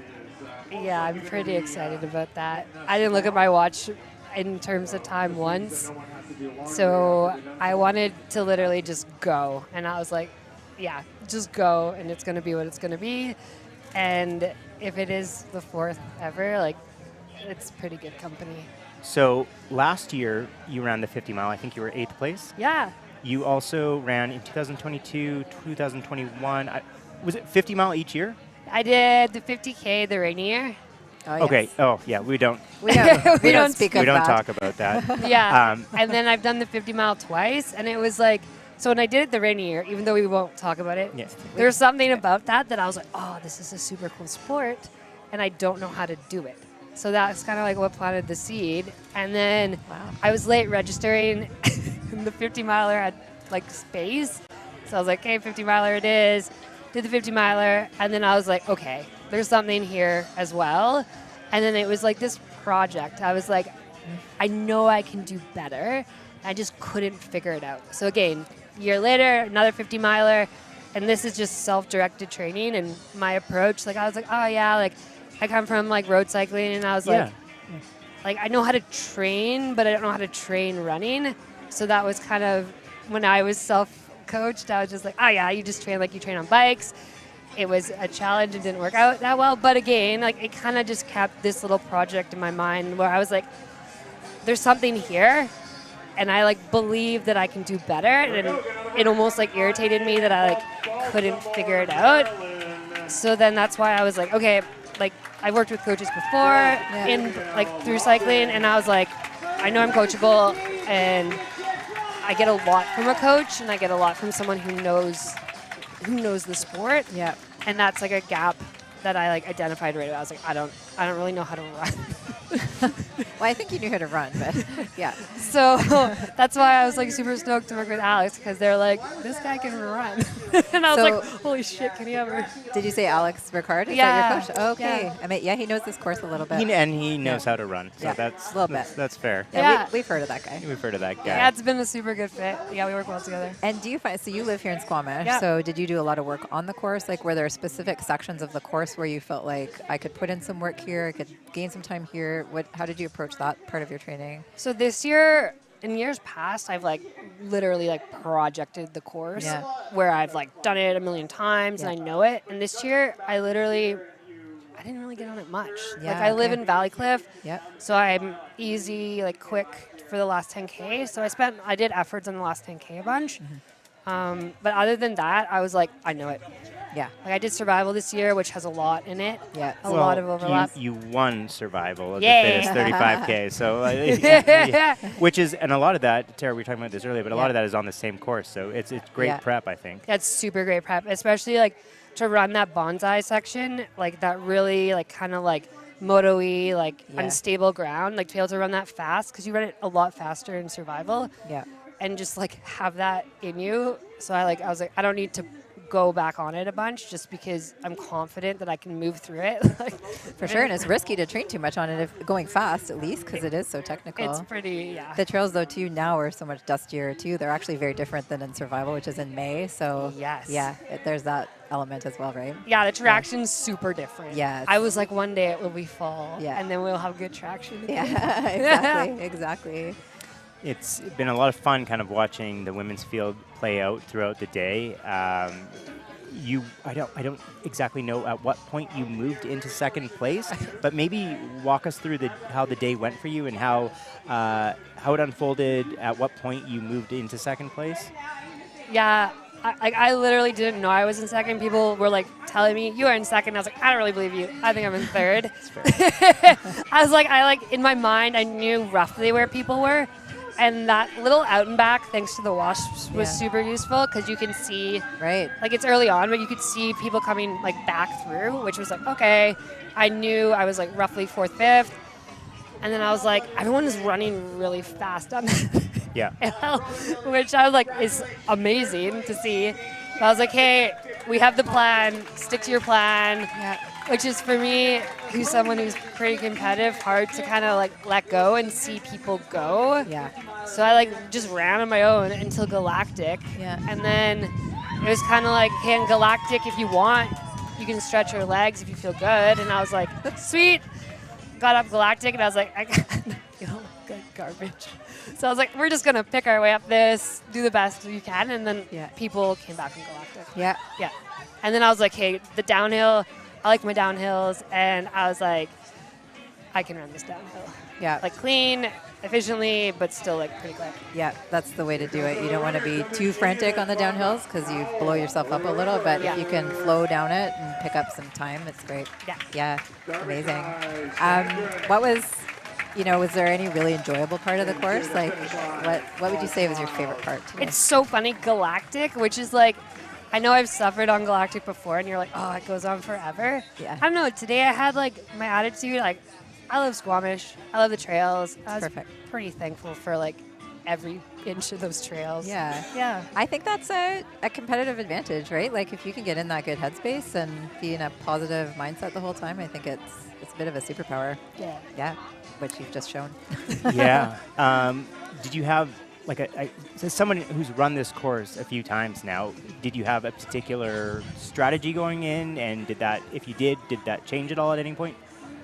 Yeah, like I kind of worked with Alex because he's very good at this. Because he knows the course pretty well. He does, and his job is usually just to hold me back. Because I like to like go and run hard, like right from the gun, and he's like, no, it's 50 mile, like calm down. Yeah. So the strategy was just to be comfortable, and like same thing to backs, like let people go, which is like a hard thing to do. And you're like, all right, let people go into backs, and then like for Galactic.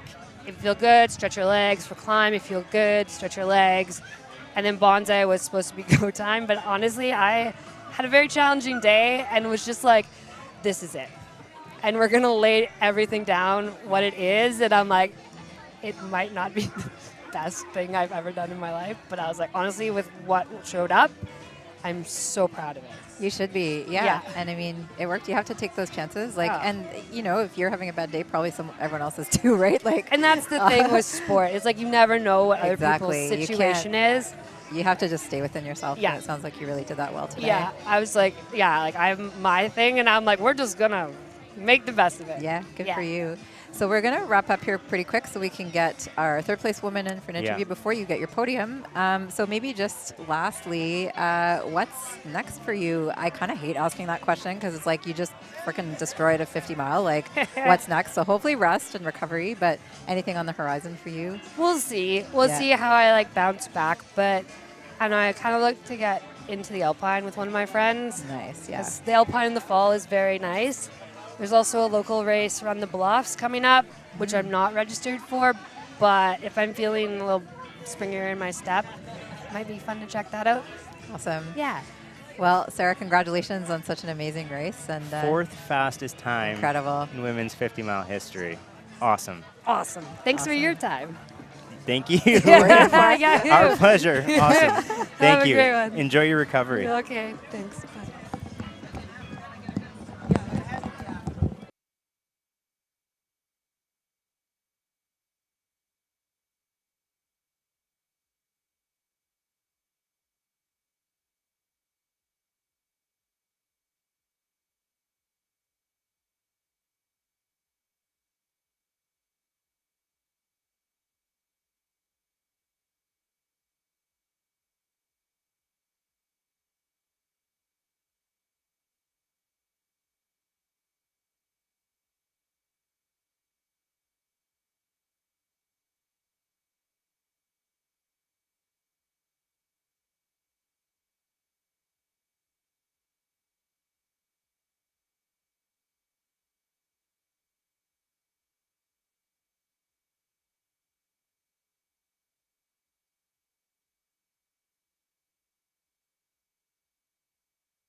All right. Woo, hello. Hello. Coming in strong on the headphones. We are here with Christina Randrup out there today on course, throwing down an amazing time, taking third place for the women. You had such a strong day, and I believe we have some stories to tell from it of some highs and lows. But overall, first of all, third place, an amazing time. How are you feeling? My legs are pretty tired, lots of pounding. Overall, I'm really happy. Really fun day overall. Was the course what you expected in many ways or different? Mostly what I expected. I was expecting it to feel very much like Chuckanut, like the trails up there, the trails like around Tiger. I was expecting it to feel very familiar. That first climb where you kind of go like straight up definitely took me by surprise, and I was like, oh, what am I in for? And then there was no other climb like that afterwards. Steepest, most techy climb of the day for sure. And then you have Mount Flem at the end, but that's a bit shorter. So, you know, and you're just getting to the finish line at that point. Yeah. So as we mentioned, like, we've been kind of talking about actually throughout the day. We've had some updates on you. So you led through the 10K aid station. Yeah, Jenny and I were there. We saw you come through. We yelled at you. Yeah. It was great. It was so awesome to see. Actually, you were like, no, don't stop. Keep going. Because you were about to stop. I know. And I was like, no, it wouldn't have changed anything. But not today. Actually, well, maybe on that note, too, speaking to today, you came into today with some really amazing goals. We actually gave you a shout out early on the live stream for putting those out there publicly, saying that, you know, you wanted to come out here and attack course record. You threw down probably one of the top fastest times. I think our field is kind of cracking into those top overall times today. Very impressive time. Yeah. So how did that feel for you coming in with a big goal, kind of having announced what you want to do, and how did that maybe play into your race? It definitely felt vulnerable to like put out a big goal like that. That's very concrete. Like you either hit the time or you don't. I've never put out a time goal like that, especially not one that's such a like iconic course like record. Courtney DeWalter's course record. Yeah. I do still think that is an attainable course record for me. I honestly, I said I wanted to go for the course record, but I also I knew the approximate pace I would have to run overall, but I wasn't focused on, okay, I need to be at this aid station at this split. Right. Because I know that's not how I run best. So I wanted to, even though I was going for a fast time, I still wanted to run my race. And early on, I felt very smooth those first 10K. I know I was leading, but I wasn't pushing it. And then once we hit the trail, I felt myself get caught up trying to force myself to keep up with people, and very quickly was not having a fun time. So you had a day out there. I left myself I wanted to just run my own race, and I run the best when I relax into the first half. At Gorge, those first almost 40 miles, I was just out for a long run, and then I was focused. And then it was time to race. Yeah. Yeah. So knowing that, you could kind of flip that switch when you need to, but you like to run your own race and let that competitiveness kind of come to you. Yeah. And then we also mentioned there, as Nick was saying, you had a day. You had a day. There's some stories we heard. We heard up to some you of with them. what you share and what you don't, and you're here on the live stream. I'm an open book. So far, I believe you are the first one we've heard of with a wasp encounter. What happened there? Should I start with what happened earlier? Sure. Yeah. I don't know the order of things. So your day. Kilometer 20, I think. Mile 20. Or mile 20. Mile 20. Okay, 32K my in. period started. This is racing for women. I think it's a really important. I've been bleeding through my shorts. I am learning if a lot. anybody wanted to hear that. And then the next fun thing that happened was, so I had been in third, and then you go up the main climb, the biggest climb. I don't know what anything's called. I'm so sorry. Is it Galactic? Yeah, probably Galactic. After corners, and I was just kind of relaxing into that. I wasn't going to push it because then you hit halfway, right before around the top. So two women passed me, and then I was with a group of guys. We hit the top, and then all of a sudden I felt a pinch, and then I felt a lot more pinches, and I looked down, I had 6 wasps on my ankle, and all the ones on my ankle stung me several times, and one stung my back, and so I was screaming, crying, and I just kind of took off sprinting, and that's a mile and a half later, I passed the woman who finished 4th. Was that Robin Mildred? Robin, yes, that's correct. Yeah, and it was just the next 8 miles, my ankle just really hurt, and then it was kind of like on and off, and I'm still getting it like on and off pain, and my back as well. Of where they got you. Yeah. So do you think, again, I'm just thinking of like so what happens for people who don't know, sometimes here, lucky us in BC, we get ground nests that are often on the trail because there's dead wood or loose dirt and things like that, and then when one person goes across them, the feet disrupt them, and they kind of get angry, especially later in summer as they're building their bigger colonies, and then when more feet hit them, they're just more of them come out and get you. So it sounds like maybe if you were with a pack of men, that they probably disrupted a nest somewhere, and you unfortunately took the brunt of that. None of them got stung. I didn't see them after that. I just like they let me. Like, they were like, "What's happening?" Something as has I upset like her. screamed and ran off. But I did tell the next. When I got to the next aid station, it was like 3-4 miles later. Yeah. I was still like in a lot of active pain at that moment. And I told them at the aid station, they were very sweet. I was like sobbing. And they're like, "Are you good? Like, do you want to ice your foot for a while?" And I was like, "No, like I can run." But like, there is a chance that a lot more people come in with stings. That's a good point. And like you just need to know that. Yeah, that's actually a really good point, because on this course I know actually part of the reroute for the day was because of a wasp nest that a volunteer unfortunately ran into in flagging. Again, shout out to the volunteers on this course, and that. Yeah, you never know what you're going to find this time of year. And so Gary did, the team behind the race did reroute it to try and protect racers from that. But of course, like, you just really don't know. And sometimes if there is one flagger going out, you don't really, like, hit it, right? And it sounds like, again, today people got lucky. So maybe it was even at a trail, like a route braid or something, and some people just weren't taking that step. But that is quite the story of the day. Getting your period on a race day, never a fun experience. We all have it. It's part of racing as a female athlete or a person who menstruates. And then also having that happened in a long race, like a 50-mile, and then having wasp stings. Just kind of a roller coaster of a day. But it seems like you also regroup somehow. Yeah. It wasn't going. The pain wasn't going anywhere. And then at mile, I want to say like mile 43, 44, shortly after Farside, I saw a bear. Okay, so full Squamish I didn't know about the bear. And at Farside, I asked for soda in my little bottle and water in my big one, and then they put Coca-Cola on the flask, on the big flask, and then water in the little one, which I was like, that's backwards, but it's fine. We're being cut off because you need to be called to the podium. You got somewhere to be. Wasps, all the things. You get to go on the podium, go represent all of that experience. You lived the most of it today. Yeah. Congrats. But still, I know a lot happened, but very fun. First place in the a lot happened category, that's for sure. And still third on the race. Yeah. That's incredible. To do all of that and finish and I'm shocked I finished. And you came back up. Finished on the podium, and even though I wasn't anywhere near the course record, that's still a decent time. So it's an amazing I'm very time. happy. You were all right up there. Gary has spoken. Goodbye. Thank you. On the podium gets a complimentary entry to a future race. They also get a beautiful custom award from Aravepa Artworks that looks just like this.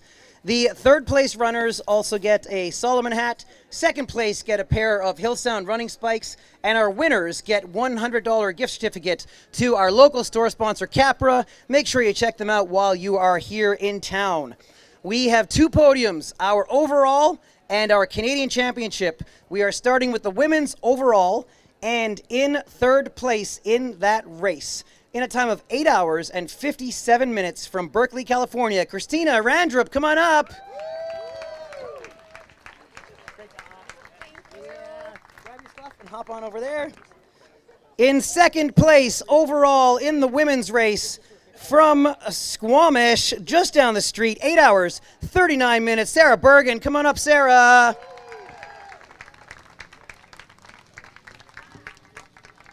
Hey. And our women's winner all the way from Edmonton in one of the fastest times we have ever seen, 8 hours, 27 minutes. Priscilla Forgie, come on up. There she is. Still looking fly in that outfit. Nice work.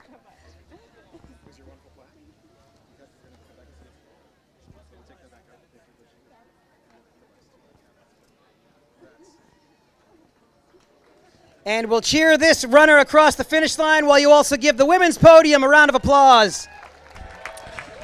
There we go, coming in from Squamish, Cameron McFadden, finishing up 50 miles today. Don't go too far. We're going to get 2 out of the 3 of you right back up there in just a quick sec. All right, to stay cohesive, since you're here, for the Women's Championship, Canadian Championship, that's right, Christina, get out of there. 3rd place Canadian today. She lives in Baltimore. She won the 50K last year. She ran 9 hours, 13 minutes, 29 seconds. Robin Mildren, come on up, Robin. And please give a round of applause. This is our Canadian Championship Women's Podium, top 3 in the country at 50 miles.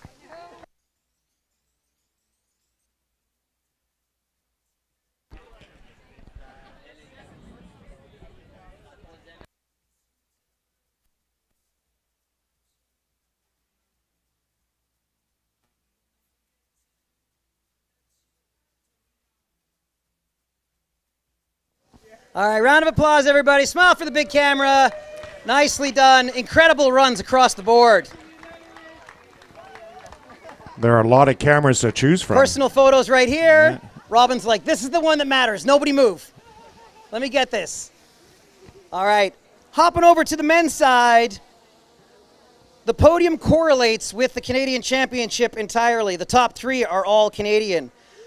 Our 3rd place runner from Victoriaville, Quebec, in a time of 7 hours and 36 minutes. Danny Racine, come on up, Danny. There he is.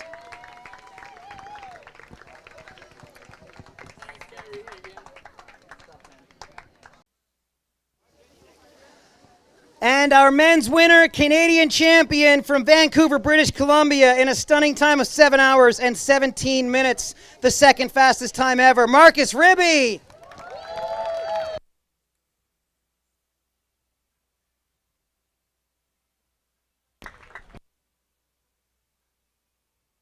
Runner across the line. This is Nate Hayward from South Salt Lake, Utah.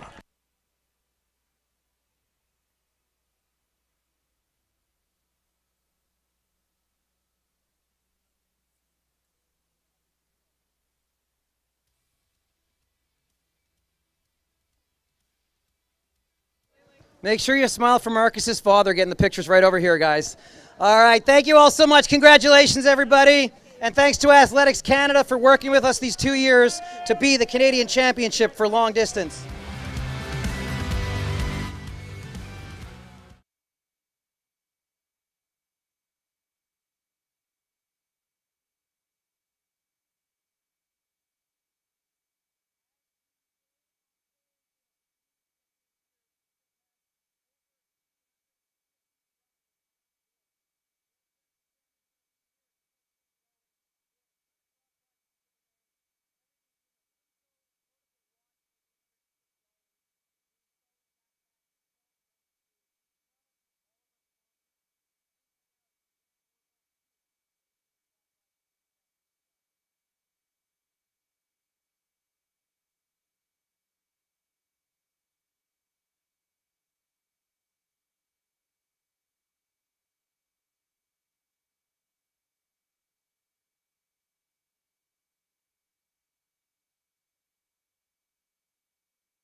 Okay, we are back. I'm here with the race director, Gary Robbins, and our 5th place women's finisher in the 50 mile, Darby K. Standrick. Oh, hold on, actually, am I pronouncing it? Is it Darby K? It's Darby K, yeah. DK. I've been saying Darby K all weekend, and a few people have corrected me and said it was Darby K, but Darby K, so I did get it right. You got it right. Nice. It's not meant to be pronounced Darby K, but my mother made my life difficult, so. Okay, well, DK. Well, I think we can start there Yes. then. Yeah, exactly. Let's talk get about your deep. upbringing. You have been in this sport for a long time. I have, yeah. And I'm just really seeing this year, you seem happier than you've been in a long time. I am. And you seem fitter and faster than you've been in a while, too. Yeah, I don't know.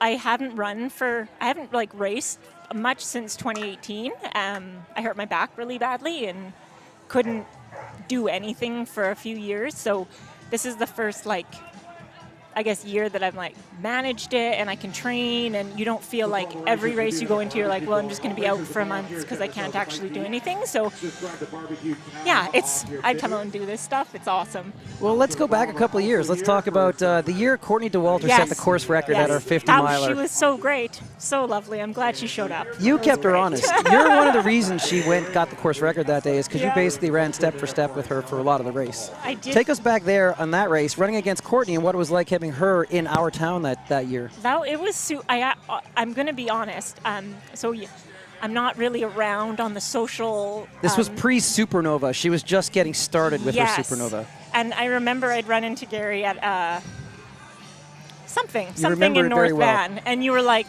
you know, who's running this year? Courtney DeWalter, and I was like, who's that? So I had no idea who she was, which was probably for the best. But then what I was going to do going into it, once I found out who she was my strategy, which didn't go well, was to run away from her. I thought the farther ahead I could get, the less chance she could catch me. And it took her 50K to catch me. And then she put on another 20 minutes and 30 kilometers. I think about 50K in, she was finally like, who the heck is this person? And I got to put an end to this right now. 100%, yeah. I heard the cowbells just as I left Quest. I was like, damn it, she's coming. So you have already run one of the faster times in the history of the race from that experience. Yeah. And I was hoping to get somewhere around there again today, but super happy with how it all went. I felt like it was in the cards. It could have happened, but at the same time, I'm so happy with how I felt during the race, and I didn't cry, number one. Number two, I left every aid station and I didn't try and stay, which was big for me. And I probably ate 10 gels, which was great. You're getting a little bit better at the feeling. Exactly. The feeling is going really well for me now. Yeah.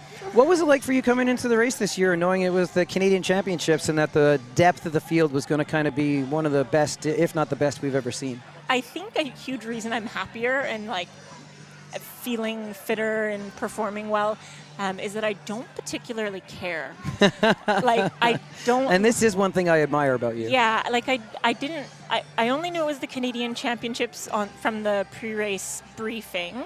And I don't ever look at who else is in it. I kind of approach racing with it's great if other women do really well, and I'm super happy and supportive to have women and men as well doing great, amazing things. But I'm mostly just out there kind of for myself, and I want to see how fast I can run on the course, regardless of who else is there. If I run my fastest time and 10 people beat me, that's just an amazing day for everyone. You know, it's interesting you mentioned that because I'm 48 here very shortly, and congratulations. Yeah, thanks. I know. Almost made it to 50 so far. But no, something I've always prioritized, and when I'm coaching athletes and making sure that people do exactly what you just mentioned, and that's something that I've been targeting in the last few years. Is it's not a result-based thing. It's an effort-based thing. Yeah. And knowing that I got the most out of myself on that particular day is the reward and is the victory that I'm searching for. Exactly. And it's actually refreshing to hear that from someone else, because I think that's what leads to longevity in the sport. Yeah, and I think it just allows you to get out there and be happier. I feel if you go in with the mindset of there are these 5 people or these 4 people or one other person and I want to beat them or they're my competition, then if you get passed at 3 kilometers or if you have to stop for a minute and do it's just demoralizing. And then you're very quickly there's no even point of even being here anymore, because you're not really, I think, doing it for yourself. You're doing it because you want to, probably because you want to win the whole thing, which is not a bad thing. But I feel like those will come if you still approach it with more of like, I'm doing this for myself. As Absolutely. Yeah. Just to beat other people. Yeah. Yeah. Just to crush spirits. Just to crush spirits. I want to crush spirits. Yeah. Yeah. I feel today was such a great day, and it was just, I felt like I was smiling the whole time, and I was super happy chatting with all the race people out there, and like all your volunteers are amazing, and they were just record number of volunteers this year, great. over 430 people out making this race happen, which is a big deal. And thank you for highlighting that. I saw you at Broken Goat. Yes. Was that a month ago? That was a month ago. A month ago, yeah. And you smoked that course and won resoundingly on that day. It was great, yeah. It was great. And that was just another example of you kind of having this really joyous experience and getting to express your fitness for yourself. Yeah. I loved being there and being a part of that and seeing that, and that was when I knew you were going to have something special for us here today. Thank you. And it's fun to see you back in Squamish again, running a really good time. Do you have future plans? Do you think far enough ahead as to like what you might be doing next on the calendar? I'm still running Renee, the Pace Series, Wandering Moose in October. Nice. And that's it for the year. And then hibernate for a while, decrease the fitness, and then start again next year. Yeah, I'm not sure what I want to do next year yet, so it's exciting. Good stuff. Yeah. Well, Nick? There we go. I guess I was actually muted there.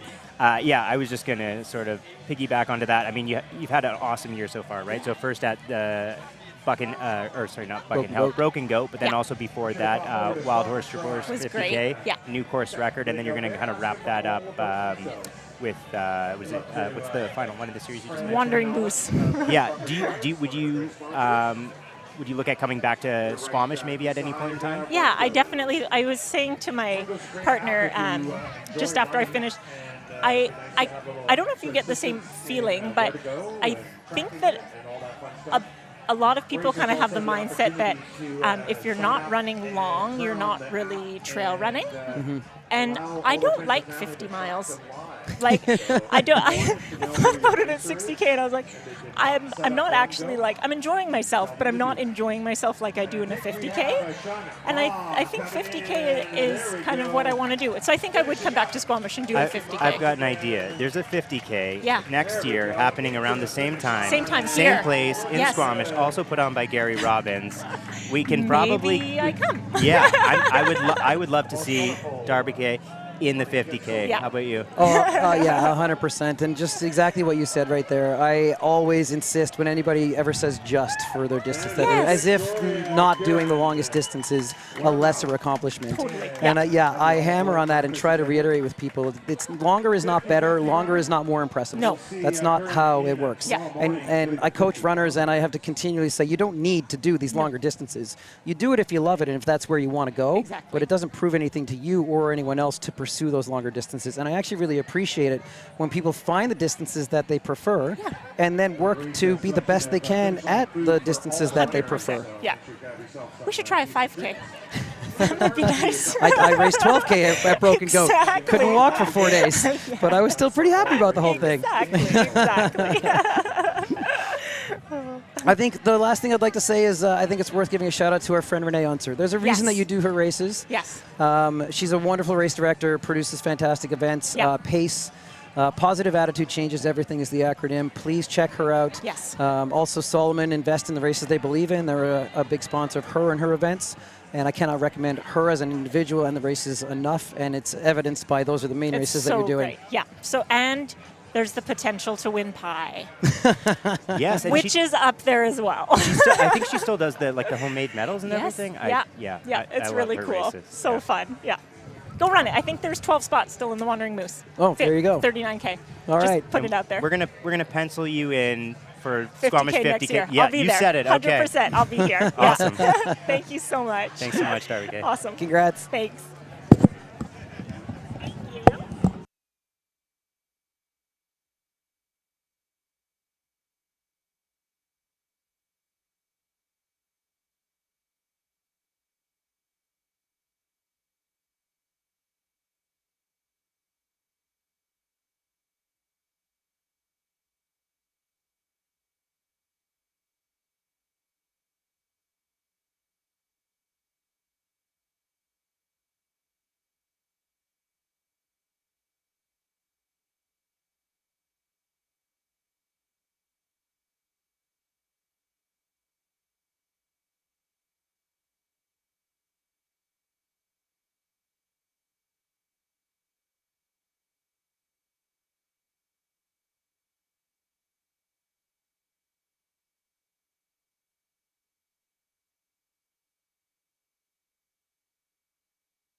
All right, we are here with today's 50-mile 50-50 lead male, Cauchon from Montreal. Quebec City. Quebec City. I was like, from out Somewhere in Quebec, somewhere in Quebec. Jeff is also my Norda teammate, so shout out to the Norda fans. It's so fun to get to sit with you today and watch you lead the race for the 50-50. You've done part one of the two-part race. Yeah. How are you feeling? I'm feeling great. I had a hard time since I finished, but now I'm better. Good. Yeah, a little bit of time to reset. You Yeah. did come in, actually, to be fair, quite a while ago now. You had a really blazing fast time today out there. Throughout most of the day, you were actually running for the 50-50 still within the top, like the 50-50 men in 1, 2, 3 were 4, 5, 6 overall in the field for parts of the day. So going into a 2-day race like this, what was that strategy going into today? Well, because it's the Canadian Championship, I had in mind to just give it all out today and to see what's going, what tomorrow is gonna be. I mean, just survive, I guess. But I'll try to recover well and to give my best tomorrow. Absolutely. I think that's usually how the 50-50 goes, is like do what you do day one and then survive day two. Yeah, It's and you might surprise yourself. You never know how your legs are going to feel tomorrow. Yeah, exactly. Right? Yeah. Well, a good warm up and the legs always come back. So. Exactly. Yeah, and a lot of that is the recovery now, also fueling from today, and just obviously the readiness, which you're coming off a win at Quebec Mega Trail 100 miler just earlier this summer. How is that recovery for you? It's been great. Well, I didn't do a big training cycle between Quebec Mega Trail and here. It was 6 weeks. But yeah, I'm recovered. Yeah, that's but quite the turnaround. I'm used to those kind of effort. Yeah. Yeah, you've had some amazing races within this year already, so this is like another, I guess, layer on the season for you. Yeah, exactly. And in February, I did a Coastal Challenge. It was a 6-day stage race, 250 kilometers in 6 days. So I just remember seeing in the team updates in our Norda team the updates of you swimming across rivers, just crushing all sorts of like more than trail running. And I just remember, this is amazing. So asking you there about a 2-day, you're like, well, it's only 2 days to manage. And there's no river crossings. Like, not this year. No. I mean, yeah, not this year. Yeah. Yeah, simple, exactly. not an October race where we had the torrential downpours. Yeah. So tomorrow you're going in just kind of going to see how it happens. Now, are you aware? Are you going in and going to look up how much you have on second place? Are you taking that type of mindset into tomorrow? Maybe a little bit, but I have more like the course record for the 50-50 in mind. Held by Mike Wardian, I believe. Yeah, exactly. Right? In 2014, I think I'm 6 minutes back today, so we'll see. He did 8:15 and 5:30, so 5:30 tomorrow. It's pretty fast, so I don't know. We'll see what happens. See what happens for sure. And again, like those legs always come back to you. So if here on a 5:30, you said you're about 6 minutes back, so you'd have to do like a 5:24 roughly. 5:23.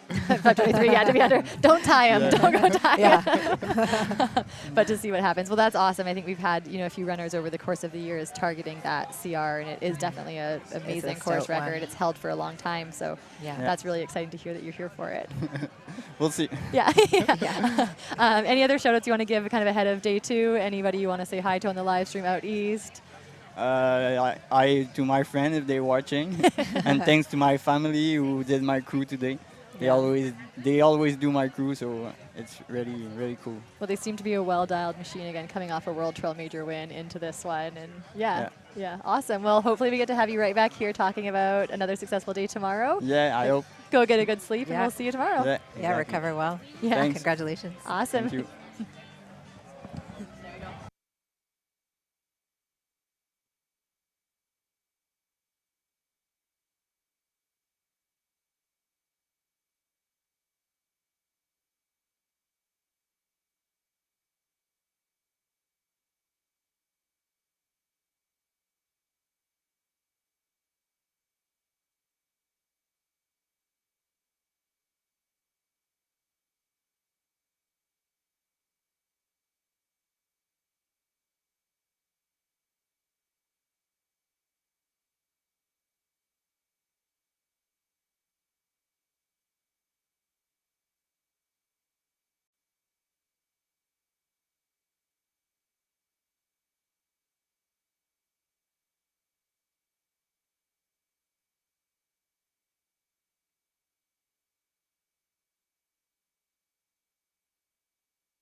All right, we are back. We are resyncing, working with technology out here.